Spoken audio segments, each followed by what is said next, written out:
And now, here's Johnny. Ask not what your country can do for you.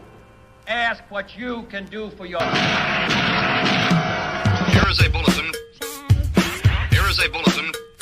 What is it? Stand by, please. Stand by, please. In Dallas, Texas.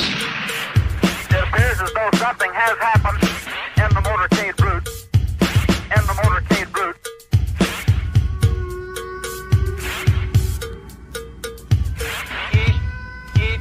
Ich bin ein Berliner.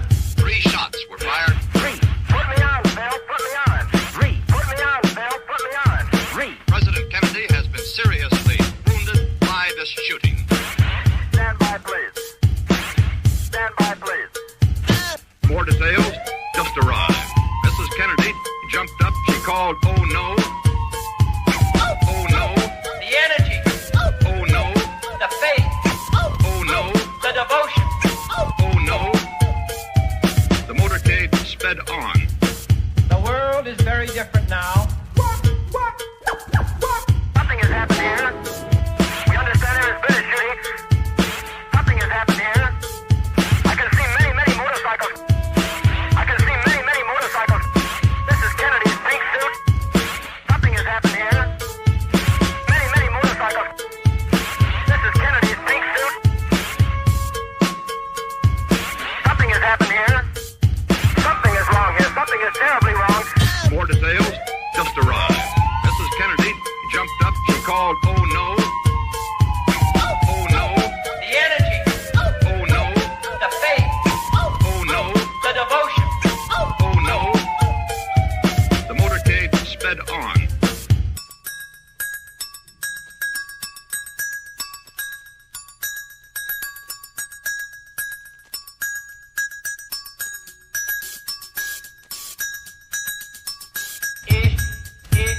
Ich bin ein Berliner. Flash. Apparently official. The flash. Apparently official. President Kennedy died at 1 p.m.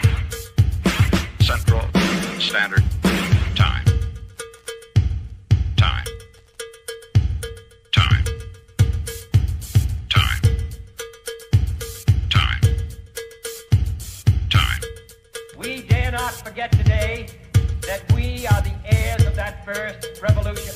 There is a prisoner. There is a prisoner. Wearing a black sweater. Do you have anything to say in your defense? Oswald has been shot.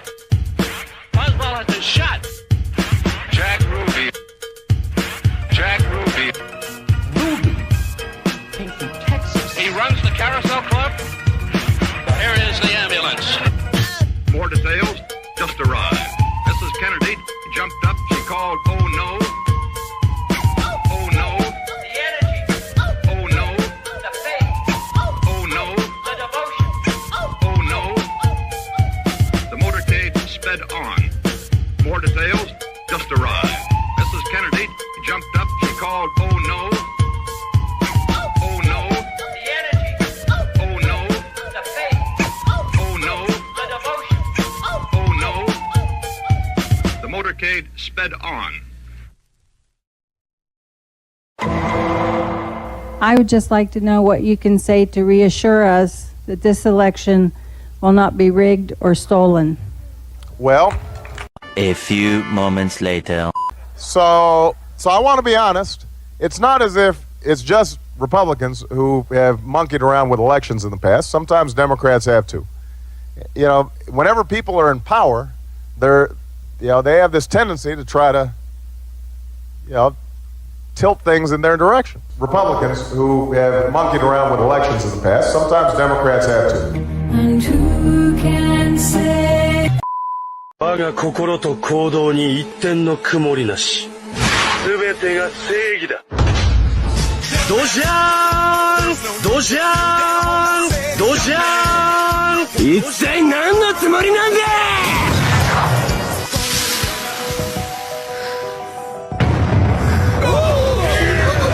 遺体はこのバレンタ外のことを好いてくれて。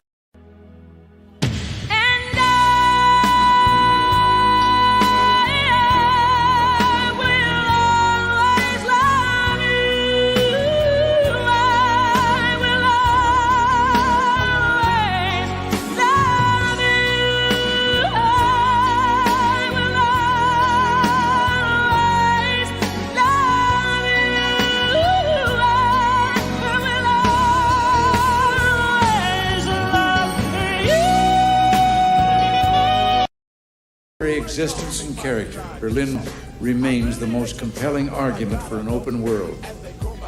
We're reminded of the many traditions of openness and democracy that have marked the history of this city. America missed me.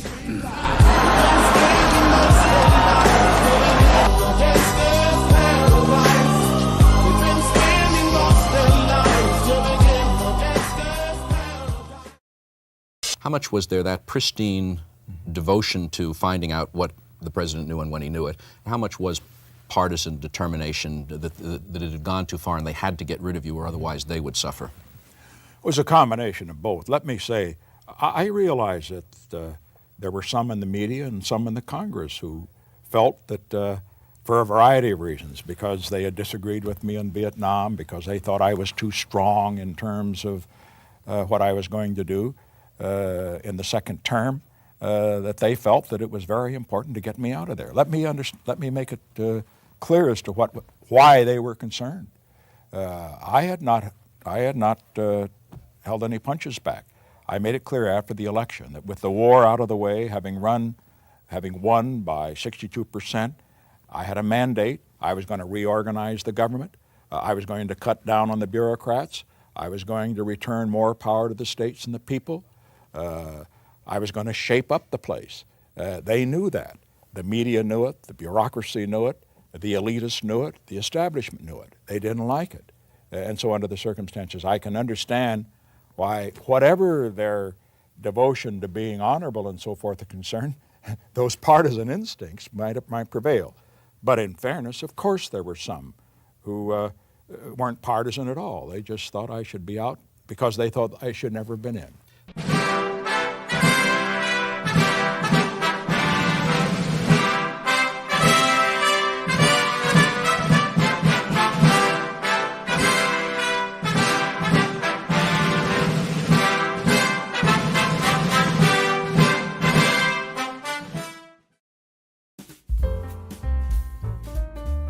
Well, good evening, everyone. Welcome. So what's going on? What's new with you?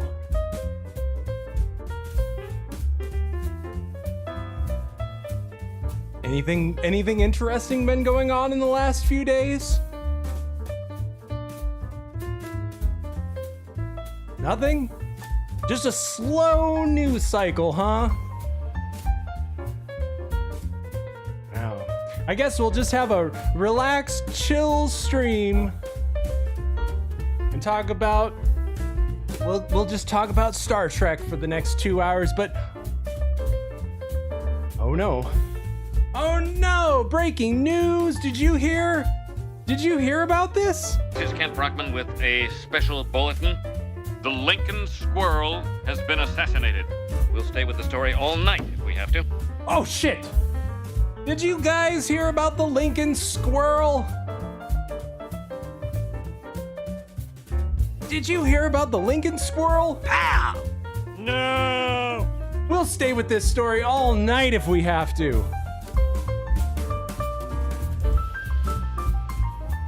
Unbelievable, unprecedented. The Lincoln Squirrel.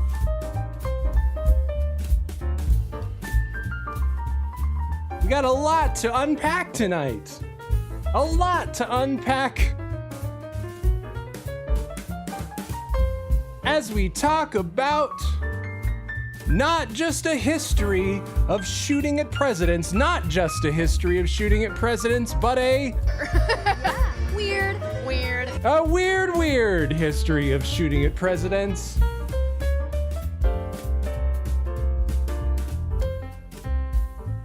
We could go all the way back. We could go all the way back to Andrew Jackson But that would be too much. That would be too much for one stream, and so I'm keeping it to the weird of the latter half of the 20th century. And guys, we've got a lot to go through tonight. This is gonna take Cracker Jack timing, Wang. So did you hear about the Lincoln Squirrel? Jeez.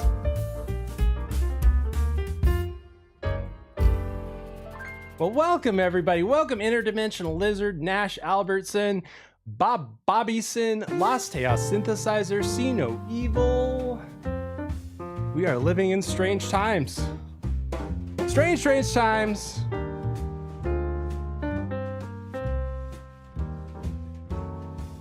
Strange times indeed.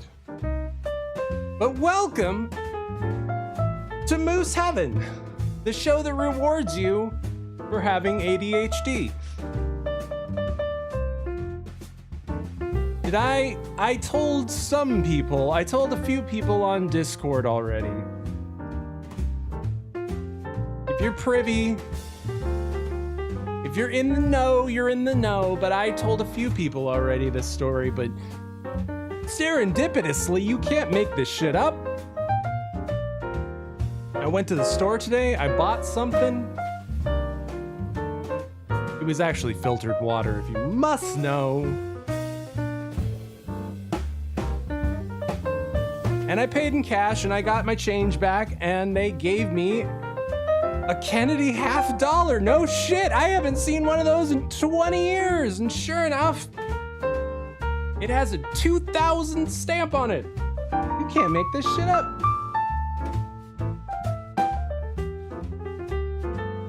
But we've got a lot to talk about with the Kennedys tonight. Nothing bad ever happens to the Kennedys. Not just JFK. We're gonna talk about his brother. But speaking of $50, but speaking of money, if you're feeling generous in these times of financial woe in the Biden economy, then let me direct you over to buymeacoffee.com/mooseheaven. It helps support content that I create. There. But I appreciate it all the same. buymeacoffee.com/mooseheaven. And we've got a lot to unpack tonight. This is Kent Brockman with a special bulletin.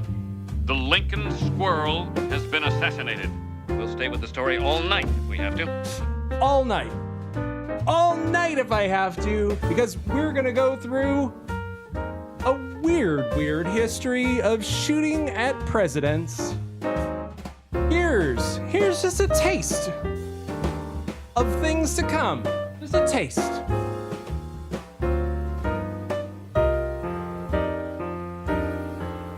Tonight on Moose Heaven, we're gonna talk about a weird history of people shooting at presidents. I'm gonna give you guys a giant piece of the JFK puzzle. Of course, we're gonna talk about Trump.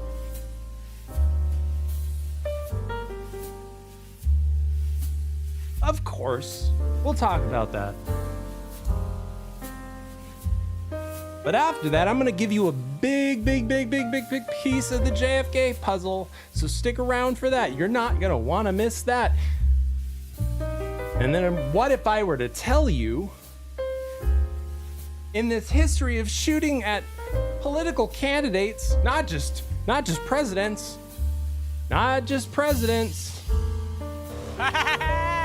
Nothing bad ever happens to the Kennedys. What if I were to tell you that JFK's brother RFK is an even more open and shut case than JFK? What if I were to tell you it's even more easy and open and shut than JFK?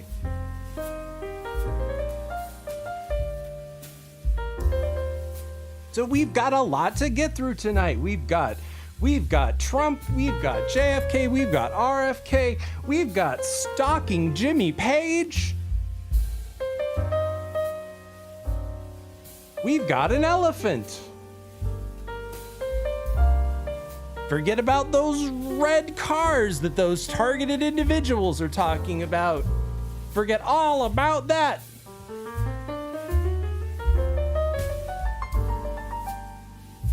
Because before there were red cars, there were green station wagons. Let's talk about green station wagons. And not only that, just for you guys tonight, a special treat. I've got a disappearing Chinaman. I'm just a poor Chinese boy, you know? Yeah, I'm serious. I'm gonna show you tonight a disappearing Chinaman.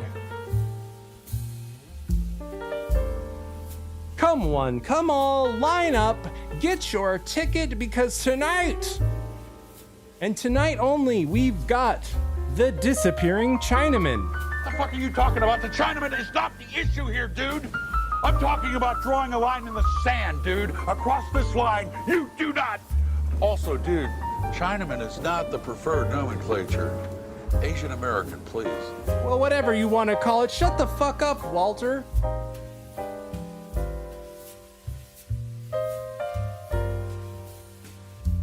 Whatever you want to call it.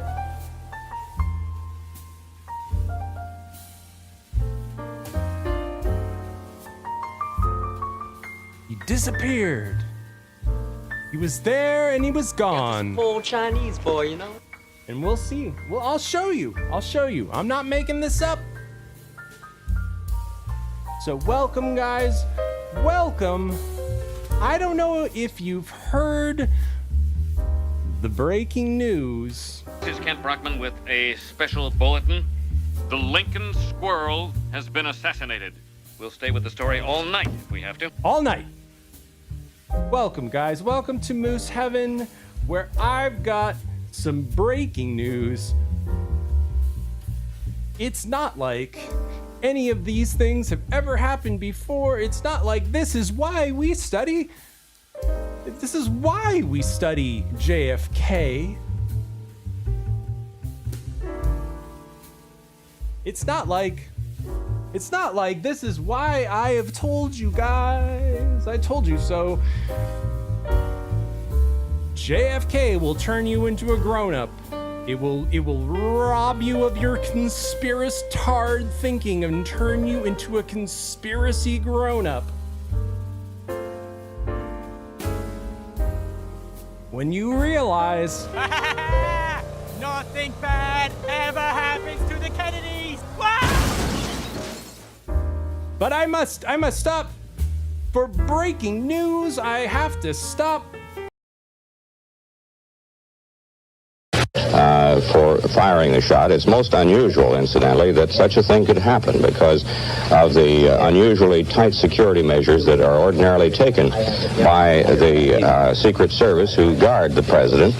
And normally, any vantage point, a rooftop, and windows which command a parade route are carefully scrutinized and carefully guarded, and men are usually posted on rooftops along a parade route, particularly if there is any reason at all to suppose that there might be someone in the area who would have such ideas as assassination in his mind regarding the president. These precautions, of course, are taken by the Secret Service for all presidents, as they have been for many years. What an odd thing to say. You don't say, but we'll get to that. We'll get to you. Nothing bad ever happens to the Kennedys. We'll get to you. Did you hear? Breaking news. Breaking news, folks. Breaking news, in case you didn't know. Did you hear that Trump was escorted away after loud noises were heard at a Pennsylvania rally? I don't know if you heard about this.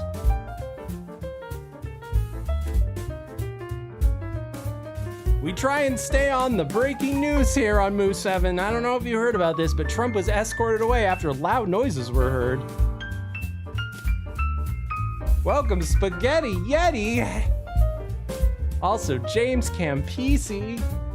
Job411, welcome, guys. Did you hear about this? Did you hear about Trump being escorted away after loud noises were heard? But don't worry.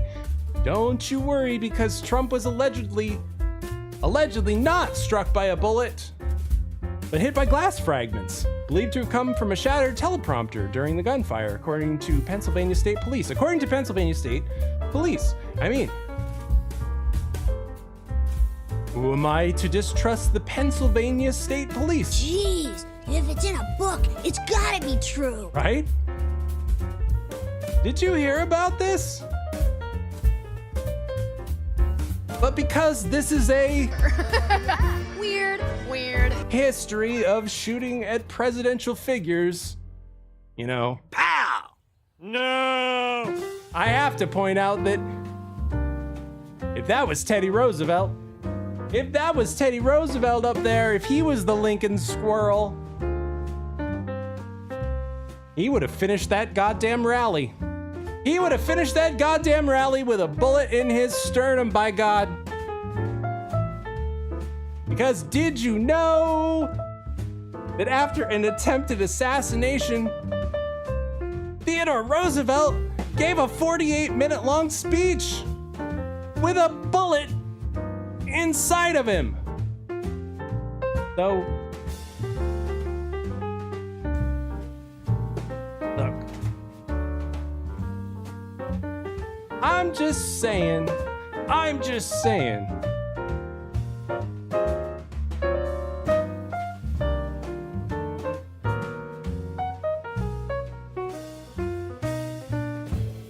But you saw what I saw. You saw what I saw. Pow! No! And I don't have any special access to any news that you guys don't. I saw the same news you did, and it's weird. Weird. Look, I'm saying either it's fake and gay, it's all fake and gay, and if you've heard Virgie's schizo talk about this, you've probably heard my schizo talk about this, and I can't add much more than Virgie said. Either it's all fake and gay, or Trump is a fucking Jedi. That's the only way I can explain it. You can't win, Democrats. You strike me down, Trump shall become more powerful than you can possibly imagine. That's the only way I can describe what I just saw.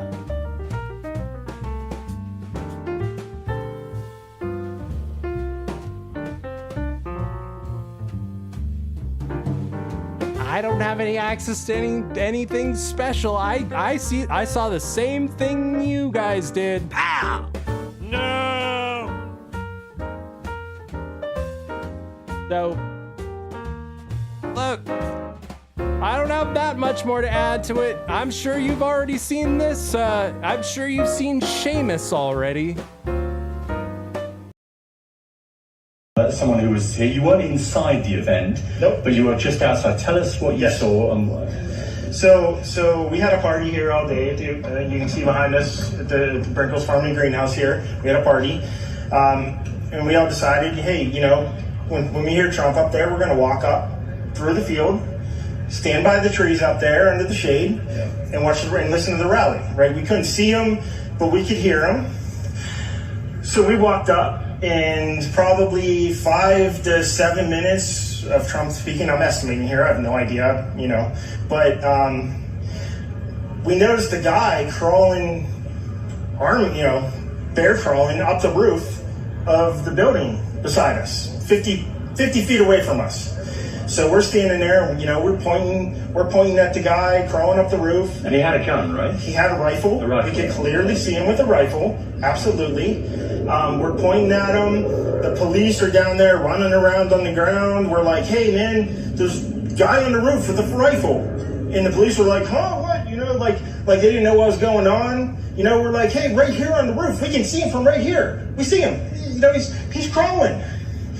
And next thing you know, I'm thinking to myself, why is Trump still speaking? Why have they not pulled him off the stage? I'm standing there pointing at him for, 2 or 3 minutes. Secret Service is looking at us from the top of the barn. I'm pointing at that roof, just standing there like this.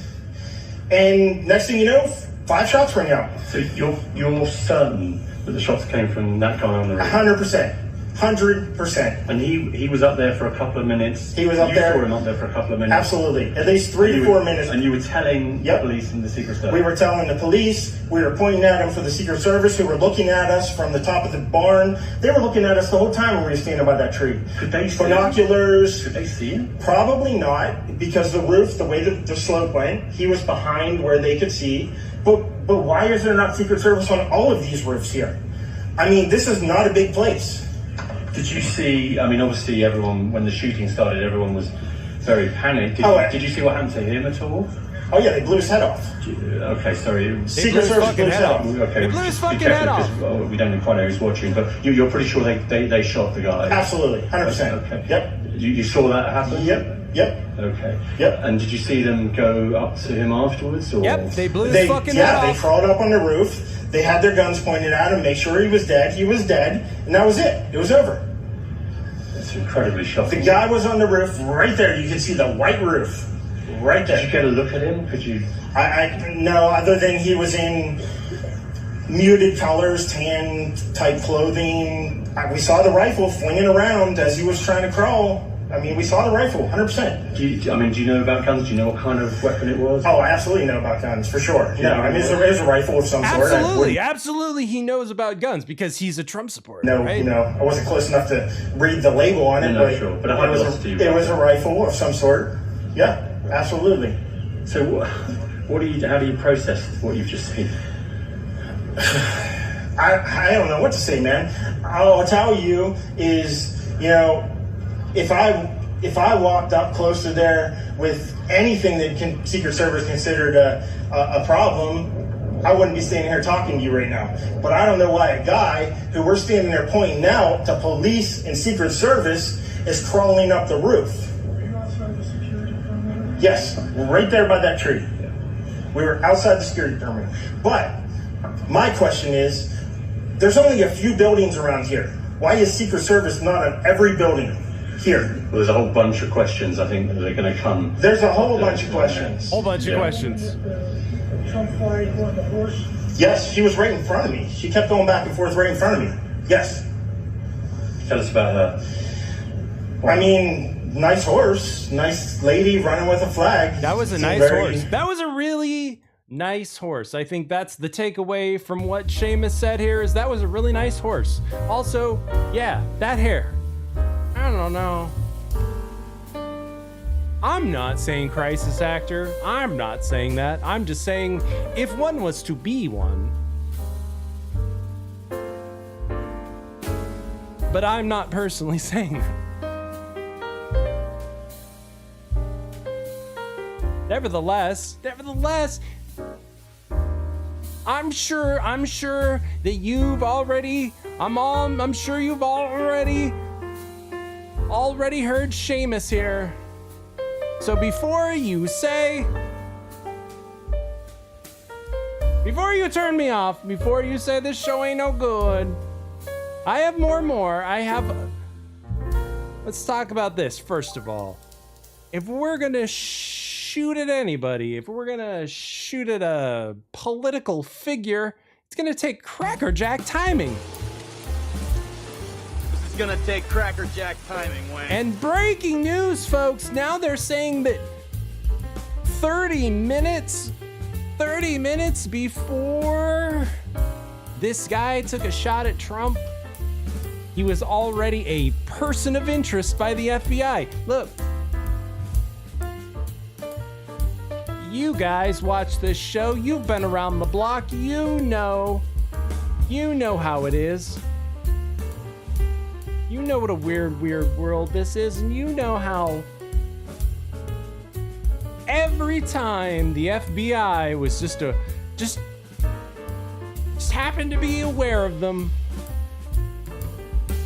They just happened to be keeping an eye on them. And look, we live in the future, and these are we gotta keep up. Fast times. Now you're a person of interest within 30 minutes to the FBI. Back to one of the top stories that you've got a lot of questions about. Okay, Fox News can confirm local police officers were warned about a suspicious person at Trump's Butler, Pennsylvania rally. This is getting worse and worse. And a source says a local officer alerted state police of a suspicious man 30 minutes before the assassination attempt. They took pictures. Unacceptable. Jonathan Siri joins us live from Butler, Pennsylvania with what he knows about the investigation. Jonathan, 30 minutes? Yeah, 30 minutes before this, according to a law enforcement source telling Fox News Digital that this local law enforcement officer, 30 minutes before the shooting, went to state police with a photo of this suspicious individual, and that there was some conversation between law enforcement over whether this was a rangefinder that he was carrying or just a pair of binoculars. Another law enforcement source telling Fox News that there was a lot of police traffic during the rally, indicating that officers were searching for a suspicious individual after getting tips from just everyday citizens at the rally. In fact, those citizens' initial sightings of an individual, a suspicious individual on the roof of that building outside the rally, were captured on cell phone video. Watch. Now, I bet you've seen Seamus before. I bet you've already seen that. So before you turn this off and say, I got some breaking. Some brave individual was kind enough to edit together all of the available footage from all the available angles. And how long exactly did it take from the time that people were warning the Secret Service of a man with a gun over there? How long exactly did it take? Let's see in real time with various angles edited together in real time. We don't even have to wait 15 years for Geraldo to find a grainy copy of the Zapruder film. You got it here on Moose Heaven, folks. If he was doing his job, I wouldn't even be doing this. I'd be at some beautiful place with a gorgeous ocean. Look, they're all pointing. The Atlantic, maybe the Pacific. Yeah, someone's on top of the roof. Look. There he is right there. Right there, you see him? He's laying down, you see him? Yeah, he's laying down.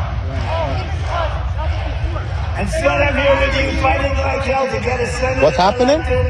And to make sure we take back the White House, because if we do, we're going to make America better than ever before. We're going to make it. Yeah, look. And it's There he not is. easy, because we have millions and millions of people in our country that shouldn't be here. Dangerous people. Criminals.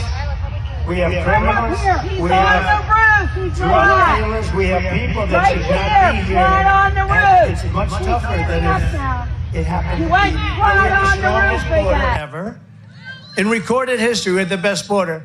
In fact, if they could ever put up a chart, I don't know if they can do it. Do you guys have access to that chart that I love so much? You don't mind if I go off teleprompter, do you? Because these teleprompters are so damn boring, I try and explain that. Oh, there's a, wow. You guys are doing it. They're getting better with time. My guys, take a look at that chart. Take a look at the arrow on the bottom. See the big red arrow, right?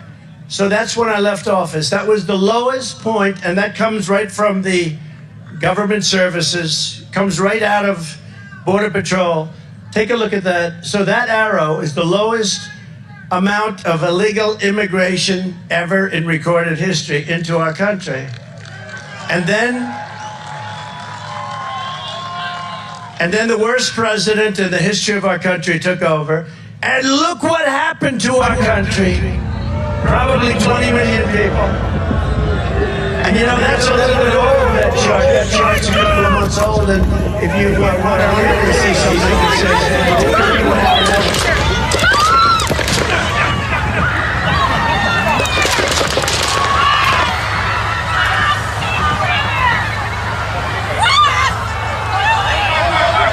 I hope he's turning this way. Be careful, guys.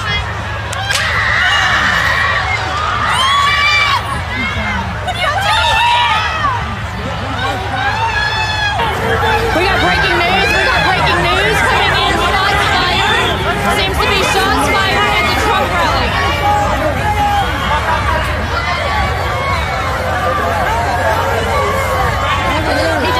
Is he okay?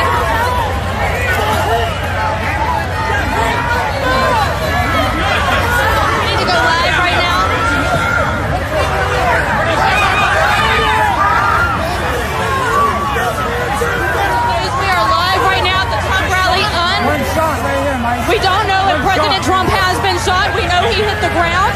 We do not know if President Trump has been shot. He's up. He's up.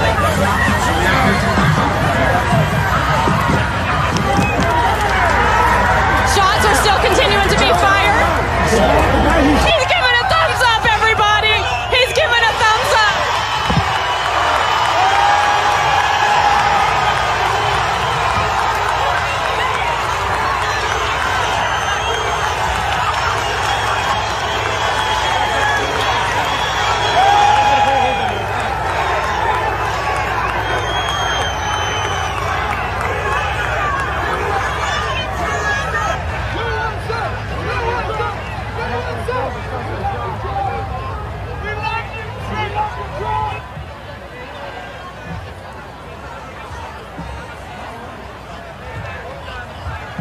Breaking news right now. This is Vanessa Broussard.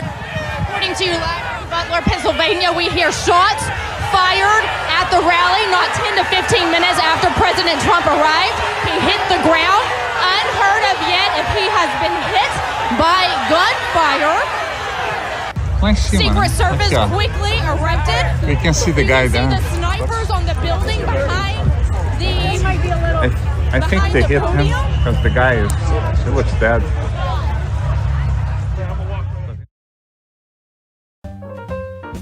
You're only gonna see that here on Moose Heaven, so buymeacoffee.com/mooseheaven. Over 2 minutes. It took over 2 minutes. Talk about a delayed response. Ow! No! But I have breaking news. This is Kent Brockman with a special bulletin. The Lincoln Squirrel has been assassinated. We'll stay with the story all night if we have to. All night.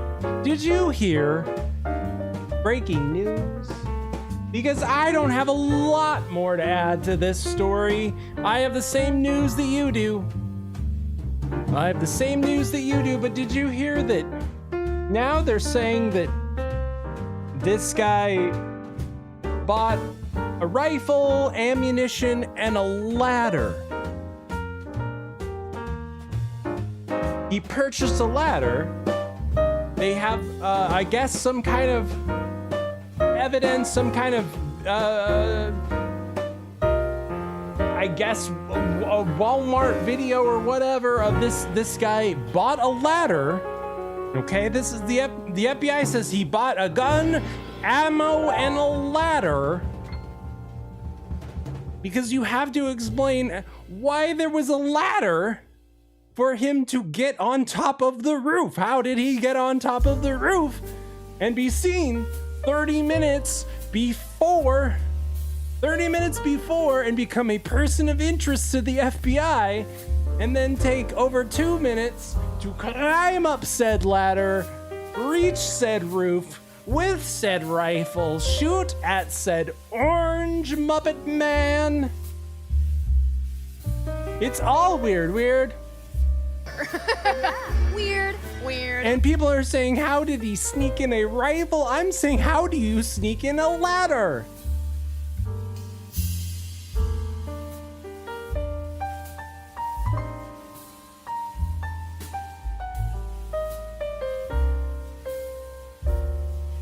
Forget about the rifle. How do you sneak in a ladder? This is gonna take Cracker Jack timing, Wang. I don't understand. You are not brought upon this world to get it. I just gotta trust what the FBI is saying, I guess.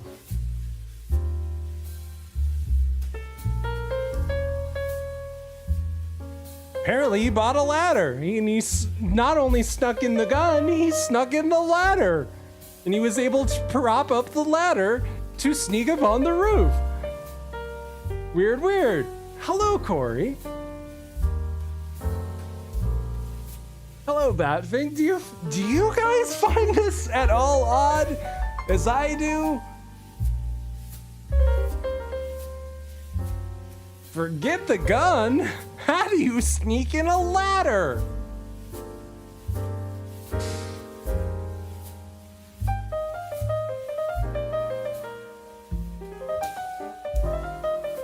But look.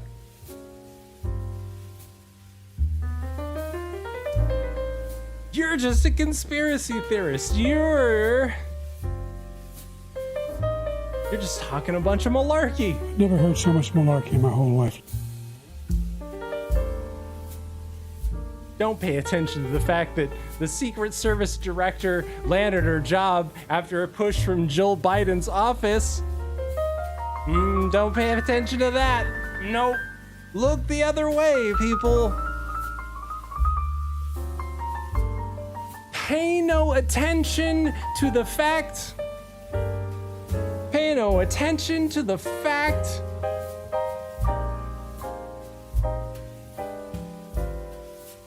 that Joe Biden threatened to put Trump in a bullseye 4 days before this happened.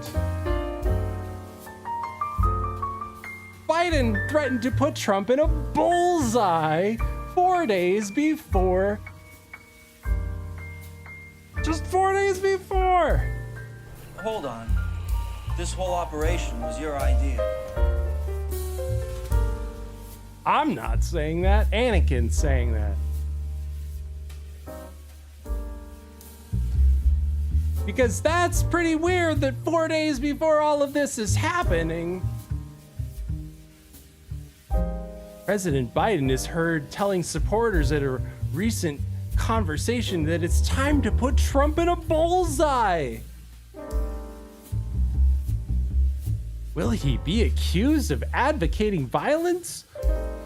The way, say, Governor Palin of Alaska was accused of inspiring an attempt on a congresswoman's life. On Monday, in Donors Only call to Politico, Mr. Biden said he wanted to move forward and was done talking about the debate. I'm done talking about the debate.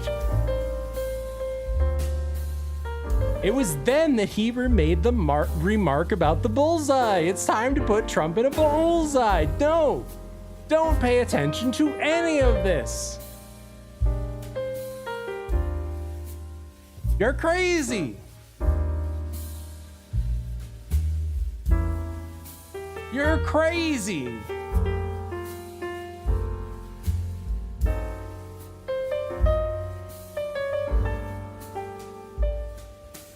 It's not like some guy said that he went to a different Trump rally and said that the Secret Service detail was completely different at that rally. Right now, we're joined by another guest. His name is Robert Philpott. He's from this community, from Butler. Robert, come here and talk to us, if you will. You can come a little closer. Sure. You stopped us here. We're here doing our show, and you stopped us, and you wanted to talk to me, and you wanted to tell me something. We just heard the mayor there of Slippery Rock talk about the other Butler rally that he had been to. You were talking to me about that rally as well. Tell me the message you wanted me to understand, because there was something different about that rally versus this rally that you noticed. Yeah, my daughter and I went, I guess it was 4 years ago, it was at the Butler Airport, not even 5 miles from here. It was an awe-inspiring event. We were just like, wow. But the one thing we noticed, we walked in there, and her and I, you know, we're close. And the one thing we noticed that the airport has a lot of hangars, buildings kind of like this, but they hold planes. Every rooftop of every hangar had 3, 4, 5 guys on top of it with When guns. you say guys, snipers? Law enforcement with long guns on top? Long guns, Okay. yes. And even some of them in the sniper position, just scanning everywhere.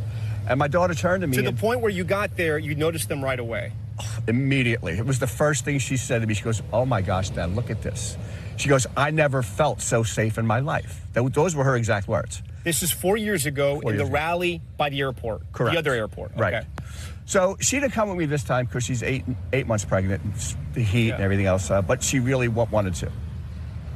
So that was so much on our minds there that we talked about it for, I don't know, we just talked about it. We were like so awe-inspired by the, wow. First thing I did when I got here yesterday was I did a complete look around at every rooftop. And I said to myself, that's strange. I don't see one cop, sniper, nothing. I don't see anything. And I just thought, that was kind of weird. And at what time is this when you're sort of looking around trying to see what you saw 4 years ago? It's probably about, well, 4 years ago, we noticed it. Today, I mean, or yesterday. What time was that when you started looking? Probably about 2 hours before he came on stage. Okay.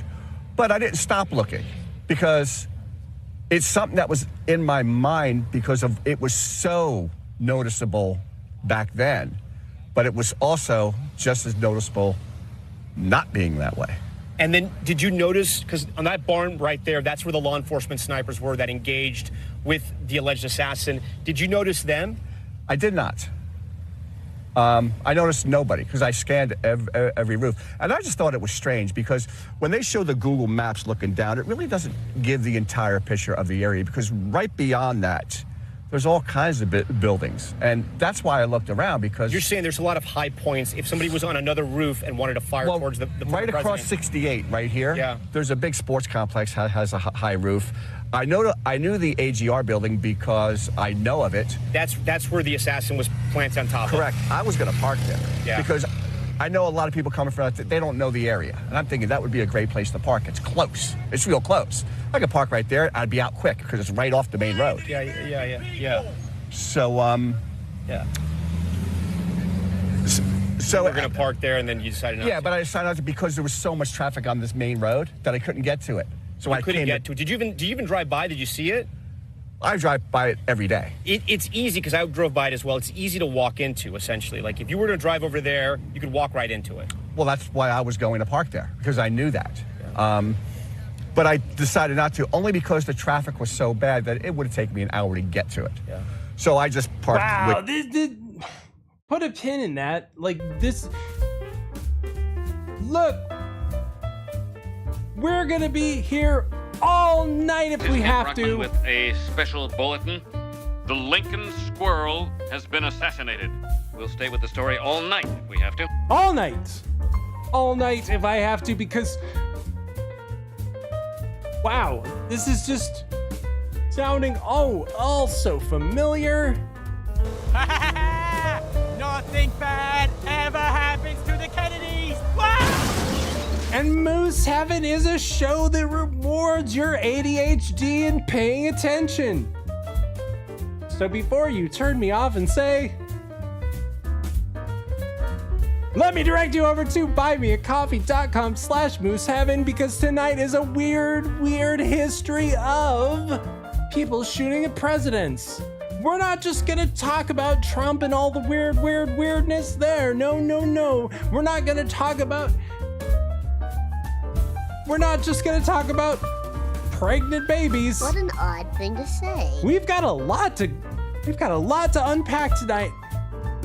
A lot. I still can't. I mean, last night I was up all night. I don't even think I slept. Look, I said I didn't want to waste any of your time, and this guy's wasting my time. because we need to move on, people. Did you hear breaking news? Kent Brockman with a special bulletin. The Lincoln Squirrel has been assassinated. And we'll stay with this all night. All night. I found this one weird. This is an odd thing to say. Of all the videos that came out, this one gave me a little bit of a chuckle.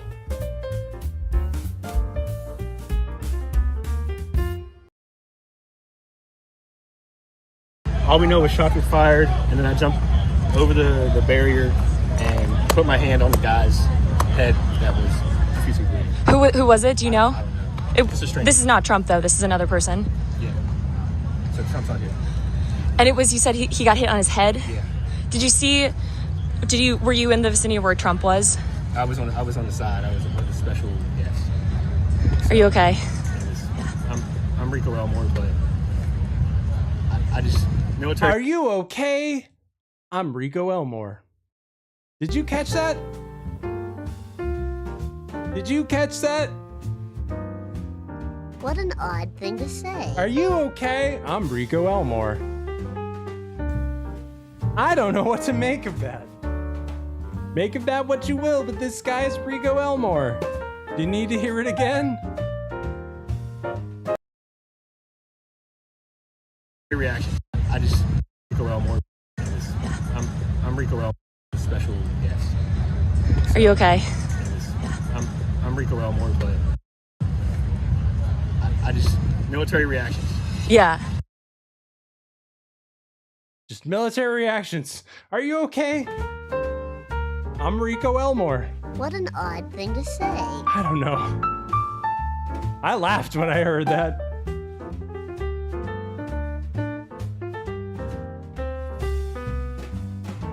I'm not saying crisis actor. I'm not saying that. But I'm just saying, if one were to be a crisis actor, pow! No! It's a weird thing to say. Are you okay? I'm Rico Elmore. I just got those military reflexes. Oh, guys. But you're looking too deep into this. No.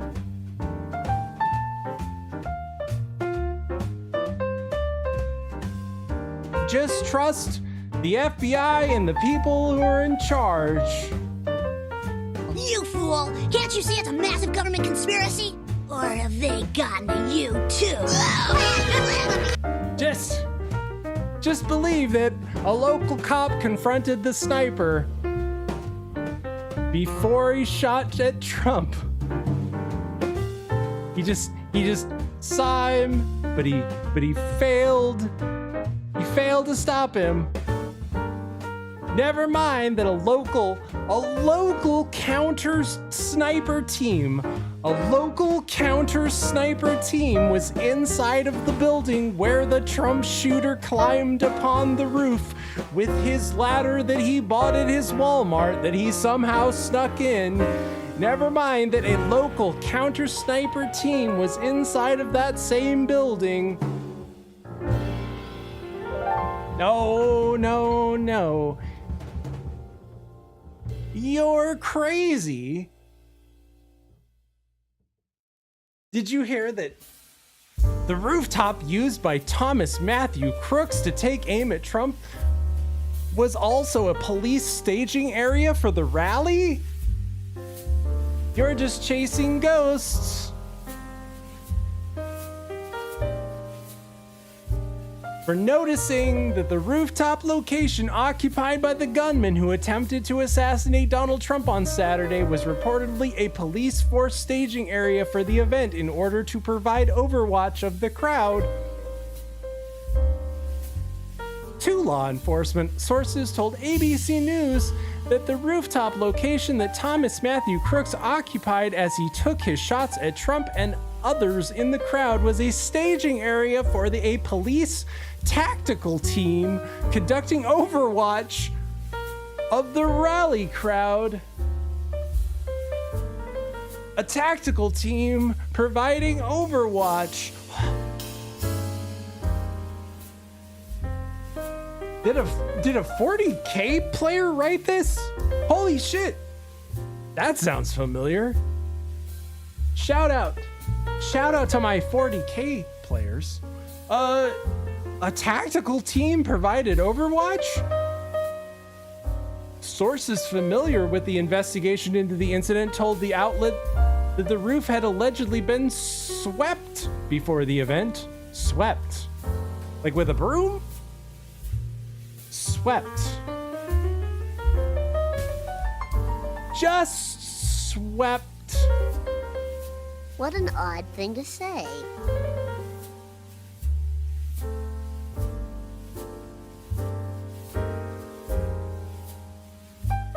Never mind that the roof was allegedly swept before the event. However, Crooks was still able to gain access to the area and put up his ladder and gain access to the roof for a short period of time, a short period of 30 minutes, leading up to the assassination attempt. Enough time for a police officer to confront him and retreat when Crooks pointed his rifle at the officer. According to video reviewed by the outlet, police looked toward the roof for a full minute. It was longer than that. We saw it. Only here on Moose Heaven, buymeacoffee.com/Mooseheaven. And the police officer retreated. Crooks took several shots at Trump, striking him in the ear. You guys saw what happened. You guys saw what happened after that. Ow! No! But there's more. There's more. Look, I'm trying to stay on top of this. I'm trying to do my due diligence. This was a little bit of a weird thing that slipped out into the mainstream.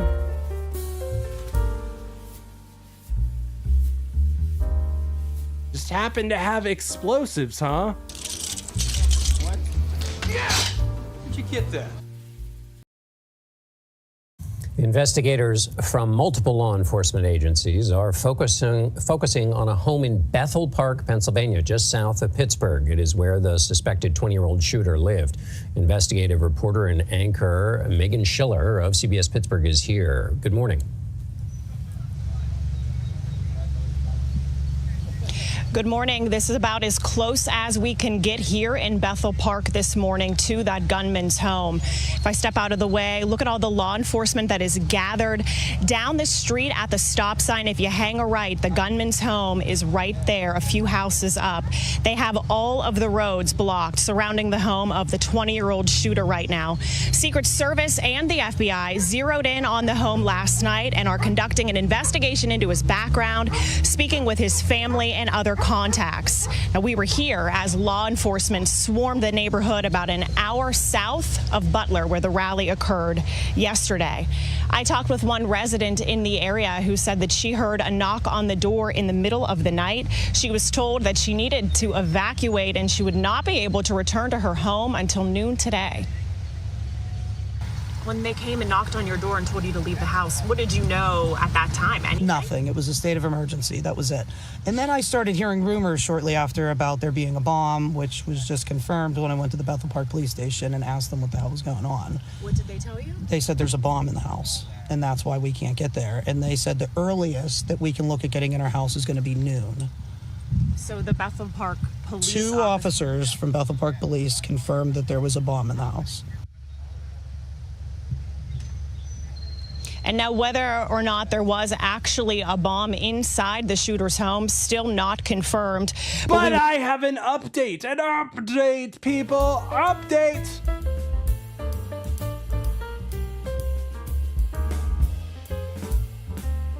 Not only did they find a bomb-making devices in the shooter's home, they found them in his car. What a weird thing to have. It's all just... What? Yeah! Where'd you get that? I'm getting the same news you guys are getting. It's weird. It's weird. But who is this? Who is this three-named individual to join the likes of Lee Harvey Oswald and John Wilkes Booth? John Wilkes Booth, more like John Wilkes Smooth, am I right, ladies?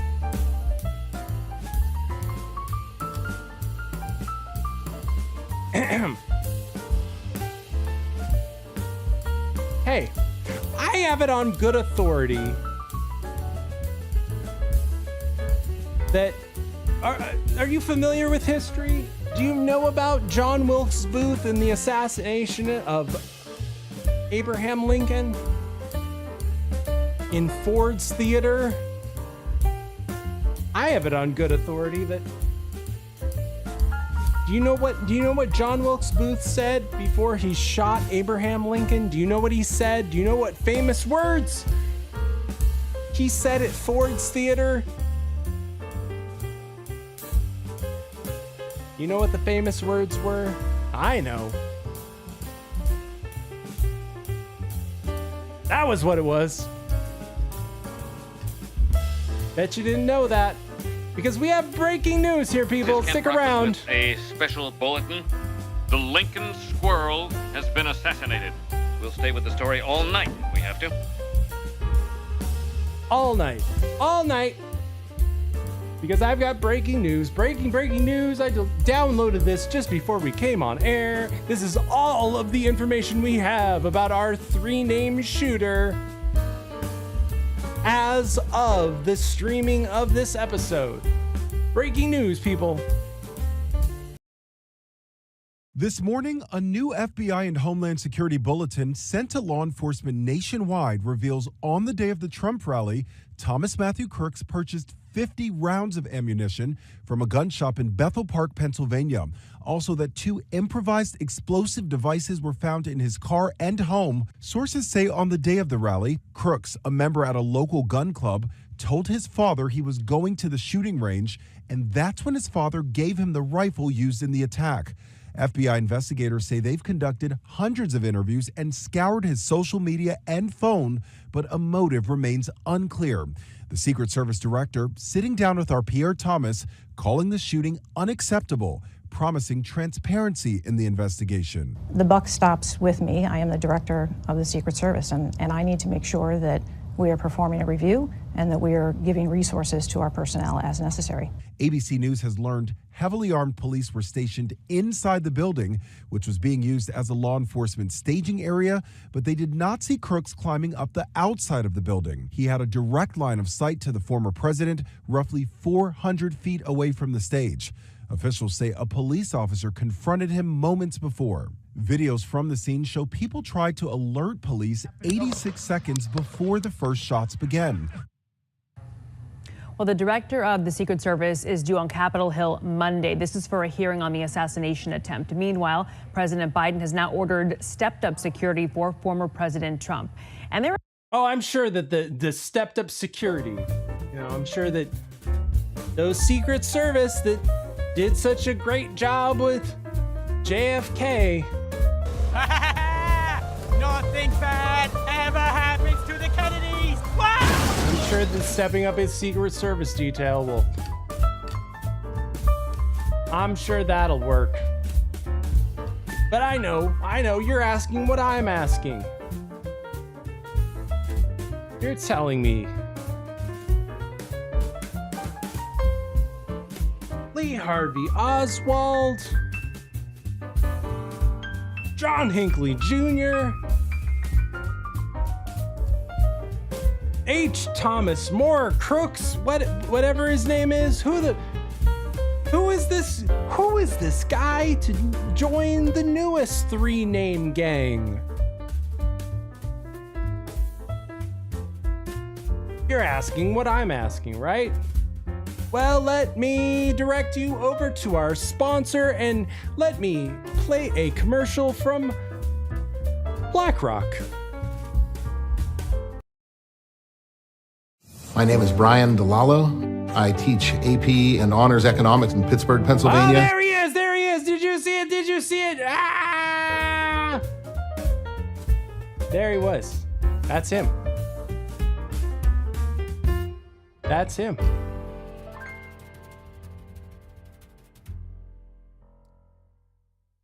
But I'm sure you already knew that. I'm sure you already knew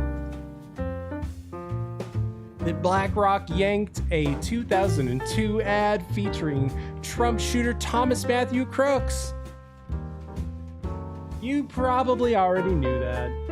You probably already knew that by now, because I'm trying to strike while the ear is bloody.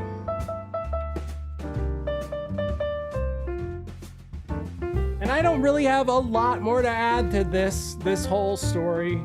Like I said earlier, if you've heard Virgie's schizo take, you probably have heard my schizo take that this dork that they're showing us in the media, this dork, I'm supposed to believe that this dork is the same dork as the dork in the picture that I can't show you because it's too graphic.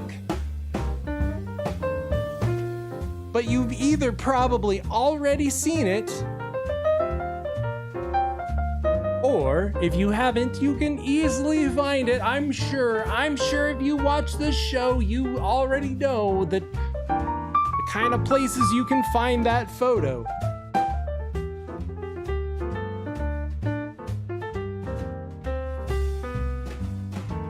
But I'm supposed to believe that this dork is the same dork as this dork, and this is probably the closest I can get to showing it. This is probably the closest that you want me to believe that this dork is the same as this dork. This dork who has short hair and glasses and no facial hair.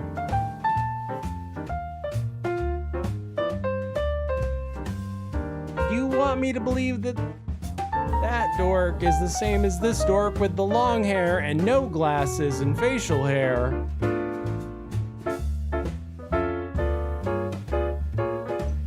Look,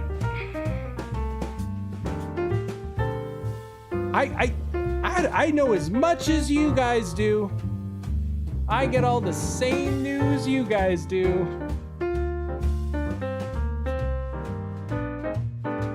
I get the same news from Tinder and Grindr like you guys do. And you want me to believe that these are the same people? I don't know about that. Something ain't adding up. Something ain't adding up. That dork don't look like that dork. And because we're getting there, we're getting to a history of weird shooting at presidents. Where have we heard about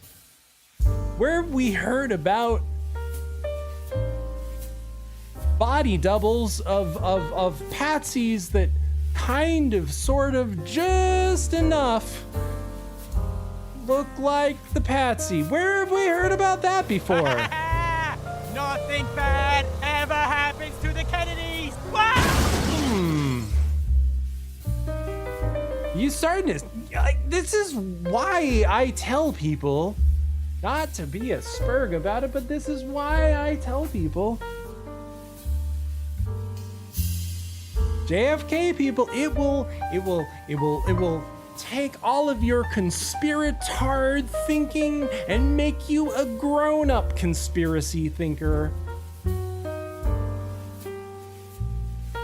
I want to point you to something else because I don't have a lot more to add, but this is something that I feel like was underreported and underseen. A disappearing Chinaman. Did you hear about this? Yeah, I'm just a poor Chinese boy, you know? Did you hear about this? A few people heard about this on the internet, and before you go, oh, spirit, this is just an edited photo. No.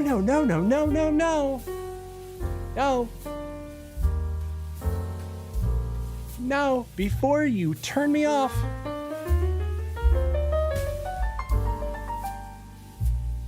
I took this screenshot myself because shout out to Nikki Fruit Loops for doing the due diligence. When the crisis happens, you need to be paying attention to the weird stuff that's coming over the wire in the first minutes. Nikki Fruit Loops was doing that. And he pointed me over to an archive of the article he saw. And sure enough, in the first minutes of the Trump shooting, they were blaming a Chinaman.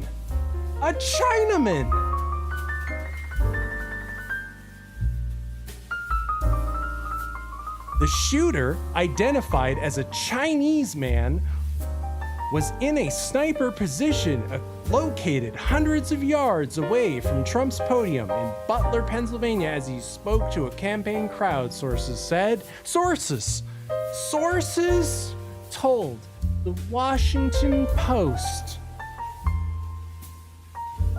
that a Chinaman... What the fuck are you talking about? The Chinaman is not the issue here, dude.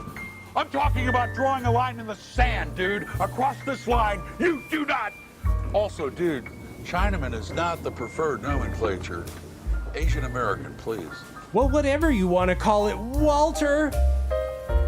Sources told the New York Post in the first breaking minutes of the Trump shooting that the shooter was a Chinese man.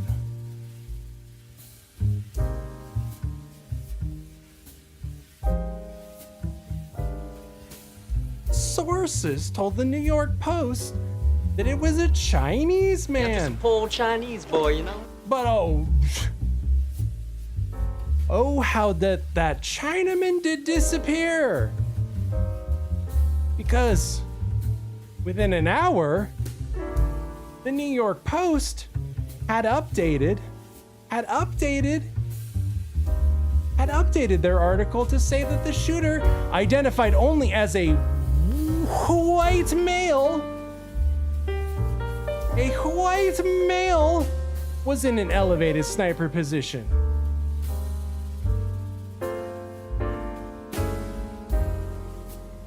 Like I said, I was looking around the TikToks and the 4chans to see what was going on. I wanted to know what was going on, and I saw people saying that this was an edited photo. No, lest you turn me off. No, because I took these screenshots myself from two different versions of the same article. A Chinese man became a white man. How did that happen? How did a Chinaman become a white man? What? Yeah! Did you get that? I'm not saying anything. I'm just reporting. I'm just telling you the news. Yeah. How the fortune cookie crumbles, like Jaw411 says. How did we go from the shooter was a Chinaman? The shooter was a Chinese man, because I want to dwell on this for a minute. The shooter was a Chinaman. What an odd thing to say. Sources say, because Spirit's editorial, as you'll see tonight, there's gonna be a lot of media editorializing on attempted assassinations, and I'm gonna do my own editorializing here for a moment.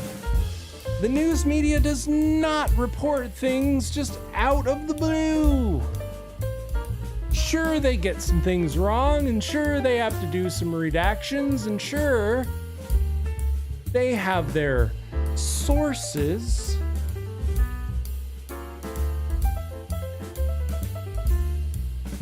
But as we're about to see tonight, sometimes, as history has shown us, weird things get reported in the first moments of attempted assassinations. Weird things, and typically those things can be drawn back to something. So what an odd thing to say. What an odd thing to say. That the shooter was a Chinese man, because even if that was wrong, even if that's wrong, even if that's not true and that never happened, there was some kind of, dare I say, Chinese telephone game being played. Yeah, I'm just a poor Chinese boy, you know? Just a Chinese telephone game of information. I'm saying even if that was wrong, where did that come from? That's a weird thing to report. Weird. And shout out to Nikki Fruit Loops for having that Cracker Jack timing. This is gonna take Cracker Jack timing, Wang. Weird. Pay attention. This is the lesson. This is the lesson for you all. You have to be on top of things, because in the first moments of a crisis, some of the things that come across the wire are weird. So, with that in mind, let's go back in history. Nothing bad ever happens to the Kennedys! Wow!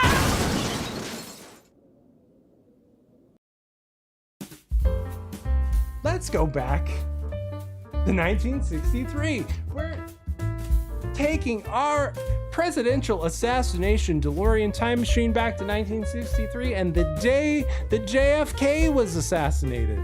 The day. How did the very last day in John Fitzgerald Kennedy's life start out? Well, the president was scheduled to give a speech at a breakfast of the Fort Worth Chamber of Commerce, where people could apparently pay $3. According to this ticket, you could pay $3 to have breakfast with the Fort Worth Chamber of Commerce, where JFK would give a speech. And so this is the very last day in JFK's life, the very last breakfast he would ever have would be the breakfast with the Fort Worth Chamber of Commerce. Now, as legend has it, as story goes, the president was due to arrive at said breakfast. However, it was noticed that Mrs. Kennedy was not in attendance. You see, Jackie Kennedy was not scheduled to come to the breakfast. Jacqueline Kennedy was not scheduled, and people saw this. They thought they saw how many people were coming out, how many people had bought tickets to this, and they thought Mrs. Kennedy has to make an appearance. And so a message was delivered to Clint Hill, Secret Service agent Clint Hill. You know that guy. Pow! No! Because you watch this show, Secret Service agent Clint Hill, who jumped on the back of JFK's limo and was also having an affair with Jackie Kennedy, like, was basically her boyfriend at the time. Because Clint Hill was the Secret Service agent assigned to Jackie Kennedy. So remember, whenever you watch that Zapruder film and you see Clint Hill jumping on the back of that limo, he's not there to protect Kennedy. No, he's there to protect Jackie, who he's having an affair with. And so they send a message to Clint Hill to bring Mrs. Kennedy down to the ballroom to make an appearance at the breakfast.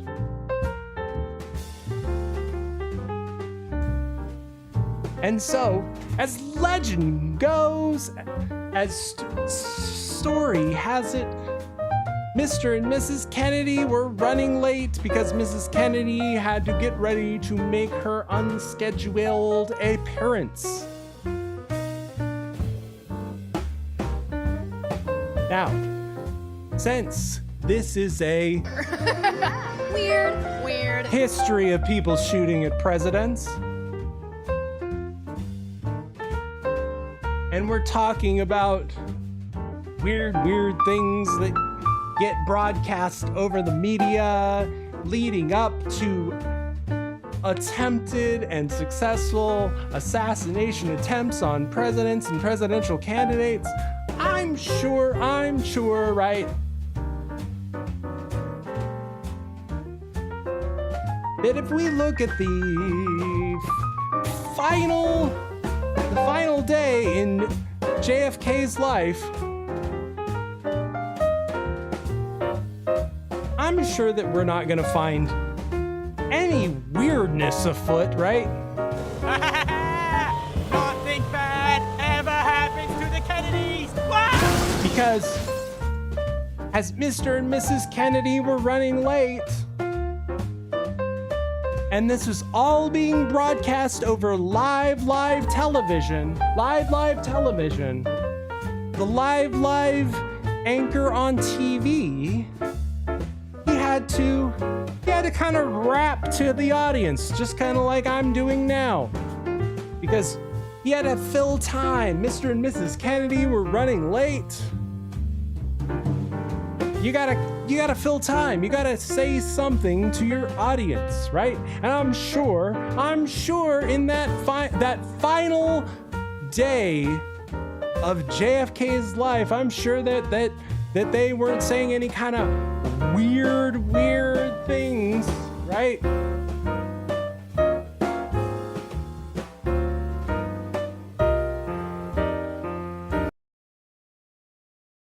The crowd has been here since early this morning, and when he addressed the group in the parking lot across the street, there were apparently 3,000 to 4,000 persons. This is just a guesstimate, as officials say. The crowd had continued to build and probably will continue to build throughout this half-hour event here at the Hotel Texas, because many people want to see the president when he leaves to go to Carswell Air Force Base. The 2,000 guests here in the ballroom have already had breakfast. They are waiting, and so in one sense, the presidential breakfast title is misleading, because the president will walk in just in time to sit down and make his address to the people. He should start talking within about 7 or 8 minutes, assuming he arrives within the next few minutes, and he plans to speak for 20 minutes. However, his schedule is so tight, he's due in Dallas in less than 2.5 hours. He may not speak that long. He may tailor his speech to fit the time available. At 5:30 this morning, people were already waiting outside, and at 5:30 there was a heavy rain coming down. It was strange to see that the parking lot, or several of the parking lots around the hotel, were already filled at 5:30 in the morning. It looked more like about 7:30 or 8 o'clock at night in downtown Fort Worth. Coming into the ballroom with the governor, the president will be Governor John Connally, Senator Ralph Yarborough, and Vice President Lyndon Johnson. The rest of the head table's already been seated. They came in about 17 minutes ago. We understand that the president is just about ready to come in through, he'll come in through the kitchen, incidentally, as a security measure, and will leave the same way. There had been plans for him to leave from here in an open car. A convertible is parked outside, but with the rain falling the way it is, it's fairly certain that the top will be up. Wow, wow. Did you catch that?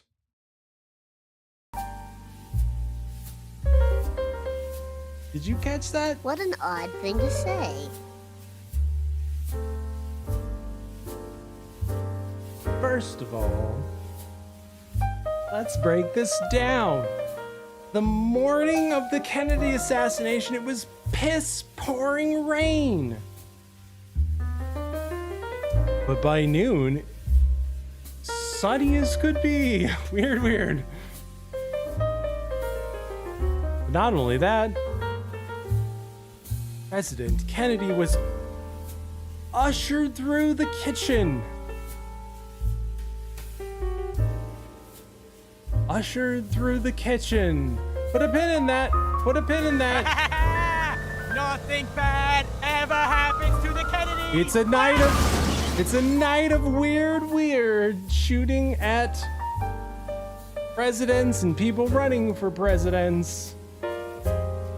What an odd thing to say.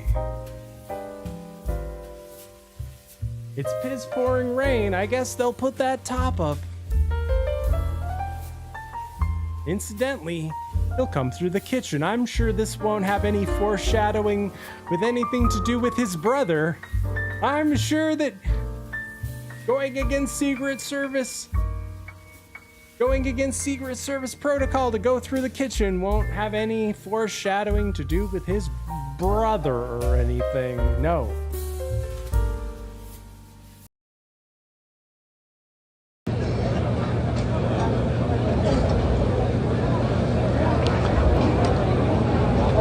We've had several false starts, so to speak, that the president is coming. When he does, of course, there will be a large round of applause, and the Eastern Hills High School Band, 79 members, will break out with Hail to the Chief, so you'll have no doubt when he does arrive.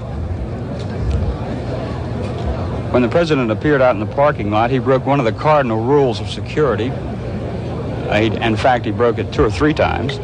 He went out into the crowd, and of course Secret Service men find this the most nervous time of any presidential appearance. As long as the Secret Service men can keep the crowd away from the president, they have a good chance of protecting him.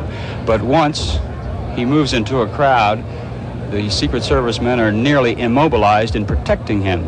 Another rule is that anyone who approaches the president should have both hands visible and empty. And as you can tell in a crowd, there's no way to determine that. So whenever the president does move out into a crowd for handshaking and backslapping and exchanging pleasantries, he is always at the mercy of the crowd, and the Secret Service is at its least effective position.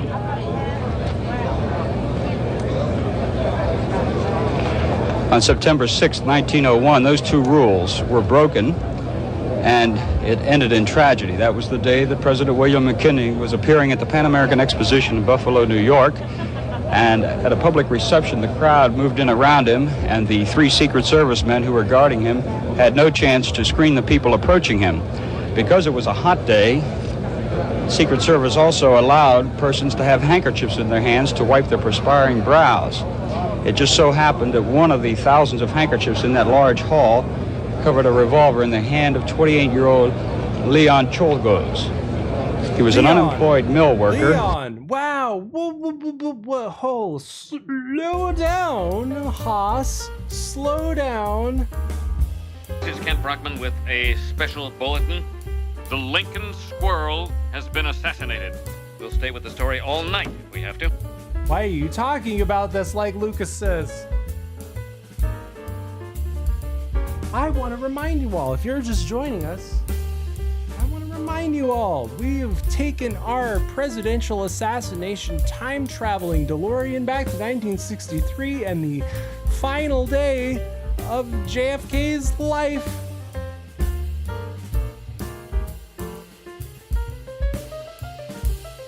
And they're talking about the assassination of McKinley. No! But what the fuck are you talking about? This is all just, they're riffing to keep the crowd, to keep live, people watching live, to keep them, to just keep their eyes fixated on waiting for the president to arrive.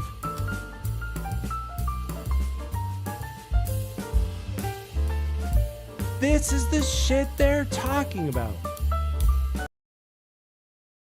Because it was a hot day, Secret Service also allowed persons to have handkerchiefs in their hands to wipe their perspiring brows.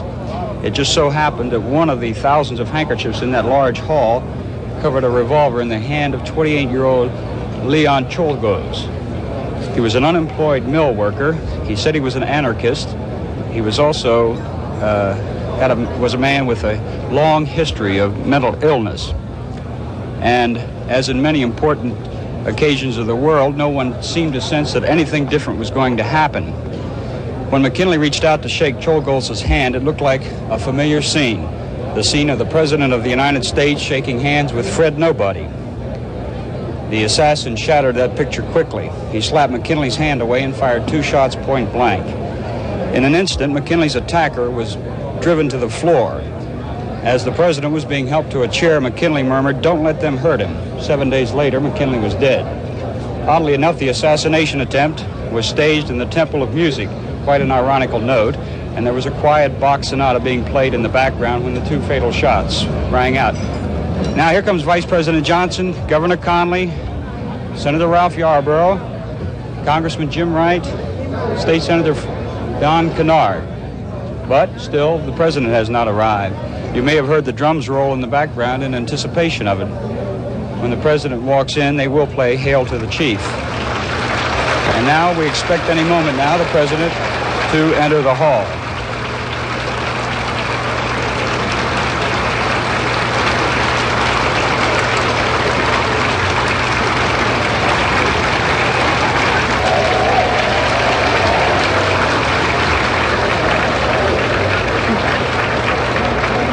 One of the Secret Service men, who is one of the key operators here, has just stepped into the kitchen, so we assume he is preparing the way for the president. He was due to arrive in the ballroom at 9 o'clock, and if my watch is correct, it's now 9:10, so he's running about 10 minutes behind schedule. Just what effect this will have on the length of his speech, we do not know. As we said earlier, normally in such instances, the speech is tailored to fit the time available, and there's not much time available. Here comes the president.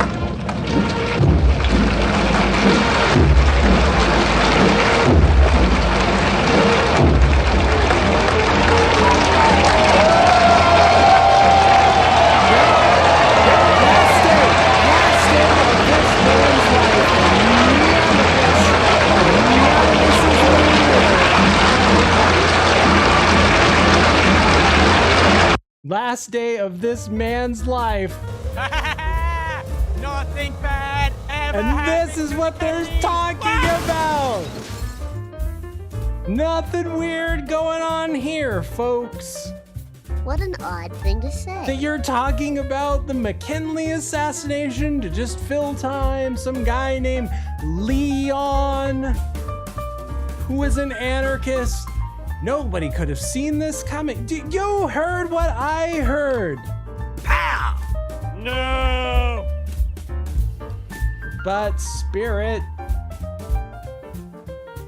you're talking about disappearing Chinese people. Yeah, just a whole Chinese boy, you know? You're talking about them broadcasting about Secret Service protocols and former assassination attempts on the very day that they killed Kennedy. It's not like anything else weird went over the wire that day. It's not like before we get to this, let's be clear. I trust that most of you people are watching this show and you're already aware of our Kennedy streams. buymeacoffee.com/mooseheaven. But I'm sure you're already aware, right? You know that on November 22nd, 1963, who What happened in Dealey Plaza? JFK was killed, right? John Connally was wounded, and also, not in the Dealey Plaza, but Officer J.D. Tippit was killed, right? We know about that. We know about that because you watch this show. That we've got JFK killed, we've got Officer J.D. Tippit killed, John Connolly's wounded, right? It's not like anything weird went over the wires. In the first moments of the Kennedy assassination to contradict that narrative, right? Another is, and apparently this is correct, that one of the Secret Service agents whose job it was to guard the life of the president was killed in his line of duty. Well, it's to the effect that a Secret Service agent and a Dallas policeman have been shot and killed some distance away from the area where President Kennedy was assassinated, and no other information was immediately available. Now, there was an earlier report, Frank, from WBAP-TV that a Dallas policeman had been shot to death approximately 2 miles from the scene where the assassination of President Kennedy took place. This seems to be the same policeman, but that a Secret Service agent was killed in addition. A Secret Service agent apparently was shot by one of the assassin's bullets as well. Bill left the phone to check with the sheriff's office. He did confirm the death of the Secret Service agent. One of the Secret Service men with the Secret Service agent. Did you hear about this? Did you guys hear about this? Breaking news. This is Kent Brockman with a special bulletin. The Lincoln Squirrel has been assassinated. We'll stay with the story all night if we have to. All night. Did you hear that a Secret Service agent was killed in the line of duty in the JFK assassination? Did you hear about this? What an odd thing to say. What an odd thing to say. And yet, you'd think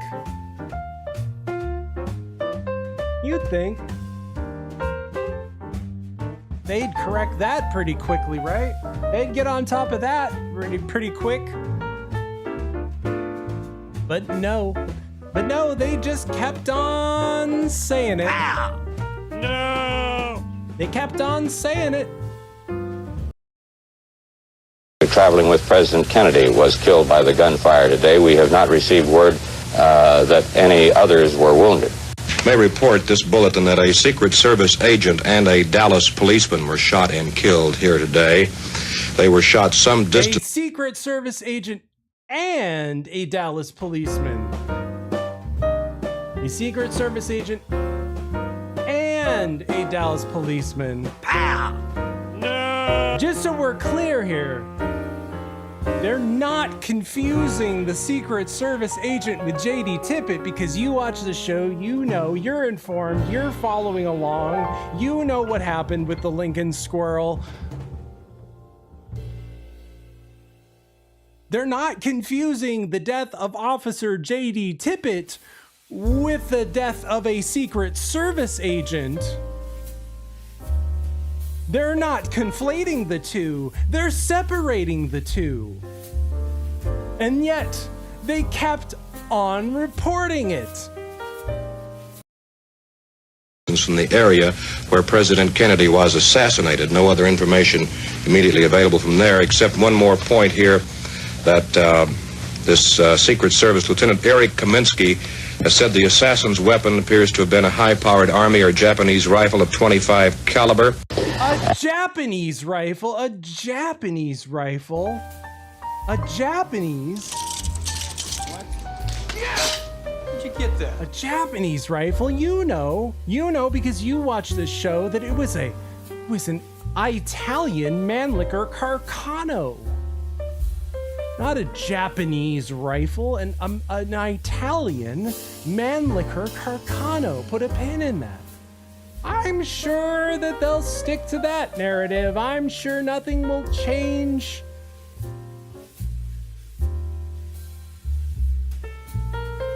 I'm sure nothing there will change, guys.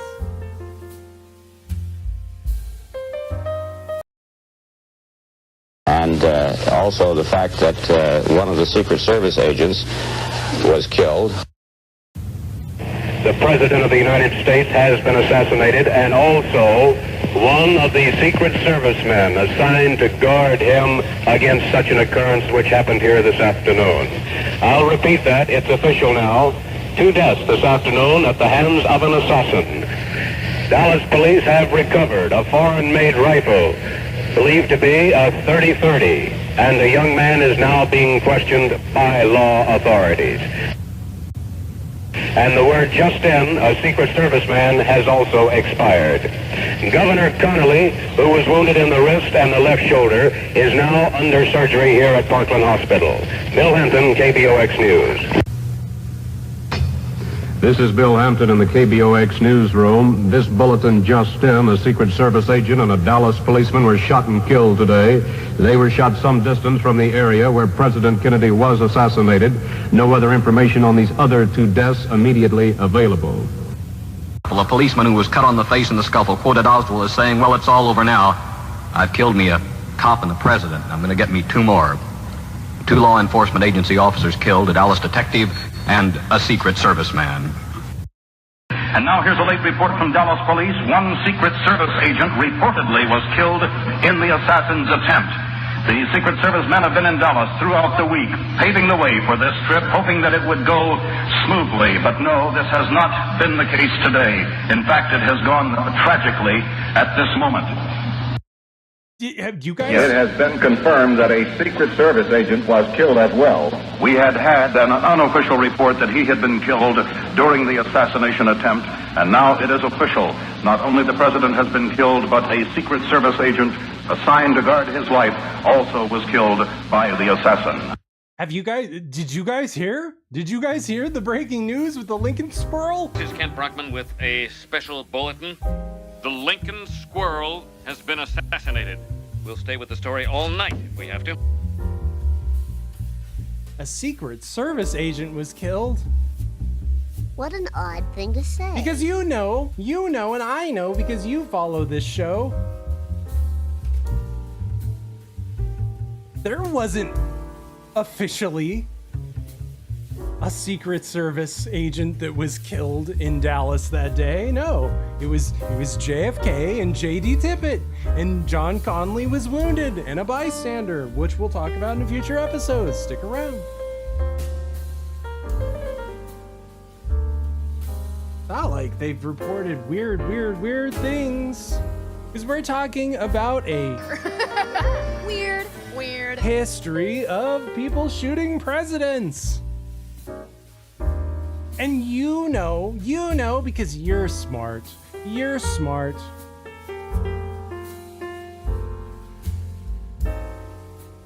That Lee Harvey Oswald, what did he use? That's right, an Italian-made Mannlicher Carcano. An Italian Mannlicher Carcano bolt-action rifle, right? Right? What? Yeah! Where'd you get that? That he ordered under the alias of Alec Heidel. You know that, right? Right? You know that. I know that. So why did the media for over a day keep calling it a German Mauser?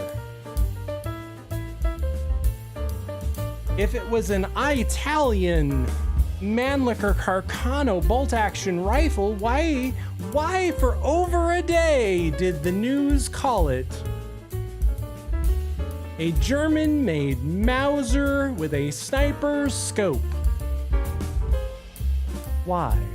What an odd thing to say.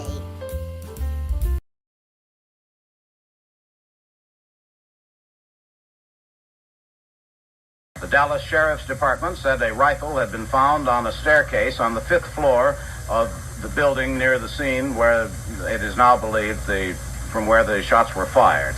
It was a 7.65 Mauser, German rifle.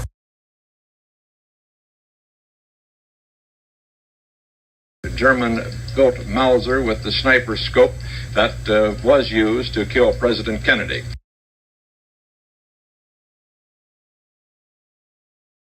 A Mauser has been found 7.65 Mauser. It's a 7.65 Mauser.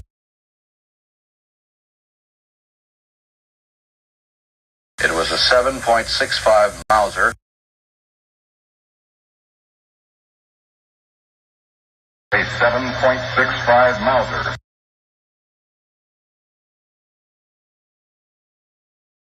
A 7.65 Mauser. For over a day, they kept calling it a German-made 7.65 Mauser.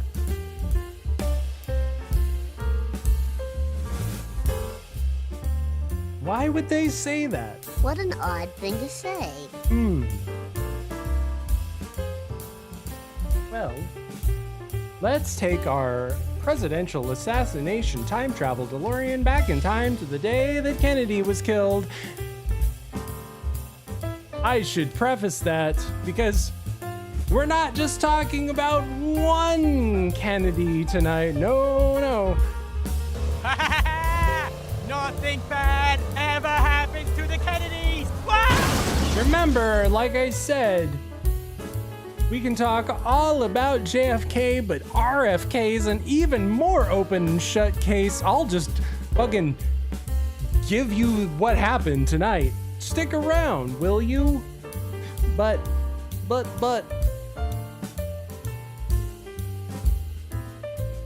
Think about what just happened in the last couple days. You saw what I saw. Ah! No! Right? You saw what I saw. And it's really sketchy info on this person of interest, right? It's pretty weird that they knew all about our three-name shooter in 1963. Oswald worked in the building where the murder weapon, a German-made Mauser rifle, was discovered.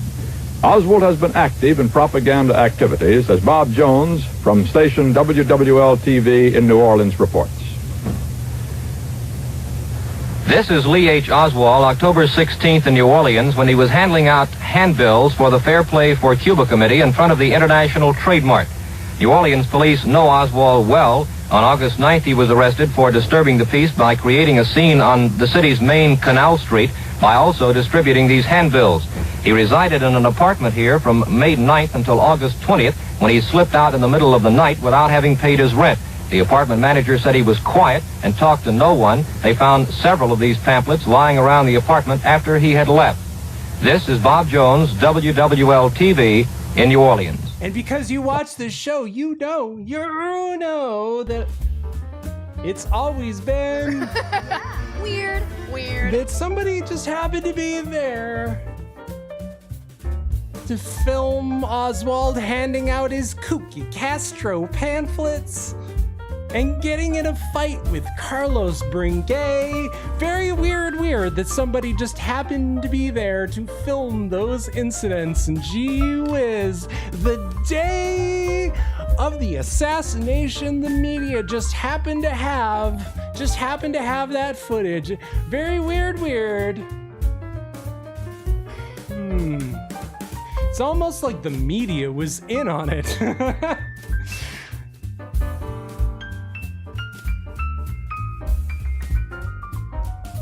But we know next to nothing about our three-name shooter this time.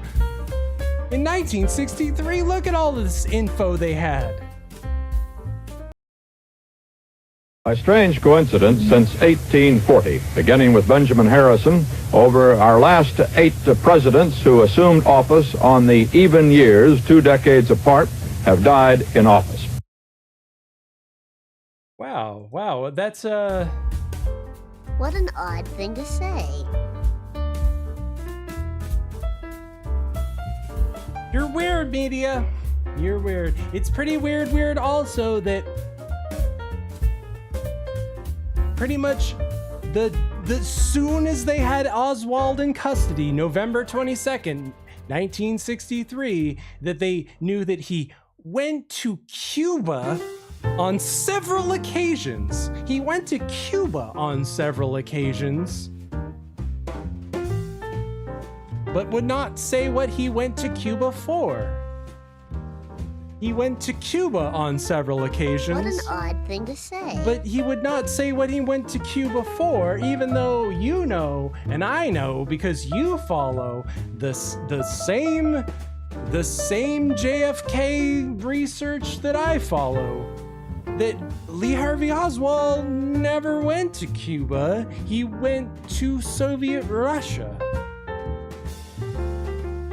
So when you say that he went to Cuba on several occasions, Never heard so much malarkey in my whole life. that's pretty weird that they knew that on the day that it happened and they had him in custody. And it's pretty weird that on the day that they had him in custody,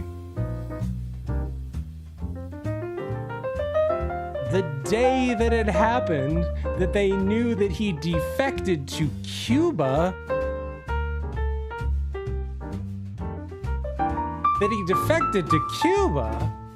even though he never defected to Cuba. He defected to Russia. What an odd thing to say. Why would you?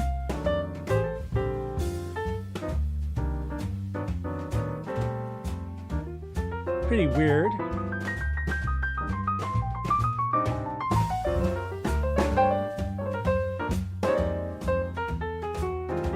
But let's get back to this Mauser, right?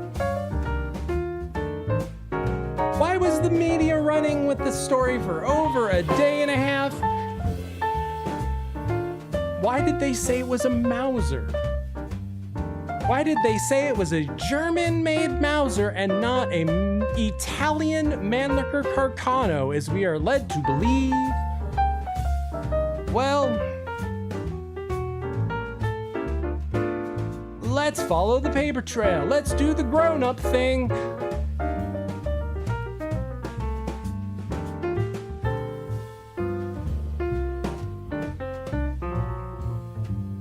So, Sheriff's Deputy Eugene Boone gave an affidavit that the rifle that they found appeared to be a 7.65 Mauser with a telescopic sight on the rifle, and that Captain Fritz was called on the scene and also someone else ID'd, and that pictures were taken.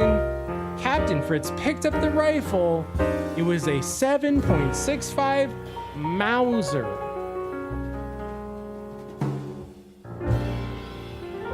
And Deputy Sheriff Eugene Boone also testified to the Warren Commission, which I will reenact. I will reenact for you. There is but one question.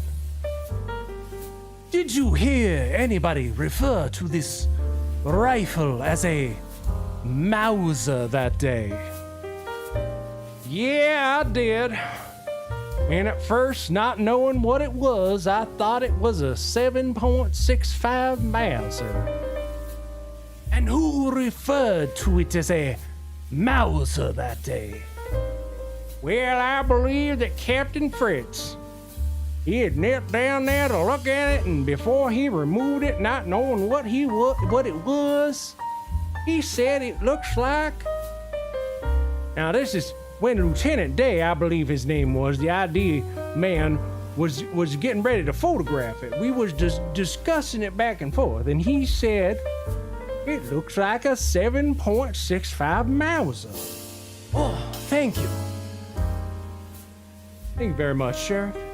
You have been most helpful. And if you're saying about spirit, this is but the testimony of just one officer within the Dallas Police Department, no. Because Deputy Constable Seymour Weitzman also gave an affidavit on that day that the rifle they found was a 7.65 Mauser, bolt action equipped with a 4x18 scope, a thick leather brownish black sling, They found the rifle between some boxes in a stairwell.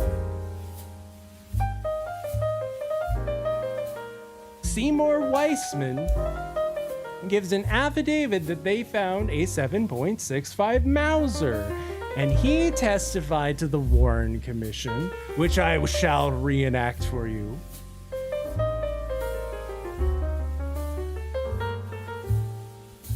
In the statement that you made to the Dallas Police Department that afternoon, you referred to the rifle as a 7.65 Mauser bolt action. Well, at a glance, that's what it looked like. That's what it looked like. Did you say that, or did somebody else say that? No, I said that. I thought it was one. Are you fairly familiar with rifles? Well, I'm fairly familiar because I was in the sporting goods business a while. And if you say, but spirit,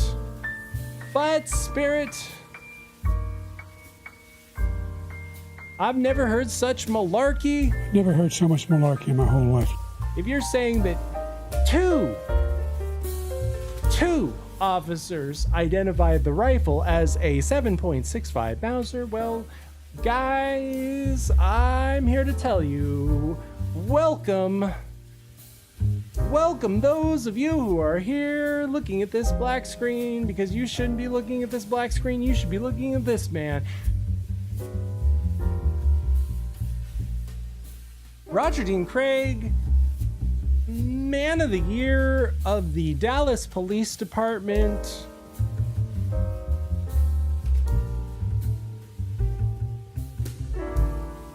Because boy, has he got a tale to tell you guys. A lot to unpack here.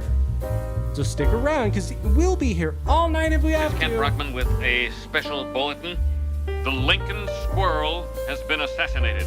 We'll stay with the story all night if we have to. All night. You need to listen up, because I'm going to give you a big piece of the puzzle. Eugene Boone, Seymour Weitzman, Roger Craig are all working for the Dallas Police Department that day. And I want to now turn over to Roger Craig and what he saw that day.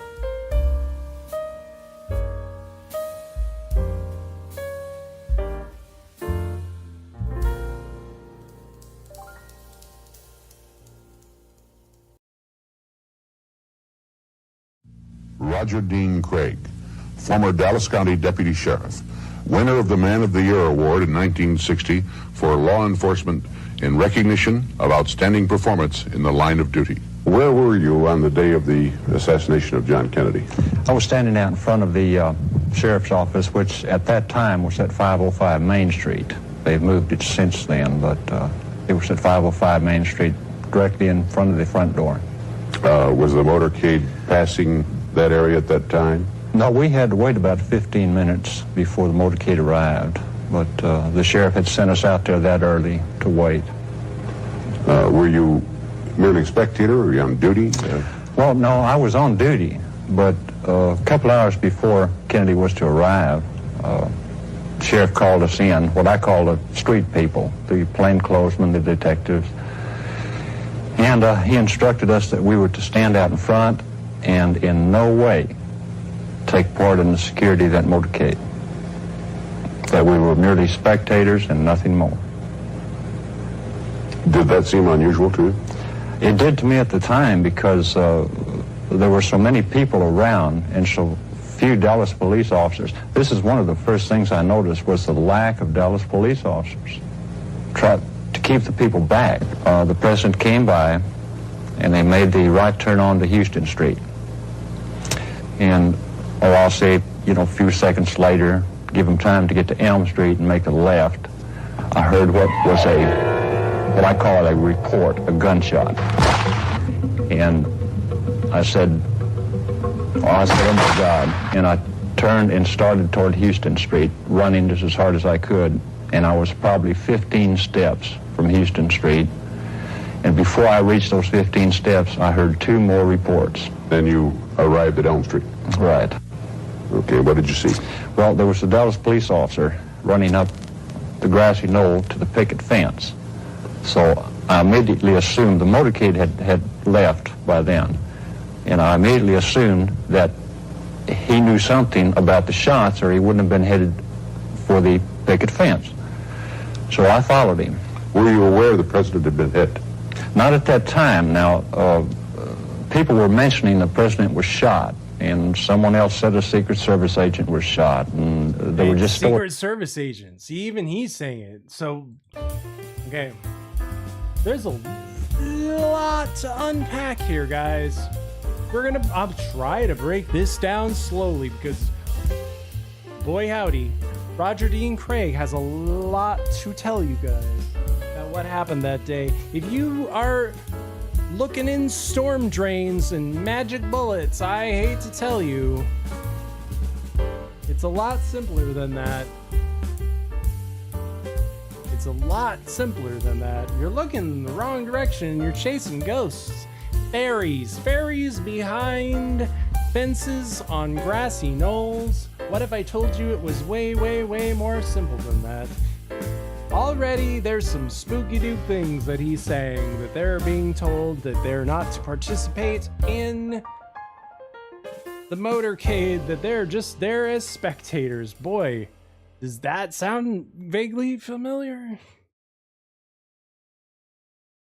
He's flying all over, but my interest was to get behind that picket fence because that's where that Dallas police officer was headed. I worked in that area for, probably 7, 8 minutes, maybe, something like that, until I ran on to Mr. and Mrs. Arnold Rowland. Now, Mr. Rowland told me that 15 minutes before the motorcade arrived, he saw 2 men on the 6th floor of the school book depository. Now, one was a white male in the east corner of the 6th floor with a rifle. The other one was a colored male at the west end of the 6th floor, pacing back and forth. Arnold Rowland was here with his wife on Houston Street in the crowd waiting for the motorcade. A few minutes before it arrived, Rowland told the Warren Commission he noticed an elderly Negro man up in the window where you are now, where Oswald is supposed to have fired from. But he told the commission, and a few days ago repeated his story for us here, of seeing a gunman lurking in another window entirely. I just looking around and we noticed a man up in the window, and I remarked to my wife, tried to point him out, and remarked that he must be a security guard, Secret Service agent. So the window then that you're referring to is on the opposite end of the building from where the main entrance to the building is. Yes, it is on the other side of the building. And he had a rifle. It looked like a high-powered rifle because it had a scope which looked in relation to the size of the rifle to be a big scope. So Arthur Rowland saw... entirely. I'm sorry, Arthur Rowland saw a white man and a Negro man. His words, not mine. He saw a white man and a Negro man, both with high-powered rifles that he described to the Warren Commission to be a .30-06. What an odd thing to say. Boy, it would be weird if they found a .30-06 on the rooftop of one of the buildings, but that's for a future episode. But you're telling me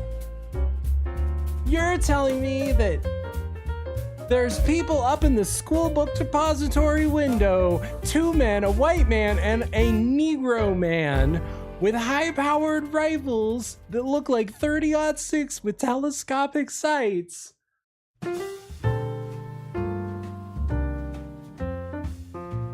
What if I told you that it's figuring out what happened to JFK is a lot more easier than people make it out to be. Nothing bad ever happens to the Kennedys. Wah! And what if I told you that that Negro man that he saw, he's not shucking you, he's not jiving you. Well, I don't know what he's up to. He's picking me like chicken, shucking me like corn, stewing me like an oyster. I mean, he ain't putting nothing down but air. It's because, look, we're talking 1963 Dallas. We've got two kinds of people, right? Two kinds of people. You're either white or you're a Negro. Look, that's not Spirit saying that. That's 1963 Dallas saying that.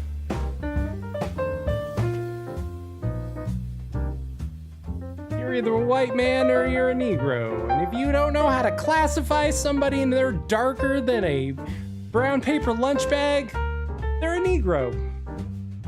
Now, you know and I know, because you're scholars, you're learned men. You're learned men, dare I say. Military strongman. Yeah. You know as well as I do that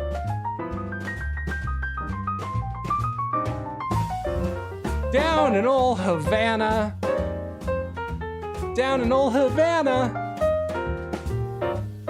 oh, the melatonin do flow, and there are some very, very dark Cubans. There are some very, very dark Cubans. So it's not an odd thing to say. What an odd thing to say. That you saw a white man and a Negro man.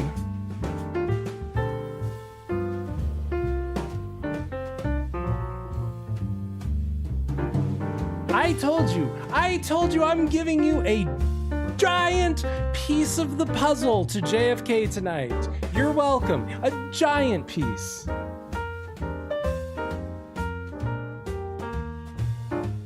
A giant piece. Ow! No! We've got people in windows with rifles.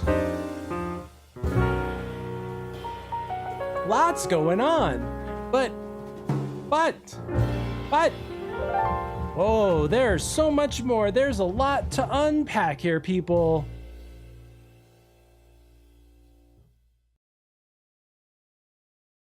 I went to the south side of Elm Street to look for any signs of any bullets striking the curb or the street or anything. By this time it had been established that the president had been shot. And Deputy Sheriff Buddy Walters joined me at that time.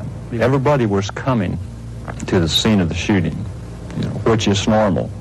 People are just that way. But as I was searching the south curb of Elm Street, I heard a shrill whistle. And I looked up. It just drew my attention. It was coming from across the street.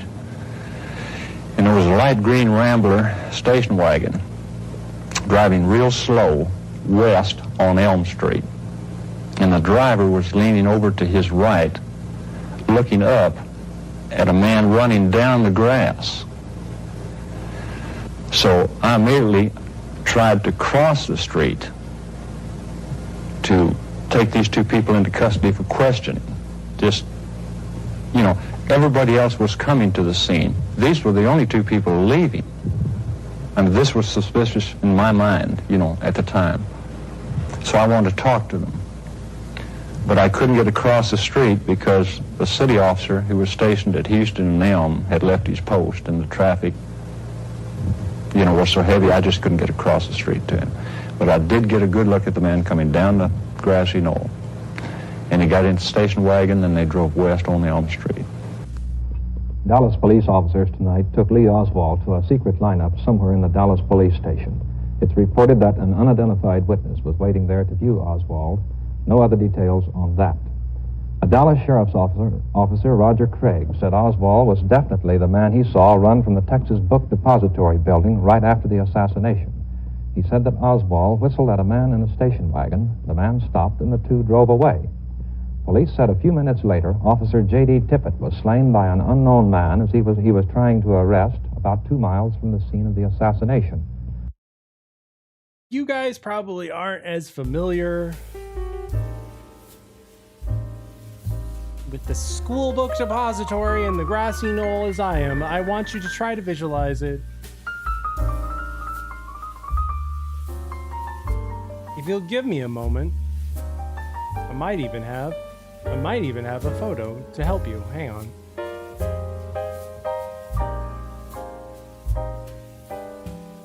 I have a lot of JFK photos in this folder.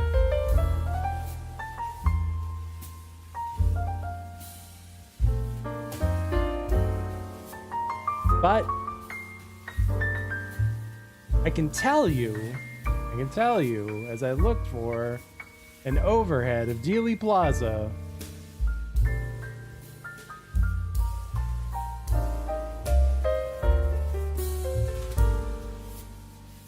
there, that should do it. That's good enough. That's good enough. Okay. That's the Texas School Book Depository where we see two people in the windows with high-powered rifles. One of them's a white man, one of them is a quote-unquote Negro man. A darker than a paper sack man. Now, what Roger Craig said he saw was two men leaving from the Texas School Book Depository in a light green Rambler, station wagon going down Elm Street.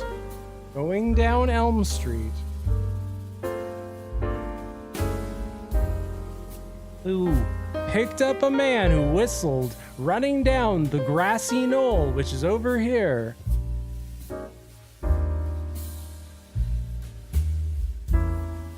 But the grassy knoll is kind of a misnomer. There's a big parking lot that encompasses what most people know as the grassy knoll, and that's connected to a side entrance on the school book depository. It's almost like if people who were stationed on the upper floors of the school book depository made their way out of a side entrance on the school book depository behind the pergola into the giant parking lot, into a light green Nash Rambler station wagon, and made their way onto Elm Street and picked up somebody running down from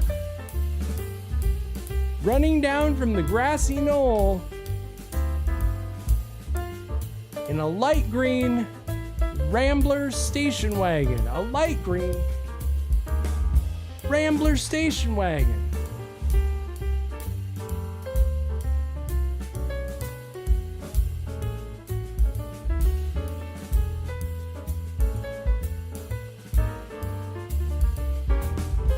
And you're saying, but Spirit,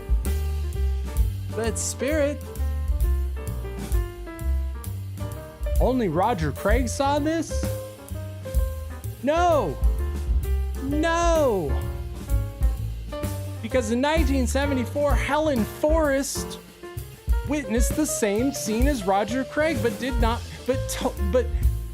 from the opposite side of the street. And Forrest told historian Michael Kurtz that she was on the incline by the grassy knoll when she saw a man suddenly run from the rear of the depository building down the incline and then enter a Rambler station wagon.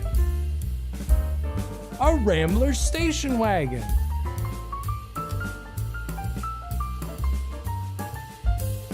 Unlike Roger Craig, Helen Forrest was clear in identifying the running man. Quote, "If it wasn't Oswald," she said, "it was his identical twin." If it wasn't Oswald, it was his identical twin. What an odd thing to say. Wasn't Oswald, it was his identical twin. So more than one person sees people leaving the school book depository and getting into a light green Rambler station wagon. They didn't even try and hide. I want to emphasize that for a moment. For the people who think that they hid in storm drains and Jackie pulled the trigger and accidental misfire from the Secret Service, they didn't even try and hide. It's not rocket science. It's not hard to figure this out. Nothing bad ever happens to the Kennedys. Wow! You're saying, Spirit, you were talking about a 7.65 German-made Mauser. How did that become an Italian-made Carcano? Again, Roger Craig has a lot to say.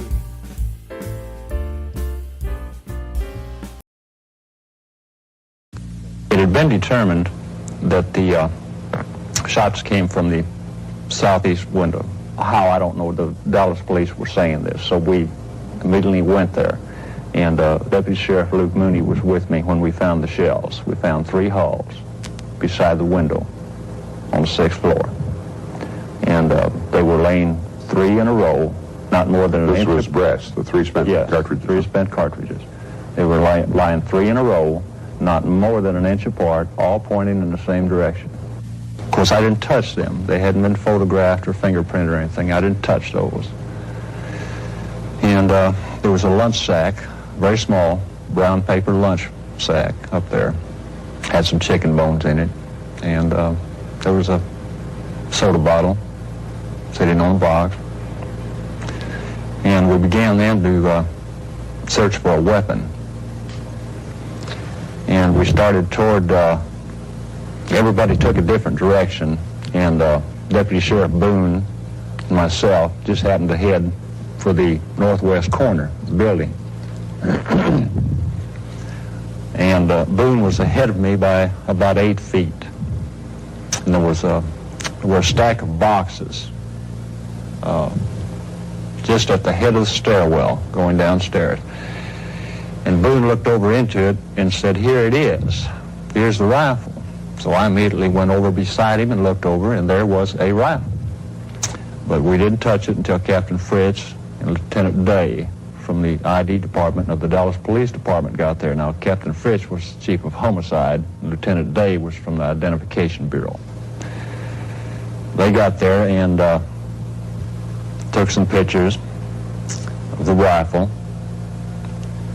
And then I believe Dave pulled the rifle out and handed it to Captain Fritz, who held it up by the, had a strap on it. He held it up by the strap and asked if anyone knew what kind of rifle it was. Well, by this time, Deputy Constable Seymour Weitzman had joined us. And Weitzman was a gun buff. He had a sporting goods store at one time, and he was very good with weapons. And he said, "It looks like a Mauser."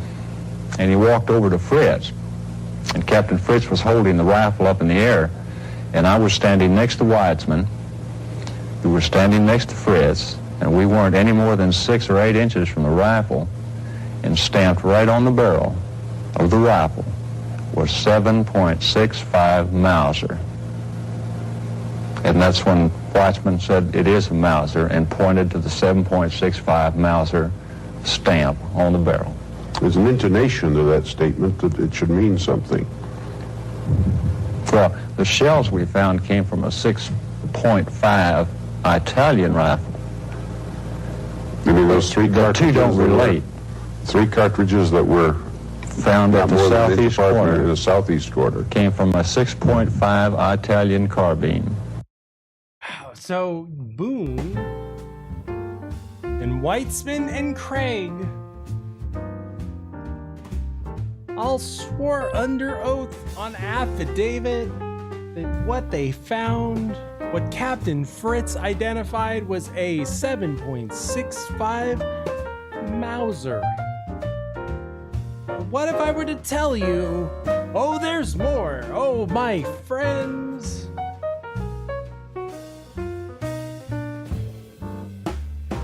Don't give up. Oh, there's more. Oh, there's more. So how did the Mauser become a Carcano?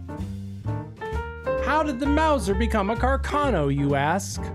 Well, it turns out that Boone and Weitzman recanted what they had previously testified. But Roger Craig refused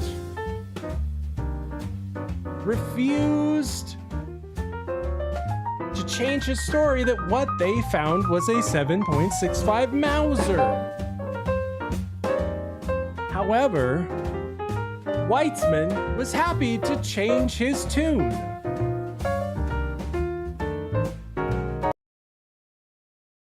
The rifle was found on the 6th floor, back near the stairway, between some cartons, by Deputy Constable Seymour Weitzman. And from that episode came a description that has plagued the Warren Commission account for years. The identification of it as a German Mauser. Eddie Barker asked Constable Weitzman what happened. To be very frank with you, I stumbled over it two times, not knowing it was there. Just went right by? Went right by. And Mr. Boone was climbing on top, and I was down on my knees looking, and I moved a box, and he moved a carton, and there it was. And he in turn hollered that we had found the rifle.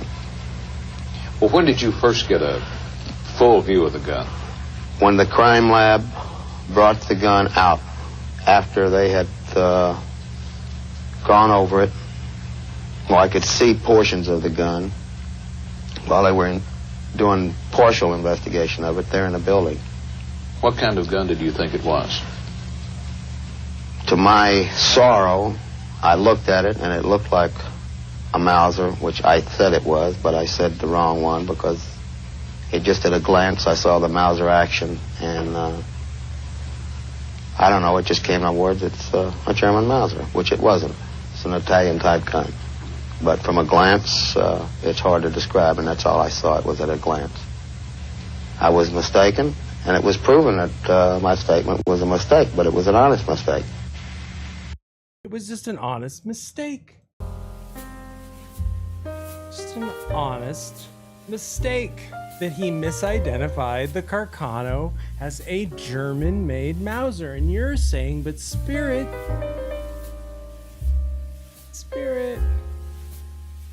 turning this off. Because if Roger Craig saw all this and he's saying all this and he's refusing to recant his previous statements that what they found was a Mauser, you're saying, Spirit. They wouldn't let Roger Craig say all of this stuff and get away with it? No, they wouldn't let Roger Craig get away with saying all of this stuff. They didn't have to. Because he was fired and died from his self-inflicted gunshot wound. What? The devil, you say? Craig became unpopular with senior police officers in Dallas when he testified before the Warren Commission, and he insisted that he had seen Lee Harvey Oswald get in a station wagon 15 minutes after the shooting, and it was ignored by Earl Warren and the team because it showed that at least 2 people were involved in the assassination. Craig, unlike Seymour Weitzman, refused to change his mind about finding the 7.65 Mauser rather than the Mannlicher Carcano in the Texas School Book Depository. Craig was fired from the police department in 1967, and after he was found to have discussed his evidence with a journalist. And in 1967, Craig went to New Orleans and was a prosecution witness for the trial of Clay Shaw. Later that year, he was shot at while walking to a car park. The bullet only grazed his head. In 1971, Craig wrote, "When they kill a president." In 1973, a car forced Craig's car off a mountain road. He was badly injured but survived the accident. In 1974, surviving another shooting in Waxahachie, Texas. In the following year, he was seriously wounded when his car engine exploded. Craig told friends that the mafia decided to kill him, and Roger Craig was found dead on the 15th of May, 1975. It was later decided that he died from the result of a self-inflicted gunshot wound.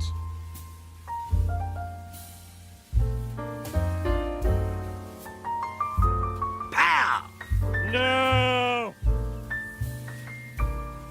Bet you didn't see that coming, or maybe you did.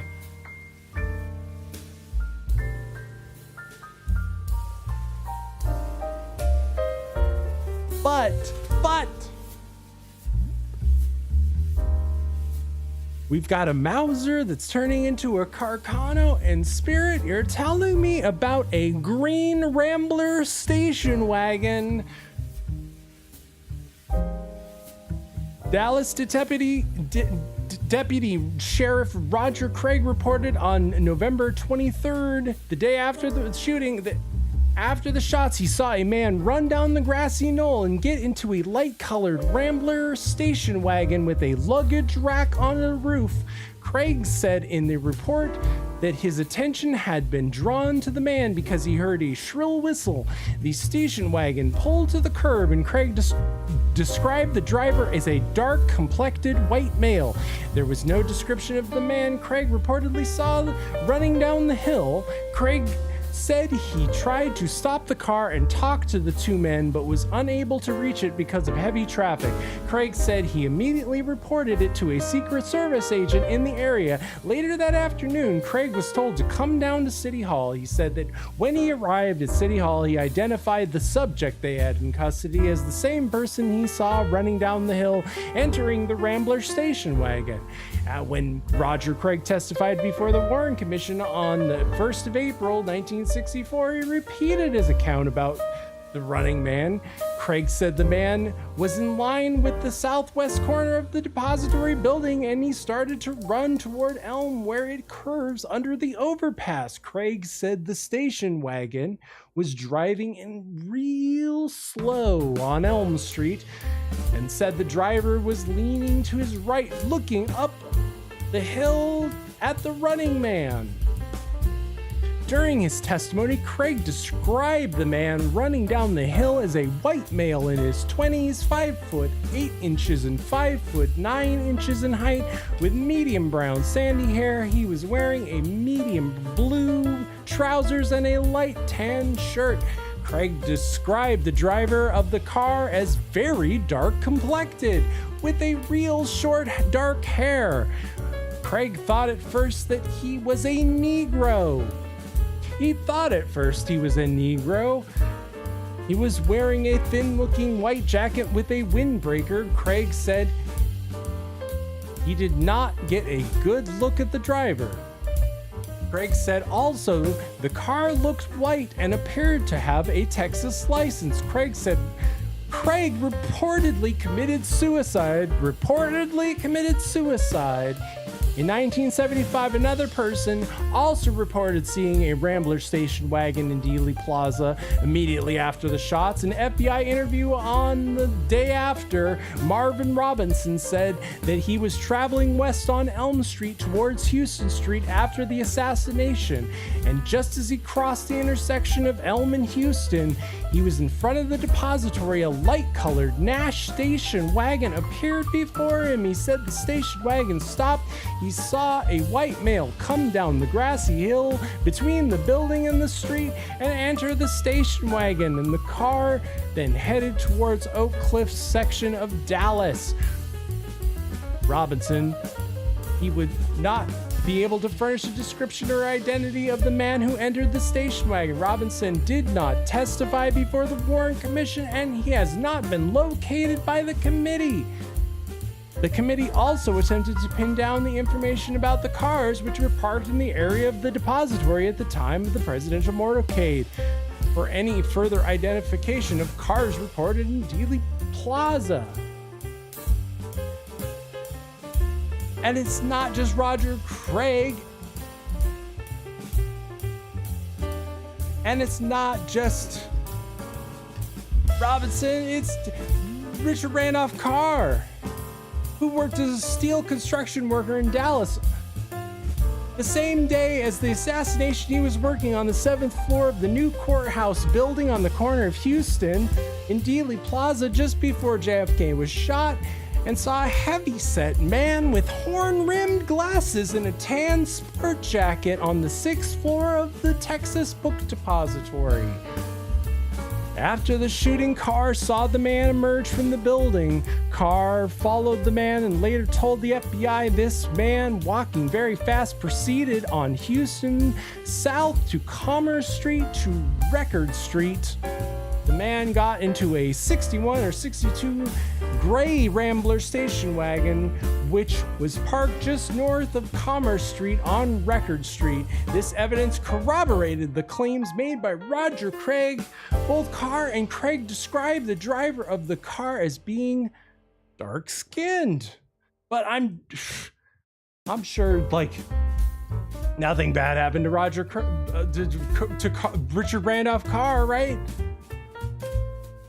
Carr's story was not believed by the authorities, and the Warren Commission did not call him as a witness, nor was he mentioned in any published evidence. The FBI agent told him that, quote, "If you didn't see Lee Harvey Oswald in the school book depository with a rifle, you didn't see it.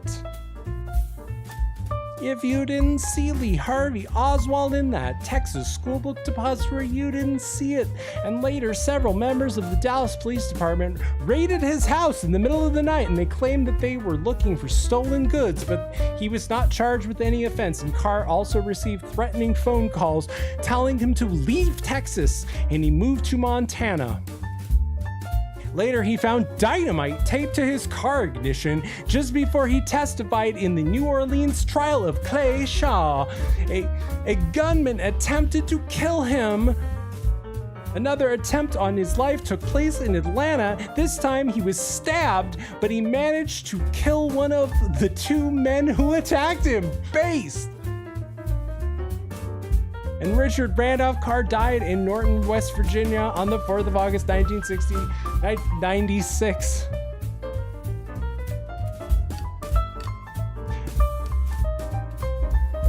What?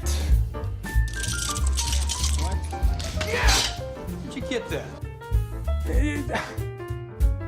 A lot of people are dropping like flies around this light green Nash Rambler. 10 minutes after President Kennedy was shot, Marvin Robinson, Helen Forrest, and Dallas Deputy Sheriff Roger Craig, independently of each other, reportedly saw two men leaving Dealey Plaza in a light-colored Rambler station wagon. One of them entered the car on Elm Street after running from the direction of the Texas School Book Depository. Craig and Forrest described this man as being identical to Lee Harvey Oswald. A few minutes before this incident, Richard Randolph Carr saw two of the three men who had come from the Texas School Book Depository enter what was apparently the same Rambler parked next to the building on Houston Street.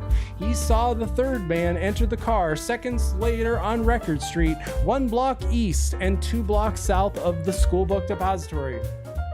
The Warren Commission had Robinson and Craig's reports of the next day.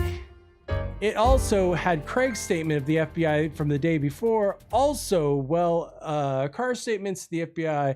The commission, however, apparently never knew about Miss Forrest and didn't publish Robinson's statement. And it chose not to believe Craig took part in Oswald's interrogation and that Craig identified Oswald as the man who entered the station wagon. Dallas Police Captain Will Fritz, Oswald's interrogator, who also identified the Mauser, denied to the commission that Craig was present. Fritz thus never had to deal with Craig's allegation that Oswald admitted to Fritz that he had indeed left Dealey Plaza in a station wagon. Oh, we're getting ahead of ourselves because I want to point out something to you.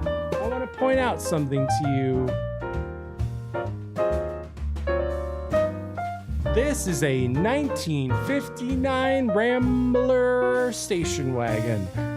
This is a 1959 Rambler station wagon.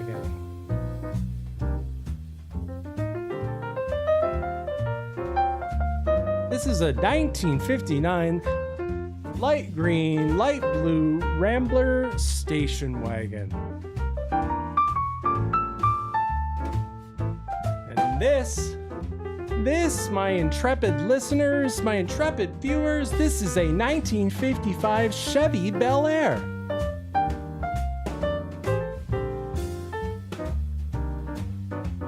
Now, why are we talking about this? Why are we talking about 59 light blue, light green Ramblers and 1955 Chevy Bel Airs? You see what I see, right?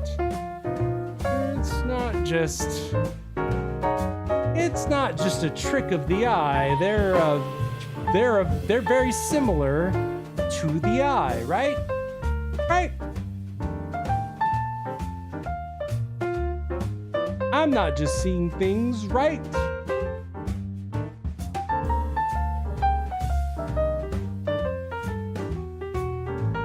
That a light blue green Nash Rambler station wagon kind of looks like a 55 Chevy Bel Air.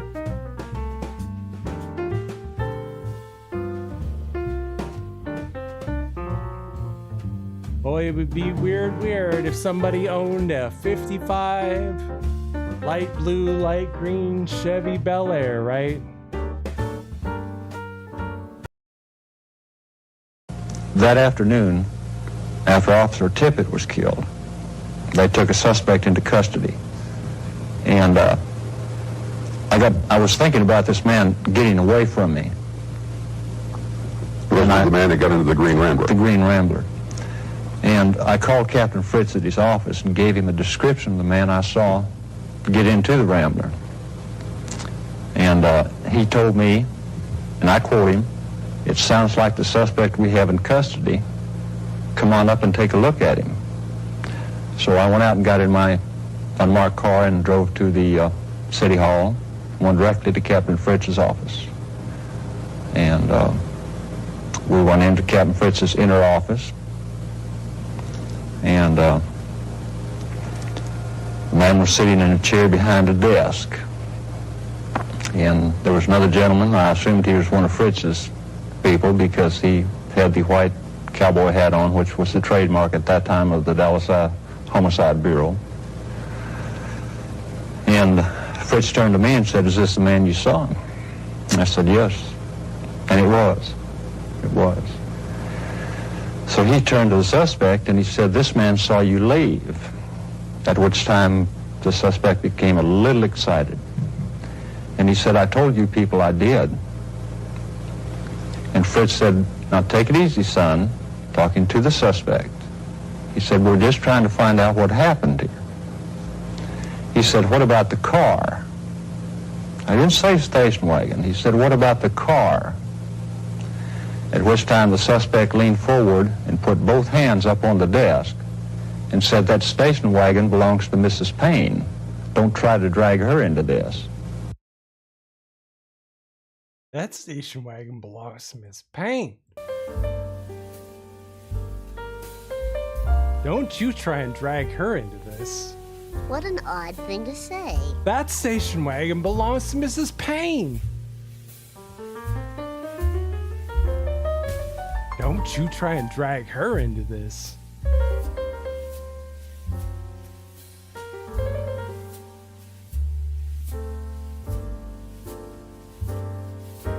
I bet you didn't see that coming. Bum, bum, bum. Boy, who would own a 55 Chevy Bel Air? Light green.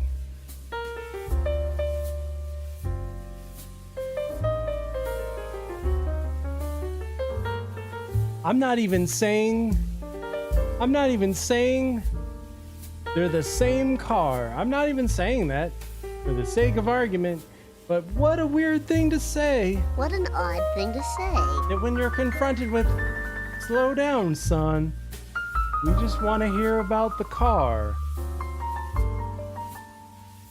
That car belongs to Mrs. Payne.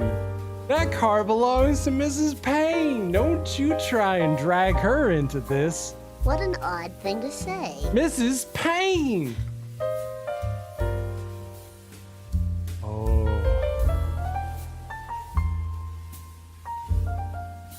We're through the looking glass here, people. Green, light blue Ramblers and Bel Airs kind of look similar. Ooh. I bet you didn't see that coming.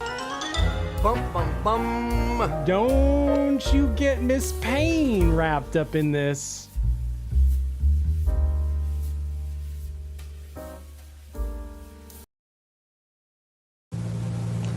At which time the suspect leaned forward and put both hands up on the desk and said, that station wagon belongs to Mrs. Payne. Don't try to drag her into this. Then he leaned back and very disgustedly said, everybody will know who I am now. Now, this was not a brag. I know it's been blown up to be a brag in the Warren Commission. But this was not a brag. This was a man that he was embarrassed about it. Or disgusted that he had blown his cover or been caught or something. You know, it wasn't a brag. The man had blown. His cover had been caught.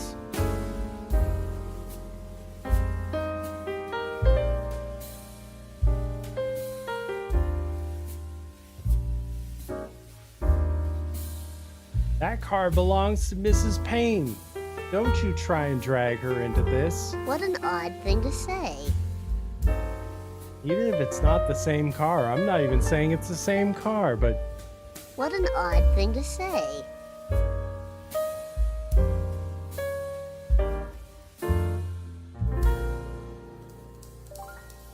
Mrs. Payne. Mrs. Payne in her car?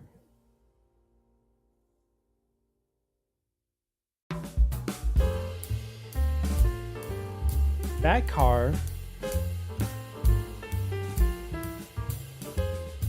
That car belongs to Mrs. Payne.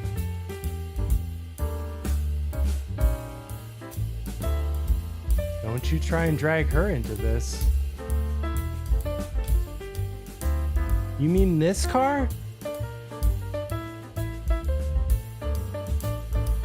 You mean this car?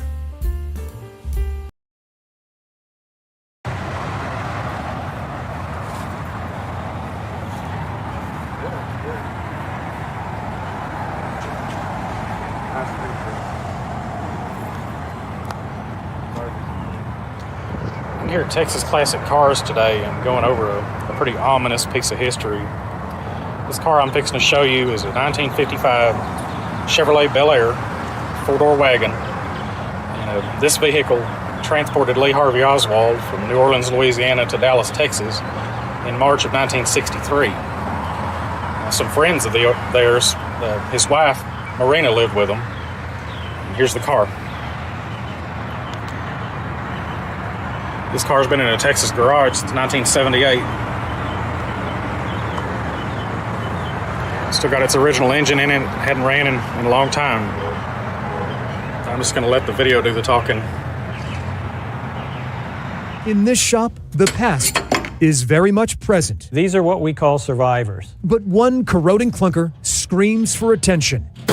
See it? Sitting right there in the corner. I never thought that I would get it. You'll find Frank's pride and joy. This is a 1955 Chevrolet Bel Air. A prized possession that looks better suited for a date with the junkyard. You could probably say it's in poor condition. Windows are broken.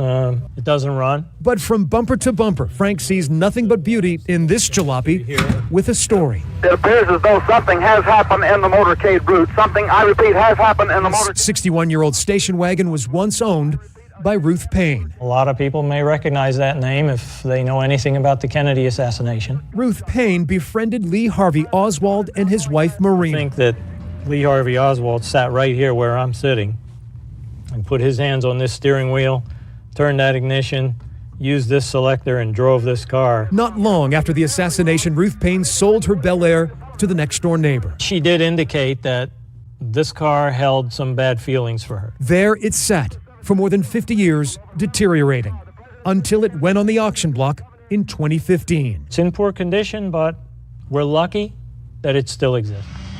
Inside a Chesterfield auto repair shop, you'll find Frank Battleson's prized possession. This is a 1955 Chevrolet Bel Air station wagon. It's in desperate need of a paint job. The original interior is weathered with age, and Lord knows if the car even works. The last time it ran was 1981. Battleson bought it at an online auction, and to him, this Chevy is perfect as is, because it's unchanged since it carried its most infamous driver. Lee Harvey Oswald sat right there. He sat right there, or he sat right there. The man who assassinated John F. Kennedy once drove this car.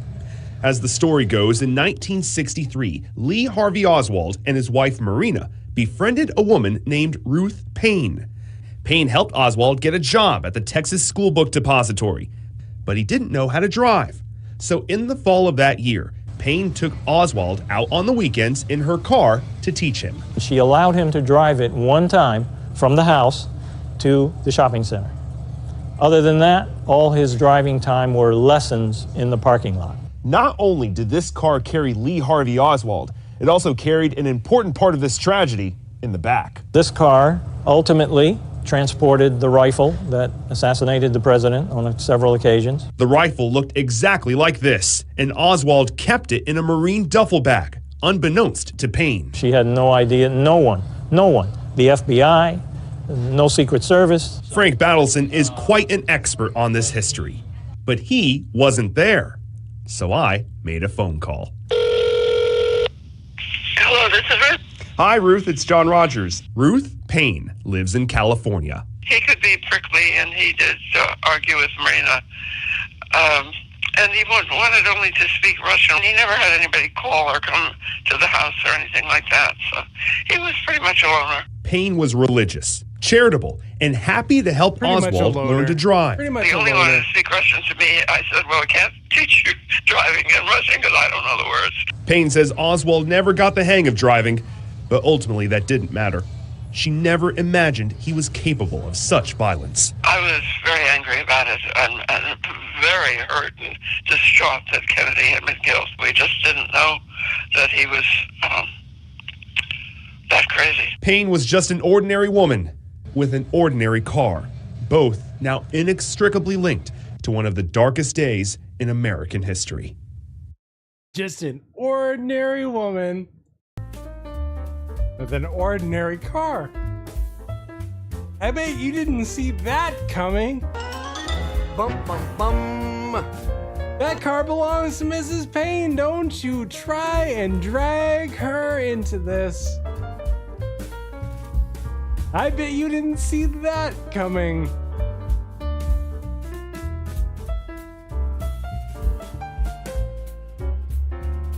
Because if you're shooting the president from the Texas School Book Depository and you're getting out through a side door, running around through the grassy knoll and getting into a Rambler or a Bel Air,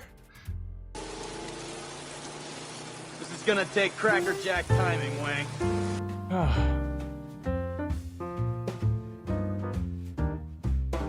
that car belongs to Mrs. Payne. Don't you try and drag her into this. What an odd thing to say. Even if it's not the same car, why would you say that? Why would you say that? Why would you say that? Remember what else Roger Craig said about Oswald being interrogated? That it looked like he'd blown his cover. It looked like he'd blown his cover. Hello, Barbie Jew. Remember what they said earlier about Lee Harvey Oswald blowing his cover? Bear that in mind. What else did Lee Harvey Oswald, the three named would-be presidential assassin, what else did he say?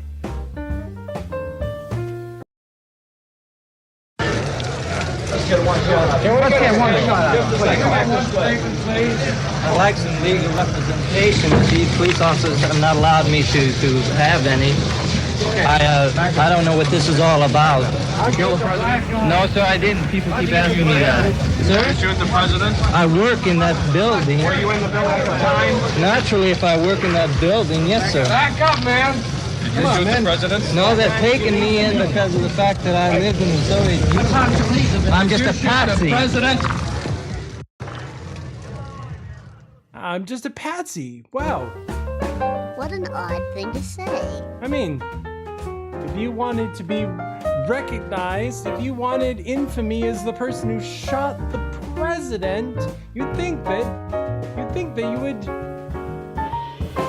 You wouldn't think that you would say you're just a patsy. That's weird. That's weird. But I don't know if you heard. What else happened to Lee Harvey Oswald, our three-named killer after that? I don't know, but I've got some breaking news for you people. We'll stay here. With a special bulletin. The Lincoln Squirrel has been assassinated. We'll stay with the story all night if we have to. All night.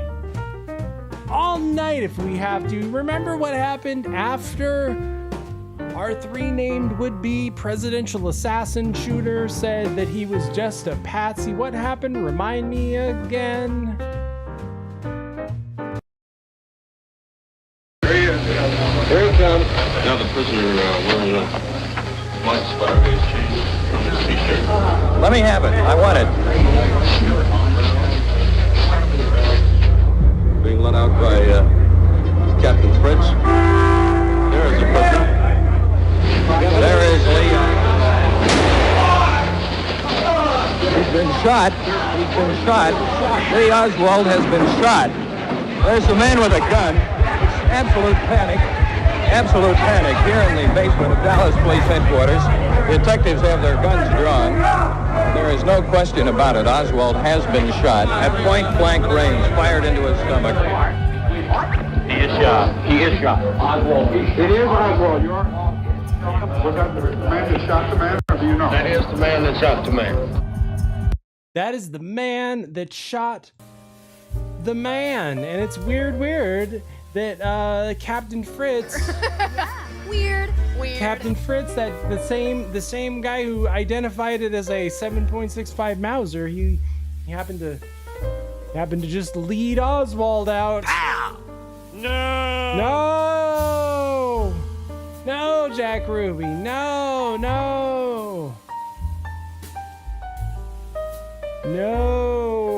And we're past schizo. We're through the looking glass. We're through the looking glass here. It's not like they said that Jack Ruby was hiding behind a green station wagon or anything. It's not like they said that Jack Ruby was hiding behind a green station wagon.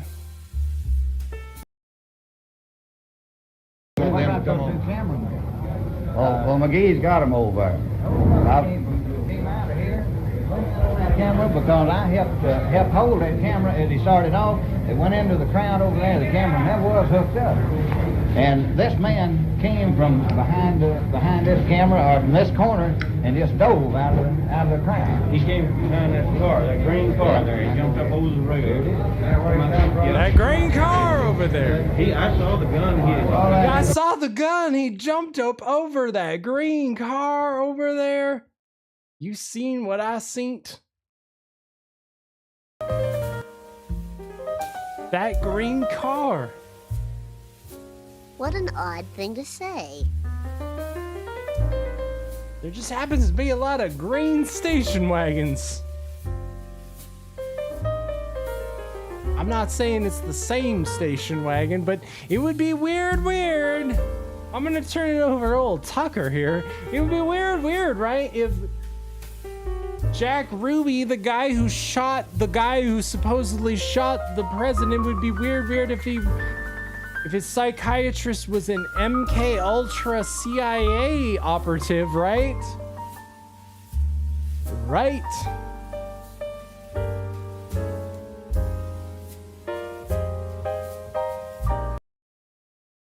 Good evening and welcome to Tucker Carlson Tonight. So not long after Jack Ruby shot Lee Harvey Oswald on camera in the basement of Dallas Police Headquarters, a lot of Americans started to have some questions about the Kennedy assassination. It was, you'd have to admit, a pretty extraordinary sequence of events. A lone gunman murders the President of the United States, and then, less than 48 hours later, that lone gunman is himself murdered by another lone gunman. What are the odds of that? It's one thing if you get struck by lightning, rare but possible. But if every member of your family also gets struck by lightning all on different days, you might begin to suspect these are not entirely natural events. But oh, replied the US government, they are. This bizarre chain of killings was all entirely natural. So less than a year after the JFK assassination, the Johnson White House released something called the Warren Commission Report. And the report concluded that while their motives remained unclear, both Lee Oswald and Jack Ruby had acted alone. No one helped them. There was no conspiracy of any kind. Case closed. Time to move on. And many Americans did move on. At the time, they had no idea how shoddy and corrupt the Warren Commission was. It would be nearly 50 years before the CIA admitted under duress that, in fact, it had withheld information from investigators about its relationship with Lee Harvey Oswald. But even then, at the time, before that was known, the government's explanation didn't seem entirely plausible, and some people started asking obvious questions about it. It was at that point, as Americans started to doubt the official story, that the term conspiracy theory entered our lexicon. As Professor Lance DeHaven Smith points out in his book on the subject, the term conspiracy theory did not exist as a phrase in everyday American conversation before 1964. In 1964, the year the Warren Commission issued its report, the New York Times published 5 stories in which conspiracy theory appeared. Now today, of course, the term conspiracy theory appears in pretty much every New York Times story about American politics. It's wielded, now as then, as a weapon against anyone who asks questions the government doesn't feel like answering. But despite 60 years of name-calling, those questions have not disappeared. In fact, they have multiplied with time. And here's one of them. In April of 1964, a psychiatrist called Louis Joylan West visited Jack Ruby in his isolation cell in a Dallas jail. According to West's written assessment, he found that Jack Ruby was, quote, technically insane and in need of immediate psychiatric hospitalization. Those are conclusions that, puzzlingly, no one who had spoken to Jack Ruby previously had reached. Ruby had seemed perfectly sane to the people who knew him. Louis Joylan West pronounced him crazy. But what West did not say was that he was working for the CIA at the time. Louis Joylan West was a contract psychiatrist for the spy agency. He was also an expert on mind control and a prominent player in the now infamous MK Ultra program, in which the CIA gave powerful psychiatric drugs to Americans without their knowledge. So of all the psychiatrists in the world, what in the world was this guy doing in Jack Ruby's prison cell? The media did not seem interested in finding out. In fact, the New York Times, in an extensive 1999 obituary of West, never mentioned the fact that he had worked for the CIA, much less his time in Jack Ruby's cell, which seems relevant. So you can see why non-crazy people would wonder about what really happened, and of course many have wondered. In 1976, long forgotten, the House of Representatives impaneled a special committee to reinvestigate the JFK assassination. Their bipartisan conclusion? Jack Kennedy was almost certainly murdered as the result of a conspiracy. But the question is, a conspiracy by whom? So after Lee Harvey Oswald, our 3-name would-be presidential assassin, is gunned down by Jack Ruby, Jacob Rubenstein, his psychiatrist is Jolly West, a CIA psychiatrist involved in the MK Ultra project who, I'm here to tell you, in the name of science, it broke new ground! Gave a lethal dose of LSD to an elephant. Yes.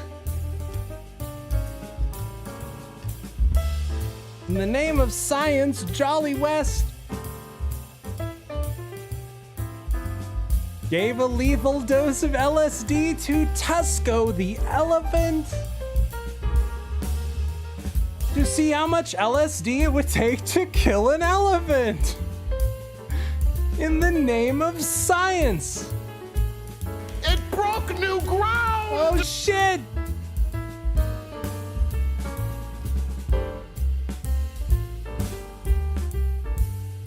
What? Tusko, no! I know. T in the chat for Tusko. Tusko, an African elephant, was given a lethal dose of LSD to see how much LSD it would take to kill an elephant. You can't make this shit up. I told you there'd be an elephant. I didn't say it would be a happy ending. Oh, T in the chat for Tusko.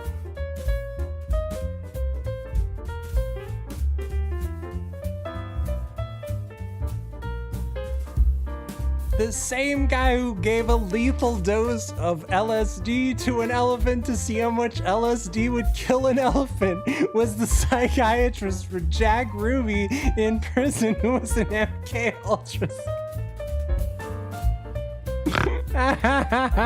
He worked for the MK Ultra program. He was like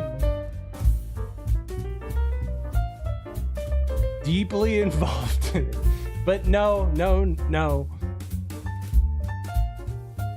That lone gunman, that lone wolf shooter, Lee Harvey Oswald, he fired 3 shots. You fool! Can't you see it's a massive government conspiracy? Or have they gotten to you too? Poor Tusko. Poor Tusko. I told you this would be a weird history. We're getting weird. We're killing elephants with LSD, lethal doses of LSD to kill elephants. What did I accidentally unhide? I'm sorry. I hit the wrong thing, didn't I? Boop, boop, boop, boop, boop, boop, boop. What did I unhide? Sorry.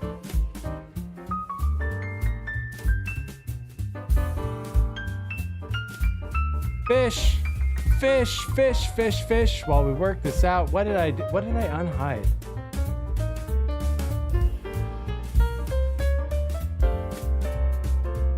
Technical difficulties. Tusko. T in the chat for Tusko, guys.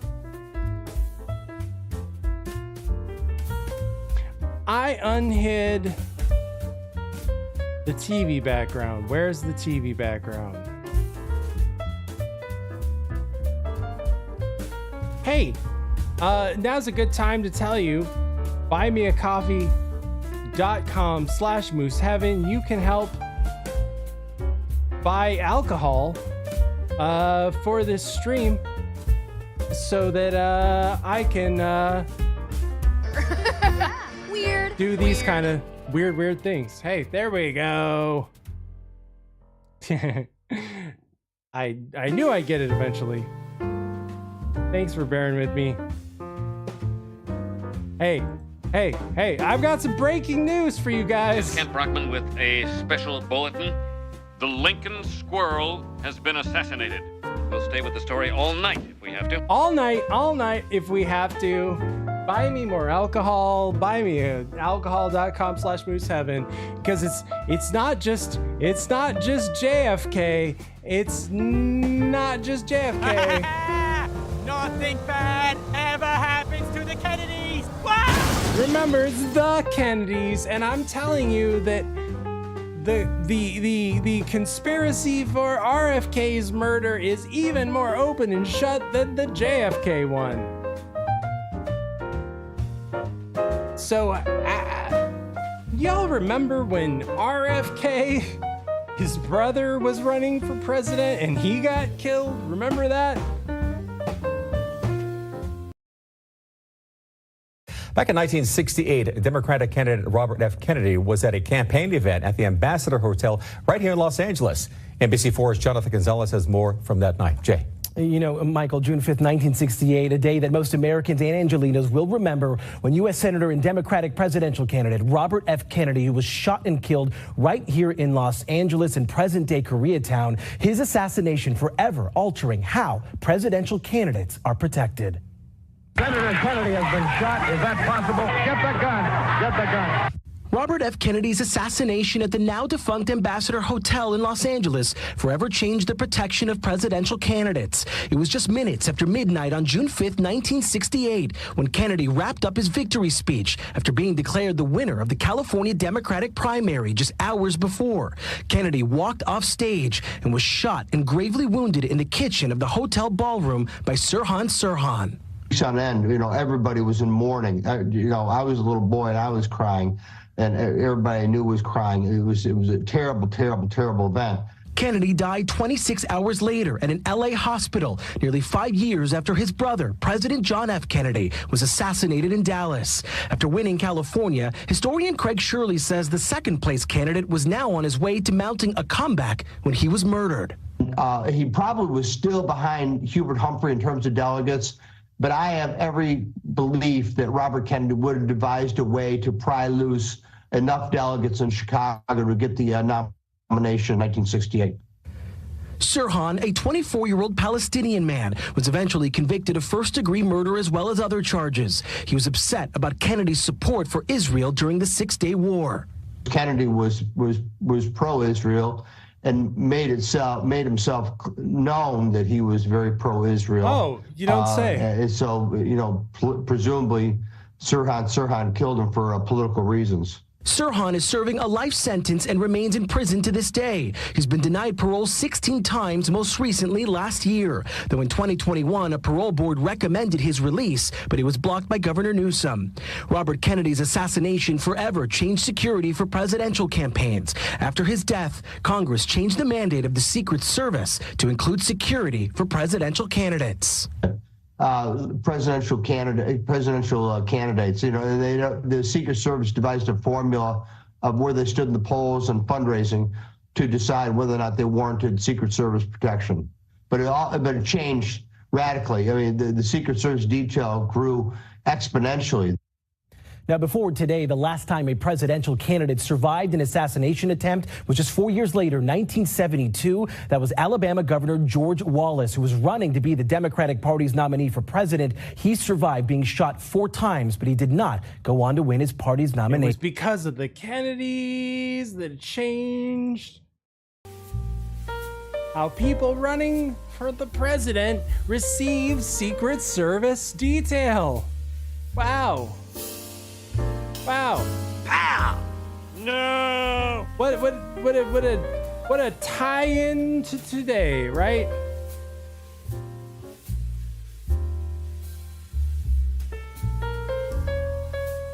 You see, RFK had just secured the California primary when he was going through the kitchen. Remember that? Remember that? Remember way back when JFK was going through the kitchen? Well, RFK decided he was going to take a trip through the kitchen after winning the California primary.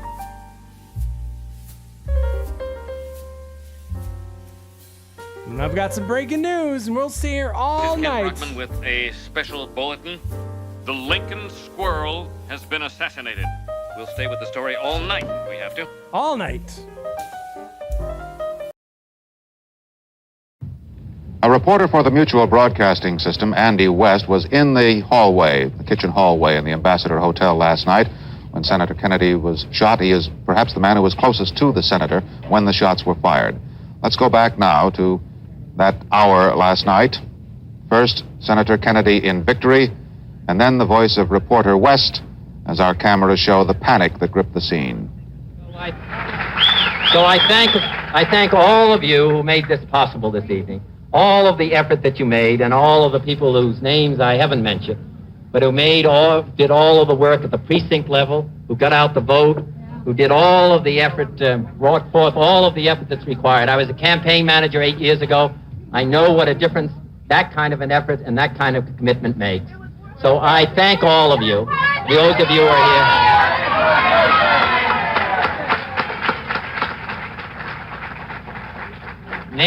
Mayor Yorty has just sent me a message that we've been here too long already. So my thanks to all of you, and now it's on to Chicago, and let's win there. Thank you.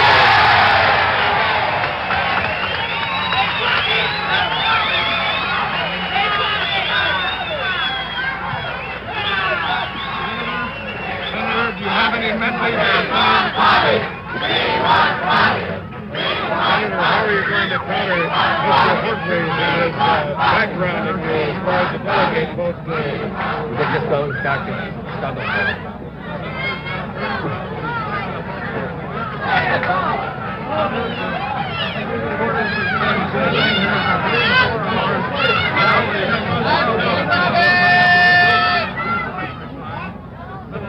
With it. Hey, just turn it out. Oh, good. Thank you very much. You're the right on the letter. You get it right.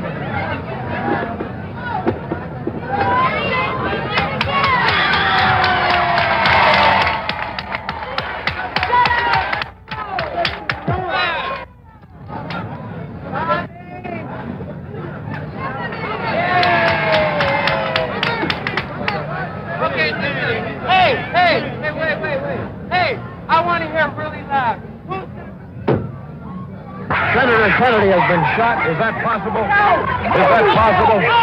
It could. Is it possible, ladies and gentlemen? It is possible. He has. Not only Senator Kennedy. Oh, my God. Senator Kennedy has been shot.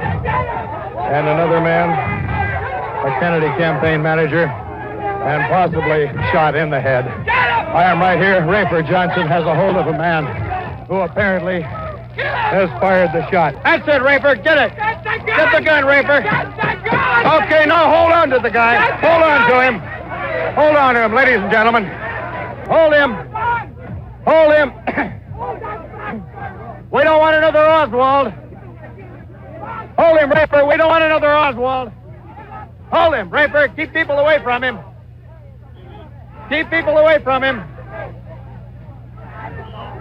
All right, ladies and gentlemen. And people were kept away from him, and the police have him in custody. We don't want another Oswald. We don't want another Oswald. What an odd thing to say. We don't want another Oswald.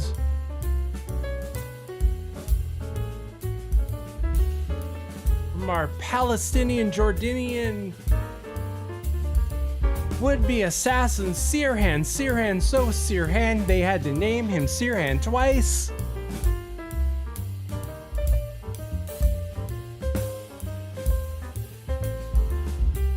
But wouldn't you know it? Wouldn't you know it right away? Just as soon as they knew that Lee Harvey Oswald was defecting to Cuba and visiting Cuba, just as soon as they knew that, they knew the motive. They knew the motive for Sirhan of why he shot RFK. This is a .22 caliber bullet. It's like the one fired point blank at Senator Kennedy from an 8-shot Iver Johnson revolver. A .22 caliber bullet is smaller than an eraser on the end of a pencil. It is smaller than a peanut. The man who fired the gun is Sirhan Bishara Sirhan, a 24-year-old Jordanian born in Jerusalem. He came to the United States 11 years ago. His brother describes him as a nice kid. His mother says he fell from a horse recently, and she has not been able to talk to him since. Los Angeles police say he has not talked about the shooting. ABC's Bill Lawrence examines possible motives. The seeds of the assassination attempt against Senator Kennedy may be found in his pro-Israeli position, which was re-emphasized and underlined in that joint appearance with Senator McCarthy last Saturday night on the special issue of the special program Issues and Answers. This suggestion found some confirmation today from a pro-Arab spokesman in New York who said that the alleged would-be assassin, Jordanian-born Sirhan simply reflected, and I quote, the frustration of many Arabs, unquote, with American pro-Israeli politicians.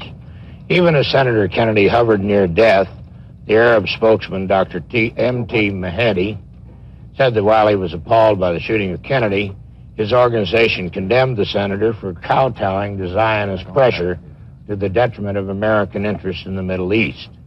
At best, Mahedi's statement was in extremely poor taste, and it was bad politics. At worst, it suggests that pro-Arab terrorist groups may have supplied the 4 $100 bills in the alleged gunman's pocket, which police called possible getaway money. Wow, where'd you get that getaway money? Where'd you get that? Where the right away they knew what Sirhan's motive was for RFK's pro-Israel stance, even though he was trying to look into those Dimona reactors just like his brother was.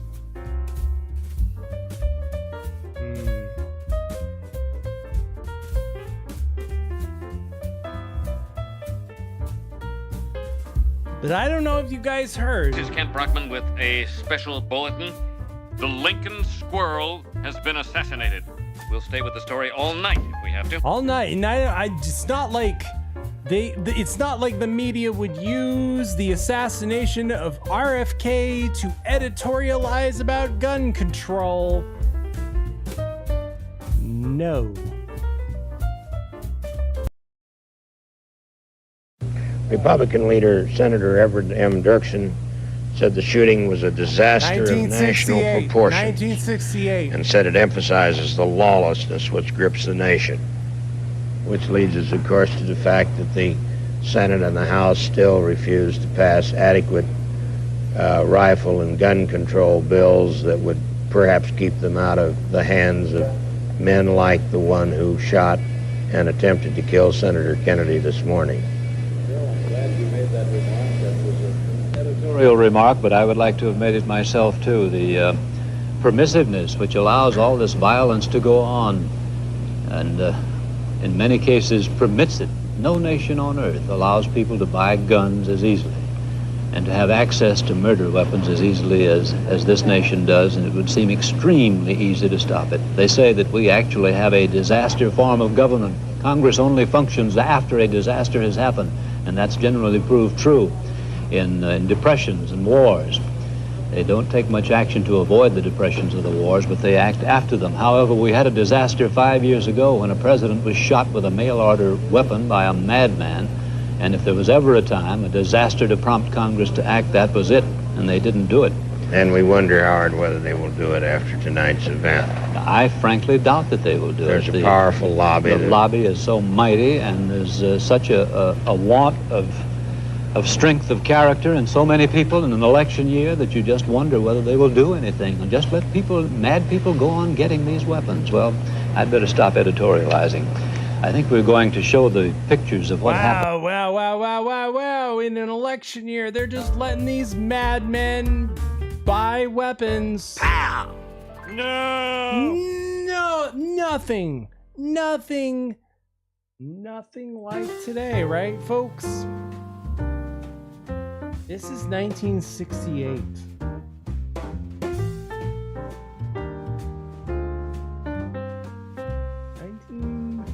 1968.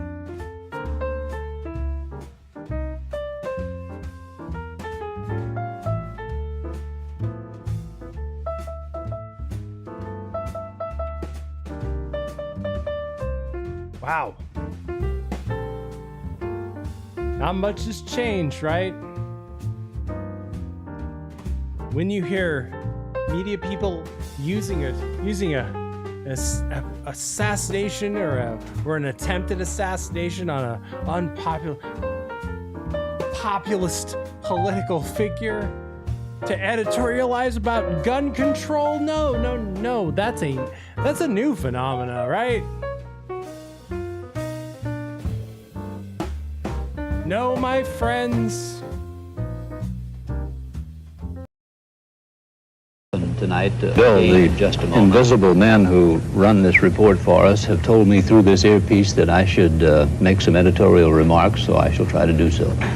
If governments were known by what makes them work, ours would be called a disaster form of government because that's what makes it work.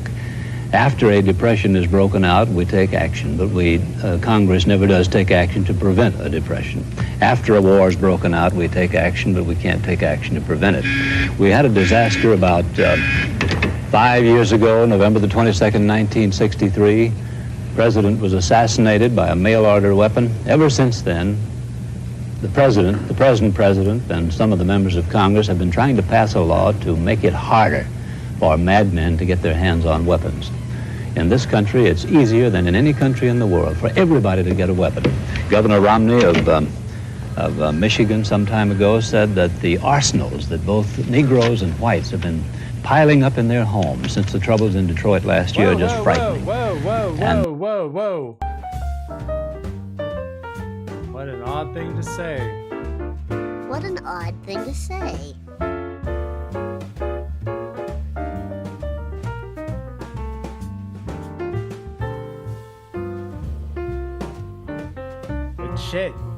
Shit. It's not like Sirhan's lawyers argued that he was part of a mind control plot.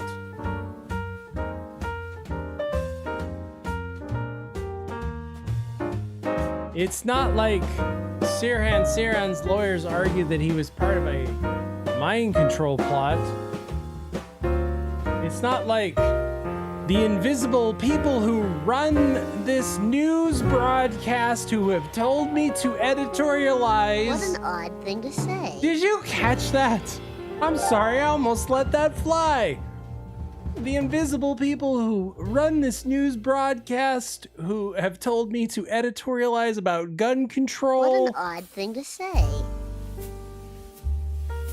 You caught that, right? I almost let that slip. I'm sorry. I'm off my game. Perhaps I have been subject to a mind control plot. Because that's what Sirhan's lawyers argued. Lawyers for convicted assassin Sirhan said in new legal papers that he was manipulated by a seductive girl in a mind control plot to shoot Senator RFK, and his bullets did not kill the presidential candidate. The documents filed this week in federal court and obtained by the Associated Press detail extensive interviews with Sirhan during the past 3 years, some done while he was under hypnosis. The papers point to a mysterious girl in a polka dot dress as the controller who led Sirhan to fire a gun in the pantry of the Ambassador Hotel. A girl in a polka dot dress who multiple witnesses saw a girl in a polka dot dress and saw Sirhan around Los Angeles and firing a gun at a firing range with a girl in a polka dot dress. All these people saw this girl in a polka dot dress and were told they were crazy. But the document suggests that a second person shot and killed Kennedy while using Sirhan as a diversion. For the first time, Sirhan said under hypnosis that one cue from the girl, he went into a rage mode. Believing that he was firing at a range and seeing circles with targets in front of his eyes. And I thought that I was at the range more than I was actually shooting at a person, let alone at Bobby Kennedy, Sirhan was quoted as saying during interviews.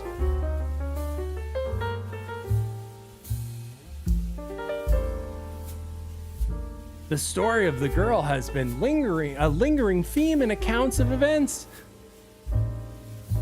That just after midnight, when Kennedy was gunned down in the hotel pantry after claiming victory in the California Democratic presidential primary, witnesses talked of seeing such a female running from the hotel shouting, "We shot Kennedy! We shot Kennedy!" that multiple witnesses saw a girl in a polka dot dress saying, "We shot Kennedy," but she was never identified, and amid the chaos of the scene, descriptions were conflicting. Through the years, Sirhan has claimed no memory of shooting Kennedy and said in recent interviews that his presence at the hotel was an accident, not a planned destination. Under hypnosis, he remembered meeting the girl that night and becoming smitten with her. He said she led him to the pantry. Quote, "I am trying to figure out how to hit on her. That's all I can think about," he said in one interview. Sirhan maintained in the hypnotics interviews that the mystery girl touched him or pinched him on the shoulder just before he fired, and upon then he spun around to see people coming through the pantry door. Quote, "Then I thought I was at a target range, a flashback to a shooting range. I didn't know I had a gun."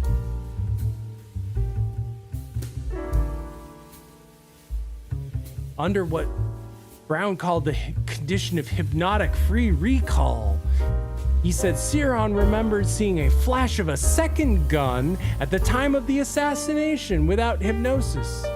He said Sirhan could not remember the shot, but what if I told you, for those of you intrepid listeners who are still listening,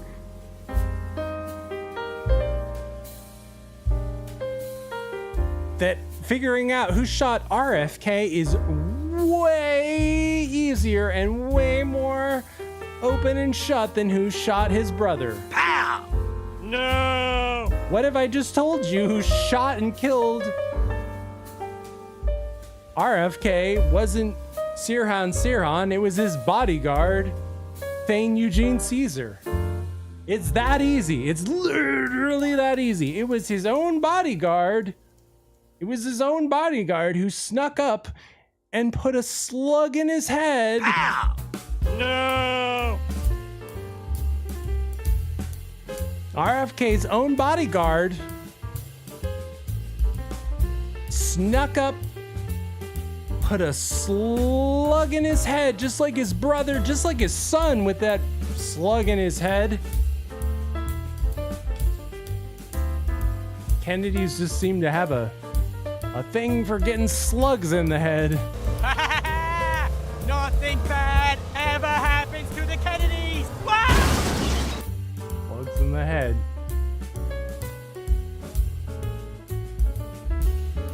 It's not hard. It was his bodyguard. His bodyguard came up, shot him in the back of the head while Sirhan provided a diversion. It's that simple. Look, I would not necessarily give this lunatic any bit of airtime, necessarily. But this is a different circumstance. In this case, I want you to listen to this dog-eating lunatic. I want you to listen to this dog-eating lunatic because everything he's saying about who killed his father and how his father was killed, everything he's saying is correct, and it's way more open, closed, shut in case. Shut. You know the phrase. It's open and shut. RFK's way more open and shut than JFK. Look, listen to the dog eater. Normally I would tell you don't trust him, don't trust the dog eater, but in this one case, everything he's saying is accurate. Okay, so let's fast forward to 1968. You're 14 years old at the time, and you're in boarding school at the Georgetown Preparatory School in Maryland. Your father, Bobby Kennedy, is running for the presidential nomination with the Democrats. And during this process, on June 5th, 1968, he was at the Ambassador Hotel in Los Angeles. As he was leaving the ballroom, he decided to go through the kitchen. And I guess his bodyguard, FBI agent Bill Barry, told him to avoid the kitchen because it was very crowded. As he was going through, shaking hands with everyone, a 24-year-old Palestinian man named Sirhan shot him with a .22 caliber revolver. He was hit 3 times. 5 other people were wounded as well.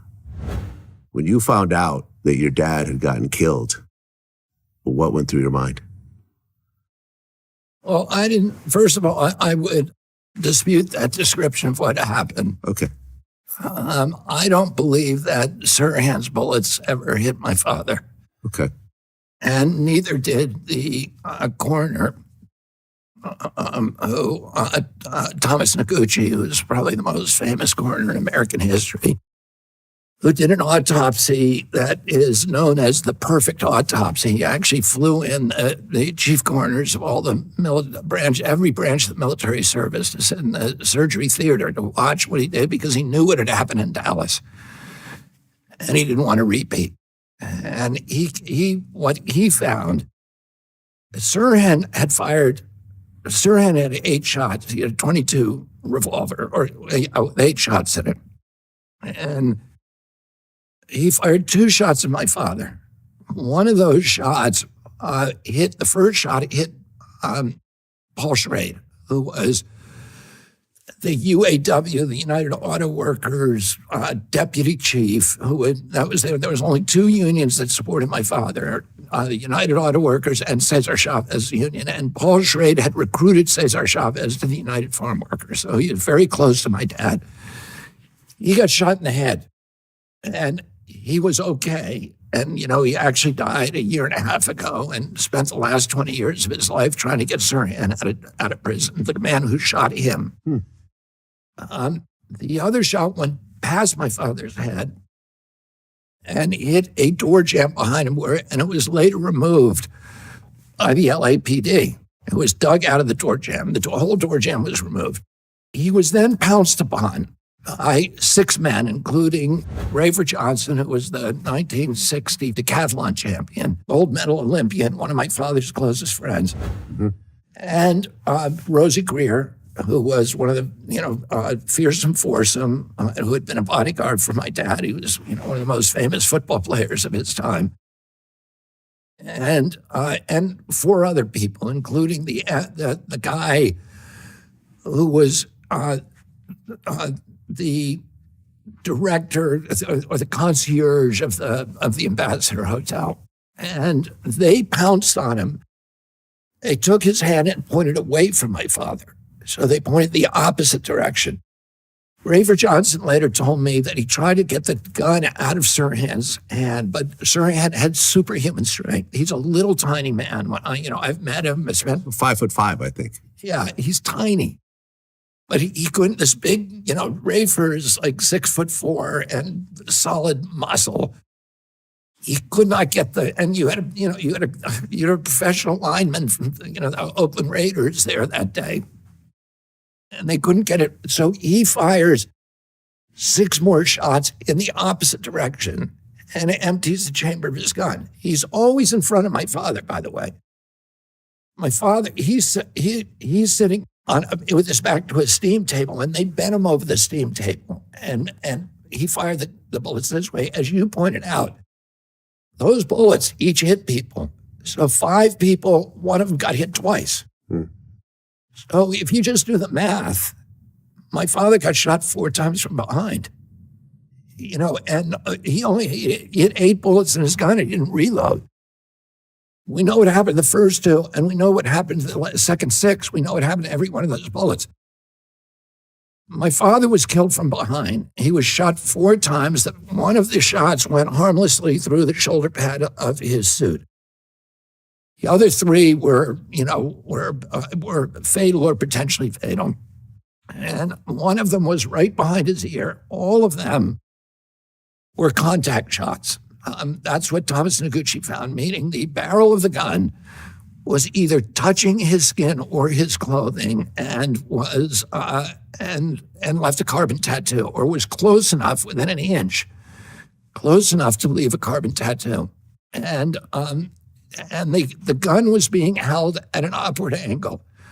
So he was shot from behind by somebody who was standing behind him. with a gun pressed between the two of them and firing. And that man was almost certainly Eugene Thane Cesar, who was a security guard who had been hired the day before. So they already knew when he got the job, he already knew my father was going to be at that hotel. His full-time job was at the Lockheed plant, and before that he had worked at another defense plant, which was Howard Hughes' company. And Howard Hughes. And he had Howard Hughes. Where we talked about Howard Hughes before. It's all connected. Gee. Right? Howard Hughes putting money into slush funds for Richard Nixon and paying for the training of the anti-Castro Cuban hit death squads.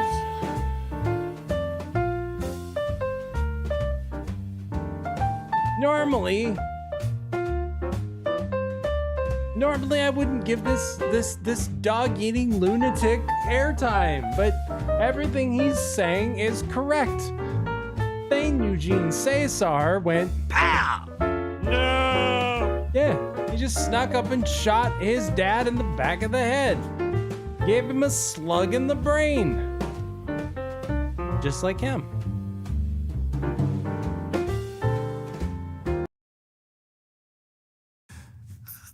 Top security classifications at that plant. Lisa Pease, who's a researcher, has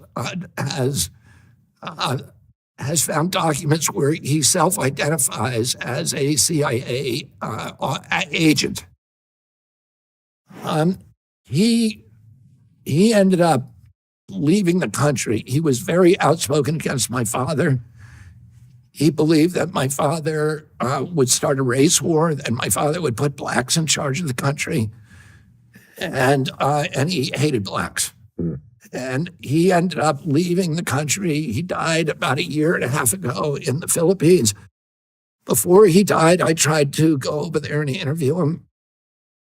He originally said that it would cost me $10,000, but he would do it. And then when I got close to going, he said it's going to be 15. And then a day before I left, he said it's going to be 25,000. So then I thought he's playing a game. Yeah. And I ended up not going. But I can't prove that my father was killed by the CIA.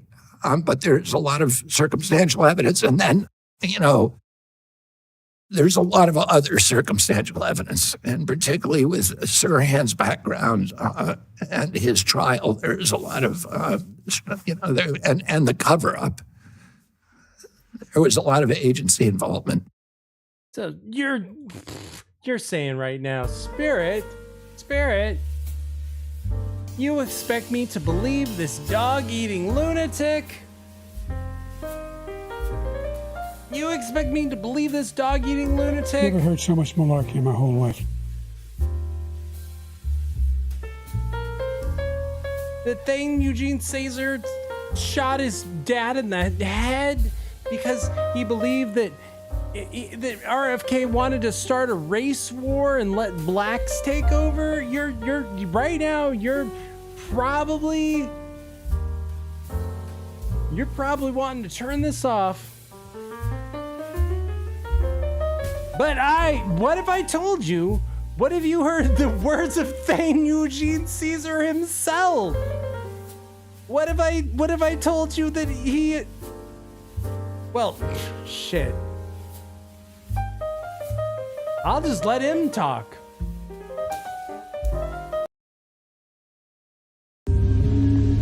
If we follow the paths of the bullets that struck Robert Kennedy, they seem to point not to Sirhan, but to an assassin directly behind and to the right of the senator. Though the police initially claimed that there were no other guns drawn in the pantry, there was a person directly behind Robert Kennedy, to his right, with a gun drawn. Scott Enyart saw him. Getting up off the floor, he had his weapon out. Suspicion directed at Thane Eugene Cesar, an employee of a security service, is not new. It was the central thesis of Ted Chirac's groundbreaking 1973 film documentary, The Second Gun. According to his own testimony, Cesar was a last-minute recruit for duty at the Ambassador that night. He had worked for Ace for less than a week. Caesar has admitted that he had his gun drawn that night, but he says he never fired it. But another witness, journalist Don Schulman, claimed to a radio reporter immediately after the murder that he saw Caesar fire his gun. I was in the entryway following the senator. He stopped and shook hands with several people and started to progress again. We were packed in there like sardines. There were lights and cameras and people and a lot of excitement. The senator just finished shaking hands with someone, and another man, I think it was the maitre d', walked up and took his hand. As we were slowly pushed forward, another man stepped out and he shot. Just then the guard who was standing behind Kennedy took out his gun and he fired also. The next thing I knew is that Kennedy was shot 3 times. Now, how far was Sirhan from Senator Kennedy at the time? I would say approximately from 3 to 6 feet. Where was this guard who was firing his gun? He was standing directly to the side and back of Kennedy. On what side? He was standing on the right-hand side. Now, Don, did you tell this story to any police authorities? I told the story to several different people, including several police authorities. Right after it happened, I insisted the senator was shot 3 times. I was told by the police. Which police? Well, I was told by the FBI that I was told by the FBI, my own news people, that I was mistaken, that I was wrong. The senator was only shot twice. Now, when you say your own news people, who do you mean? Well, I was on the air with Jerry Dunphy. Also, I did a tape recording with Jeff Brent. And several people I told. In fact, I also told them that the guard pulled out the gun, and everyone told me that in the confusion, I didn't see what I saw. And I definitely wouldn't have voted for Bobby Kennedy because he had the same ideas as John did, and I think John sold the country down the road. He gave it to the commies. He gave it to whoever he wanted to. He literally gave it to the minority. He says, "Here, this is you take over. I'm giving it to you. You run the white man." Nobody should be run. I'm not saying that the white should be the slave to the black or black the slave to the white, but he turned the pendulum too far the other way. I'm not a Democrat. Oh. Yeah. So it had nothing to do with that. I was going down there just for the money. Now, who did you vote for in November? Wallace. Pardon me? George Wallace. The people in Europe, I don't care where you go, hate our guts. They do? They hate us. They'd like to stick a knife in our back. I want to know why? Because they're tired of us giving them everything. But they've had it crammed down their throat for so many years. It's just like the black man. The black man now for the last 4 to 8 years has been cramming this integrated idea down our throat, and so you learn to hate them. And one of these days, at the rate they're going, there's going to be civil war in this country. It's going to be the white against the black, and the only thing I'd say is the black will never win. Wow. What an odd thing to say. And despite the fact that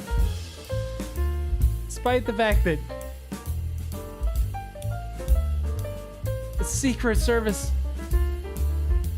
Service didn't protect his uncle, they were jumping on the back of the limo to protect his wife / girlfriend of Clint Hill. Despite the fact that his father was shot in the head by his own security detachment, despite the fact that nothing bad ever happens to the Kennedys. the security details have constantly historically let down this man's family. Ow! No! Despite all of that, this dog-eating lunatic, he wants you to praise the Secret Service, to look to them, to their actions, to their quick actions as inspiration. Ow! No!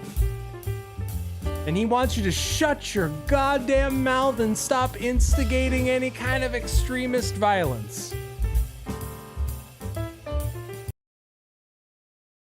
And every American should study what they did, how they surrounded him, and put themselves in terrible, lethal danger in order to protect the values of our country. And each one of us now needs to take inspiration from their example and understand that we all have to make sacrifices. And that may not be standing in the way of a bullet. It may just be biting our tongue or not replying to or amplifying an angry post. But we all need to start circling around our Constitution, circling around our country, and understand that, you know, we all have responsibility for what's happening, and we all have responsibility to protect our values and protect the things that we treasure and that we love about this country, and let's circle around it and make sure that you know, we're not feeding into this. Let's circle around the wagons, people. Let's shut our goddamn mouths. Praise those brave Secret Servants, people, right? Pow!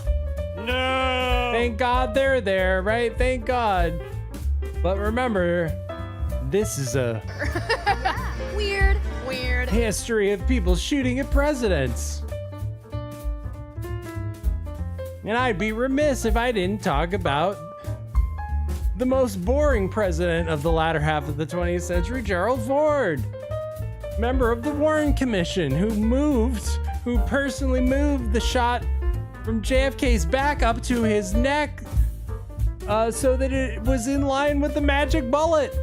That Gerald Ford, who took over for Richard Nixon, who was not assassinated with a bullet, but rather politically assassinated. That Gerald Ford, he had attempts on his life, not just once, but twice. But to get there is a fantastic journey, people, because we gotta talk about Squeaky Fromme. Oh boy, is there a lot to unpack here, people. So Squeaky Fromme is a teenage runaway. And as teenage runaways are wont to do, they get into drugs and gangs, and the gang that Squeaky Fromme chose to get into was the Manson family cult, and she was hanging out with Charles Manson on the Span Ranch, doing all kinds of psychedelics with Charles Manson.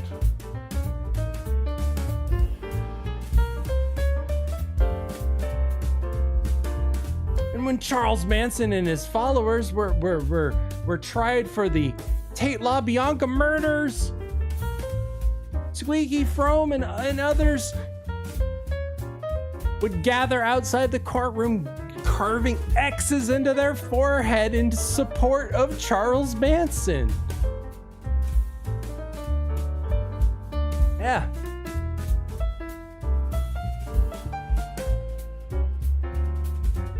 And then later, Squeaky Fromme is implicated along with members of the Aryan Brotherhood in a murder. She's hanging out with members of the Aryan Brotherhood, and she's implicated in a murder that they say is as the result of a Russian roulette gone wrong. And she's let off for lack of evidence. I told you this was weird. And it doesn't end there, folks. So she's let off for lack of evidence in this murder of someone of this Russian roulette gone wrong with the Aryan Brotherhood.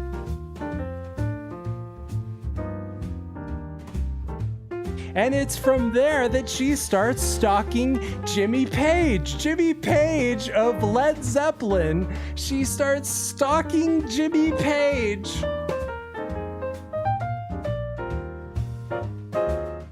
You can't make this shit up. She starts stalking Jimmy Page. And prior to a Led Zeppelin concert in Long Beach in 1975, Fromme knocked on the hotel door of Danny Goldberg, vice president of the band's record label Swan Song Records.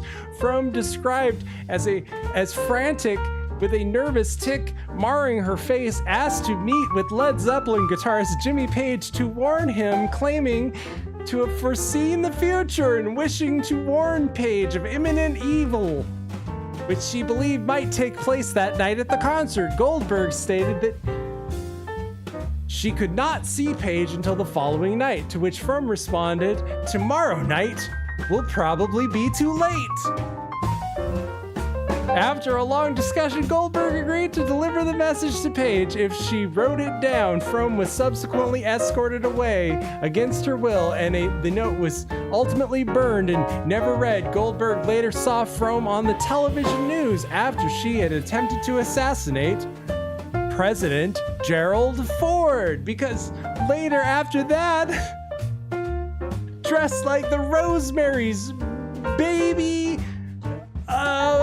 Papa Smurf and Stevie Nicks in a red cloak. This is taken moments before she tried to shoot the president with a gun underneath her fucking red witch cloak.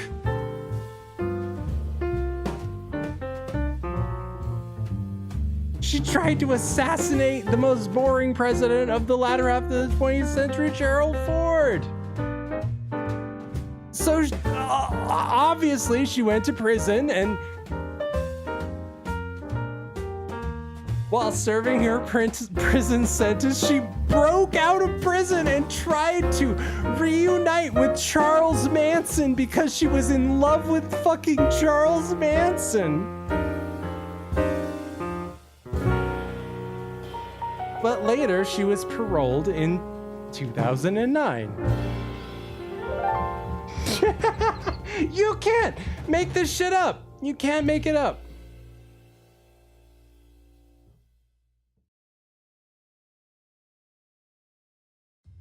September 1975, Sacramento. 26-year-old Lynette Squeaky Frum pointed a Colt .45 caliber pistol at then-President Gerald Ford. The young woman pictured here earned her nickname as a member of Charles Manson's cult. But Frum had a genteel past. She danced at the White House as a child and took drama classes with the late Phil Hartman as a teen. Jess Braven wrote a book about what drove her to join a cult. Whenever she talks about anything Manson related, it's like talking to someone who is almost from another planet. I fall in love with him continuously.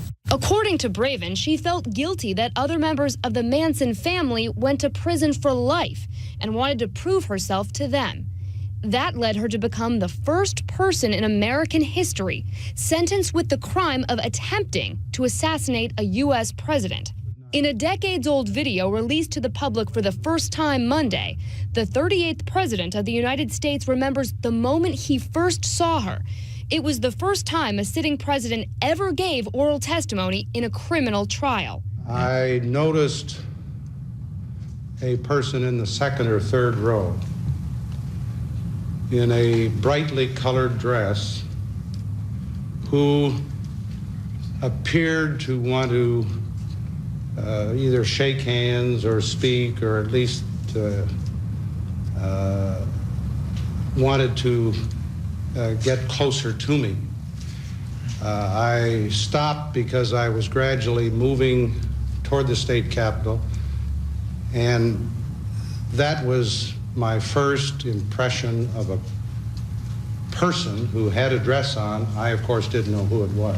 Ford said there was a gun 2 feet away from him. As I stopped, I saw a hand come through the crowd in the first row, and that was the only active gesture that I saw, but in the hand was a weapon. Frum didn't load a bullet into the chamber, and the Secret Service tackled her before she could fire a shot.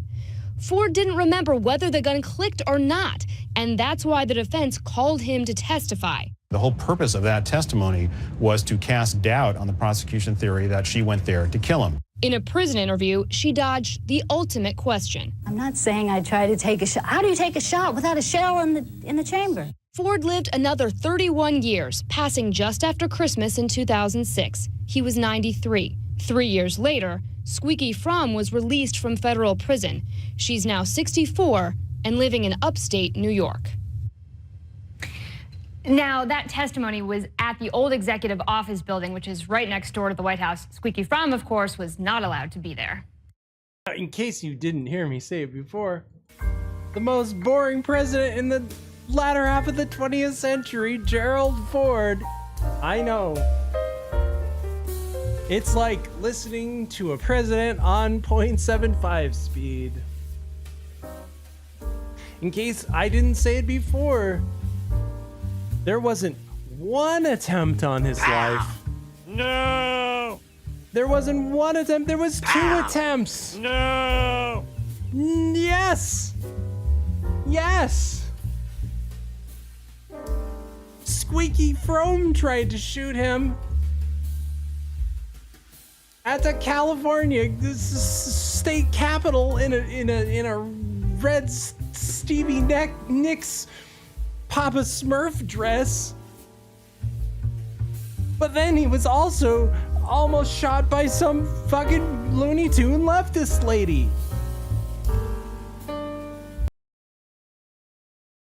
I, Gerald R. Ford, do solemnly swear that I will... Of all public figures, none are more vulnerable than those who campaign or hold office. It's been a great tradition in the United States that people seeking political office or those holding a public office, wherever they go, they try to make contact with the public.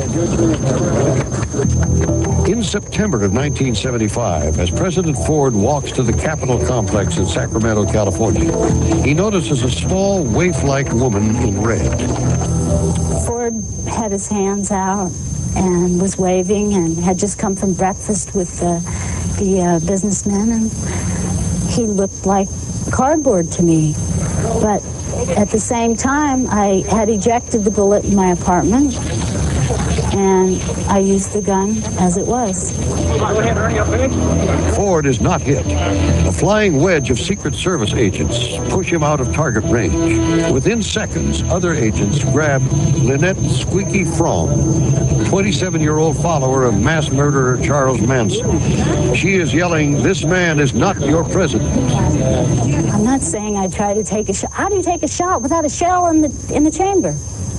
But was the whole thing an attempt to attract attention? I got 2 feet from him. I could have shot twice had I put the bullet in there.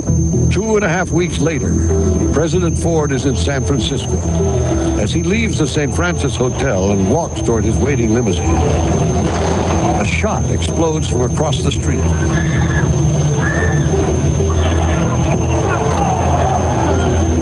Ford is immediately shoved into a presidential car that speeds him out of harm's way. Police twist a .38 caliber revolver from the grasp of a middle-aged, middle-class looking woman, a face in the crowd. She is Sarah Jane Moore, 5 times married certified public accountant. I knew that that's the only shot I would have was a headshot. He came out, looked right at me, and after I fired the shot, he stopped cold, and I did have time for a second shot. Historians believe she was trying to demonstrate her loyalty to such elements of the radical community as the Symbionese Liberation Army, which Patricia Hearst had once joined after being kidnapped by them. He was a particularly good target if you were aiming at the office. And of course, it was a particularly apt target also in that this was no one had elected him president. Ford refuses to be cowed. So she did it for Patty Hearst and the SLA. Put a pin in that. Future episode. It's all connected. Sarah Jane Moore, an FBI informant, tries to shoot Gerald Ford for weird leftist reasons, to support weird leftist terrorists. And then she gets paroled in 2007 and interviewed. Why did you try and shoot Gerald Ford, Sarah Jane Moore? 40 years ago today, Sarah Jane Moore aimed a gun at President Gerald Ford in San Francisco and fired a single bullet. The bullet missed Ford by inches. That attempt came just 17 days after another woman, a Charles Manson follower, tried to assassinate Ford. Sarah Jane Moore received a life sentence for the attempted assassination, but she was released on parole in 2007. And Sarah Jane Moore is now speaking out and joins us this morning. What drove you to want to try to assassinate President Ford? Well, everybody asks that, and the thing is that everybody was talking about it. They say, where did you get the idea? I don't know about the rest of the country, but in San Francisco, people were saying this all the time. Number one, we elect our presidents, we don't appoint them. And Gerald Ford was appointed, and he was appointed by a crook, if you will pardon the expression. So it wasn't a unique feeling. It was partly that there were other people who had talked about it who I thought were much more important to what we were thinking of as the revolution, and we really truly thought there was going to be one. And I thought somebody like me, I was a nobody, it would be better coming from somebody like me and not destroying these people who I felt were leaders, and if they did this, it would destroy their leadership. So you missed, obviously, and how long after you fired that bullet did the sort of realization, the enormity of what you tried to do dawn on you? Oh, I think the enormity of it had dawned on me before. As I said in a letter that I wrote to President Ford later, that I think life was more important then than it is now. It was sort of an awesome decision to make a decision to take somebody's life. I don't think people feel like that now, but at the time it was. So the decision ahead of time, the thing that surprised me, and this probably sounds very silly, is I was concerned about the publicity, but only in the Bay Area. It never occurred to me that this was a story that was going to go all over the world. Oh my gosh. You served more than 30 years in prison. You got out in 2000. More than 32 years. More than 32 years. You got out of prison in 2007. You then were given 5 years of parole. Are you still on parole? Yes, I am. The rules say that after 5 years of clear conduct, you're like your mandatory release. You're supposed to be released from parole. And I am now 7 years of clear conduct and have yet to be released from parole. This old lady tried to shoot the president for the revolution. For the revolution. Pow! No! And we're not even finished, people. No! We've still got one more president to go. This is all fucking weird. I told you this would be a weird history of people trying to shoot presidents. Weird. And we've still got one more to go.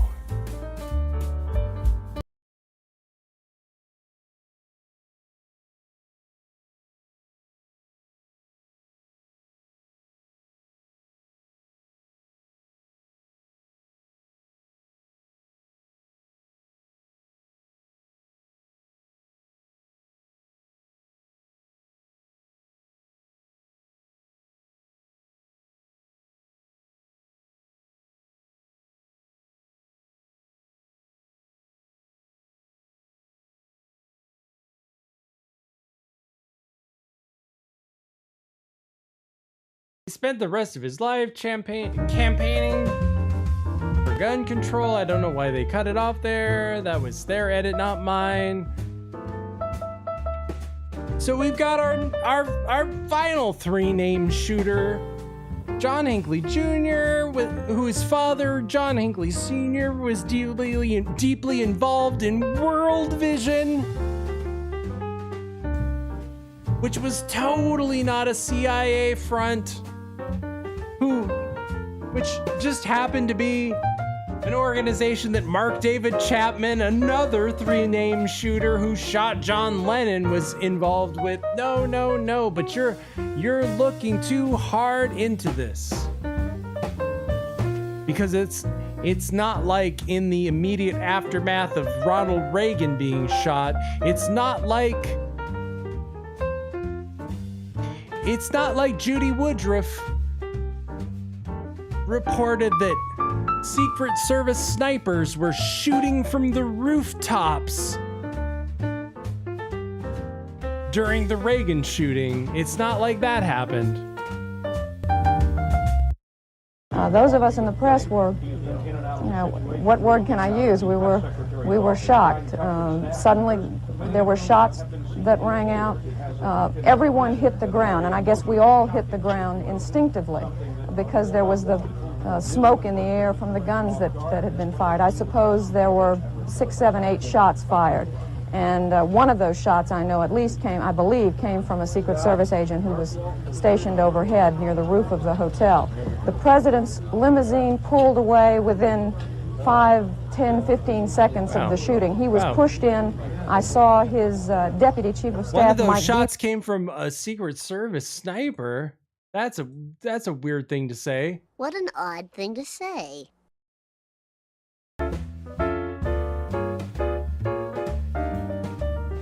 So who's our final three name would-be presidential assassin? John Hinkley Jr., who was stalking Jodie Foster, who was stalking actress Jodie Foster, who tried to shoot Ronald Reagan to win the love of lesbian actress Jodie Foster. Child actress Jodie Foster. A lot of people gloss over this. I'm sorry, but a lot of people gloss over this. Child actress Jodie Foster. Child actress Jodie Foster.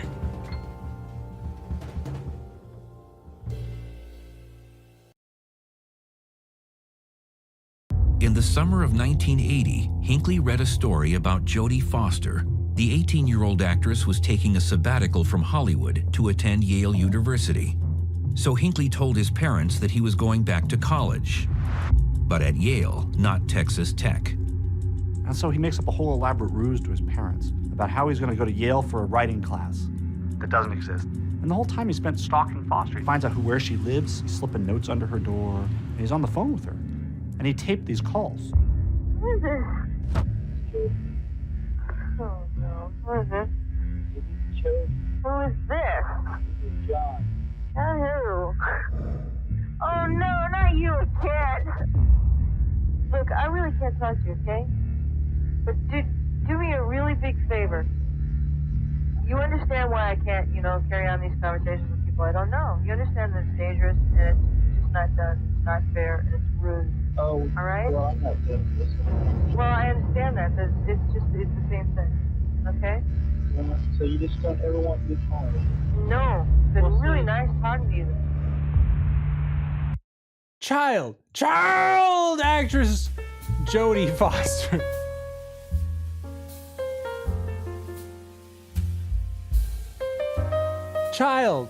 Child actress Jodie Foster, because he develops an obsession with child actress Jodie Foster in the movie Taxi Driver, where she plays a child prostitute.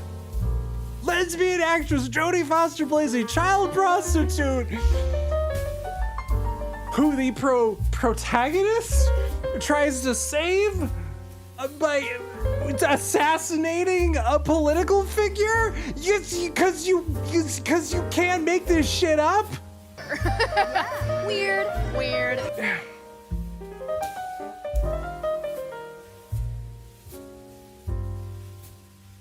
I don't know if you heard about the Lincoln squirrel. This is Kent Brockman with a special bulletin. The Lincoln squirrel has been assassinated. We'll stay with the story all night if we have to. All night. So what's John Hinkley Jr. up to these days? Because he was found not guilty by reason of insanity, sent to a life imprisonment in a psych facility, and he was released in 2016. So what's he up to these days?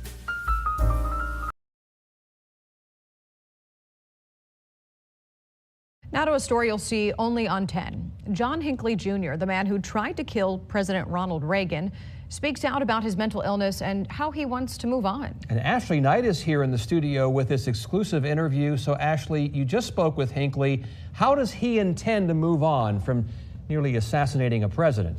Well, he's trying to move on, but unfortunately, public perception is preventing him from doing that, he says. He lives in Williamsburg right now without any conditions put on him by a federal court. It's been 2 years since a judge granted him unconditional release. He had been living under conditional release since 2016 up until 2022. We talked with him today about those conditions and his mental state in 1981. I'm very sorry for what I did. I have tremendous remorse for what I did in 1981. March 30th, 1981, President Ronald Reagan came very close to dying. A bullet shot by John Hinkley Jr. struck the president, coming within an inch of his heart. 3 other bullets paralyzed White House Press Secretary James Brady and wounded Officer Tom Delahanty and Secret Service agent Tim McCarthy. Describe the kind of person that you were at 25. I was a mixed up, confused 25-year-old. I was dropping in and out of college. I was isolated from my family, isolated from God. That frame of mind and an obsession with actress Jodie Foster led him to shooting President Ronald Reagan as he left the Washington Hilton Hotel. I always thought he was a great man. It was just all a delusional thing I had going on in my head that led me to President Reagan. He was found not guilty by reason of insanity and spent the next 34 years in a Washington, D.C. psychiatric hospital, attending numerous therapy sessions and taking prescribed medication. I had a lot of therapy. I had a lot of time outside on the grounds. Released in 2016 under condition that he live with his mother in Williamsburg, perform volunteer work, and record any browser history on his computer. Over time, the court granted him more freedom. From about 2003 until 2016, I was getting incremental steps out of the hospital. 3 days, 5 days, 7 days. But now Hinkley wants to move on from his past and asks the biggest question of all. Can you forgive me? I don't dwell on the past. I try not to. I mean, I rarely even think about the person I was back then because it's such a depressing scene.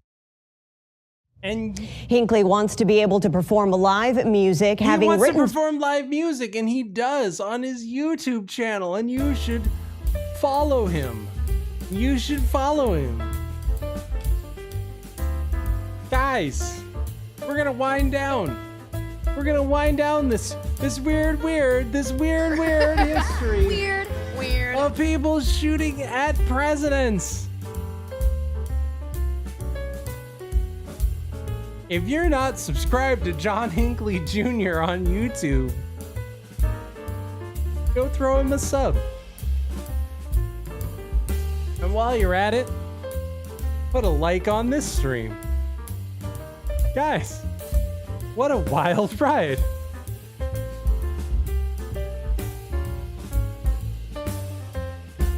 We've talked about people who've tried to shoot presidents. And I'm gonna close it out with John Hinkley Jr. playing an original song. Take it away.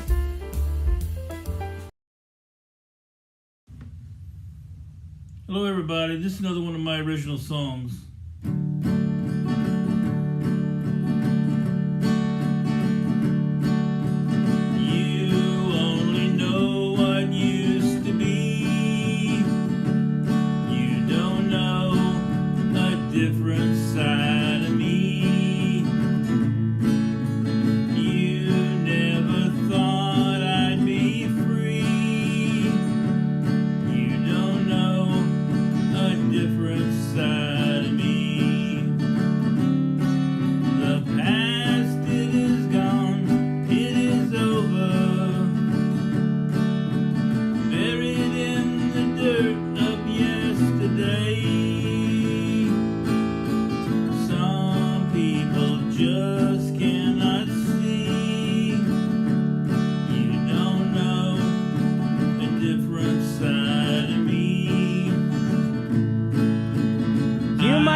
But I love you guys.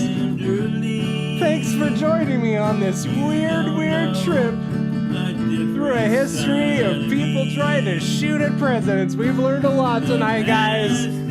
I gave you a big piece of the puzzle for JFK. We pretty much put the RFK thing to rest. We talked talked about Squeaky Frome, Charles Manson, Jimmy Page, and Gerald Ford. I don't know where we can go from here, guys. Thank you so much.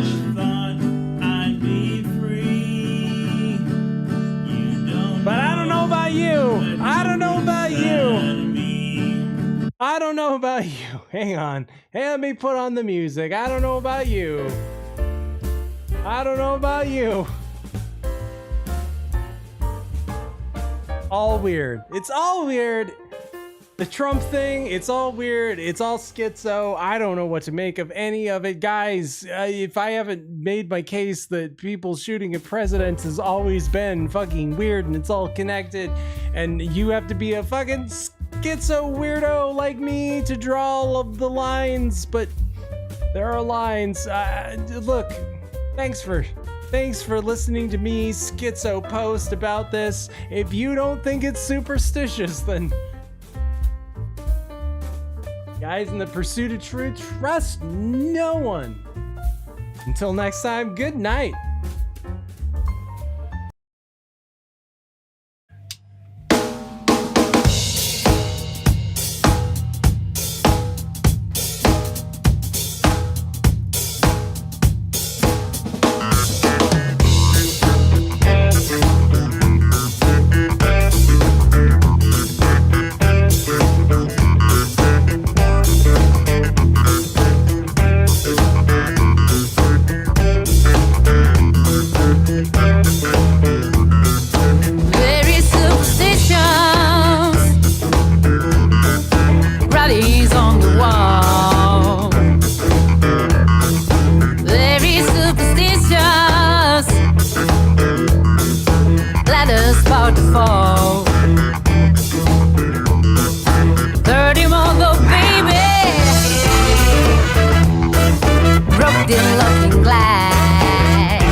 You can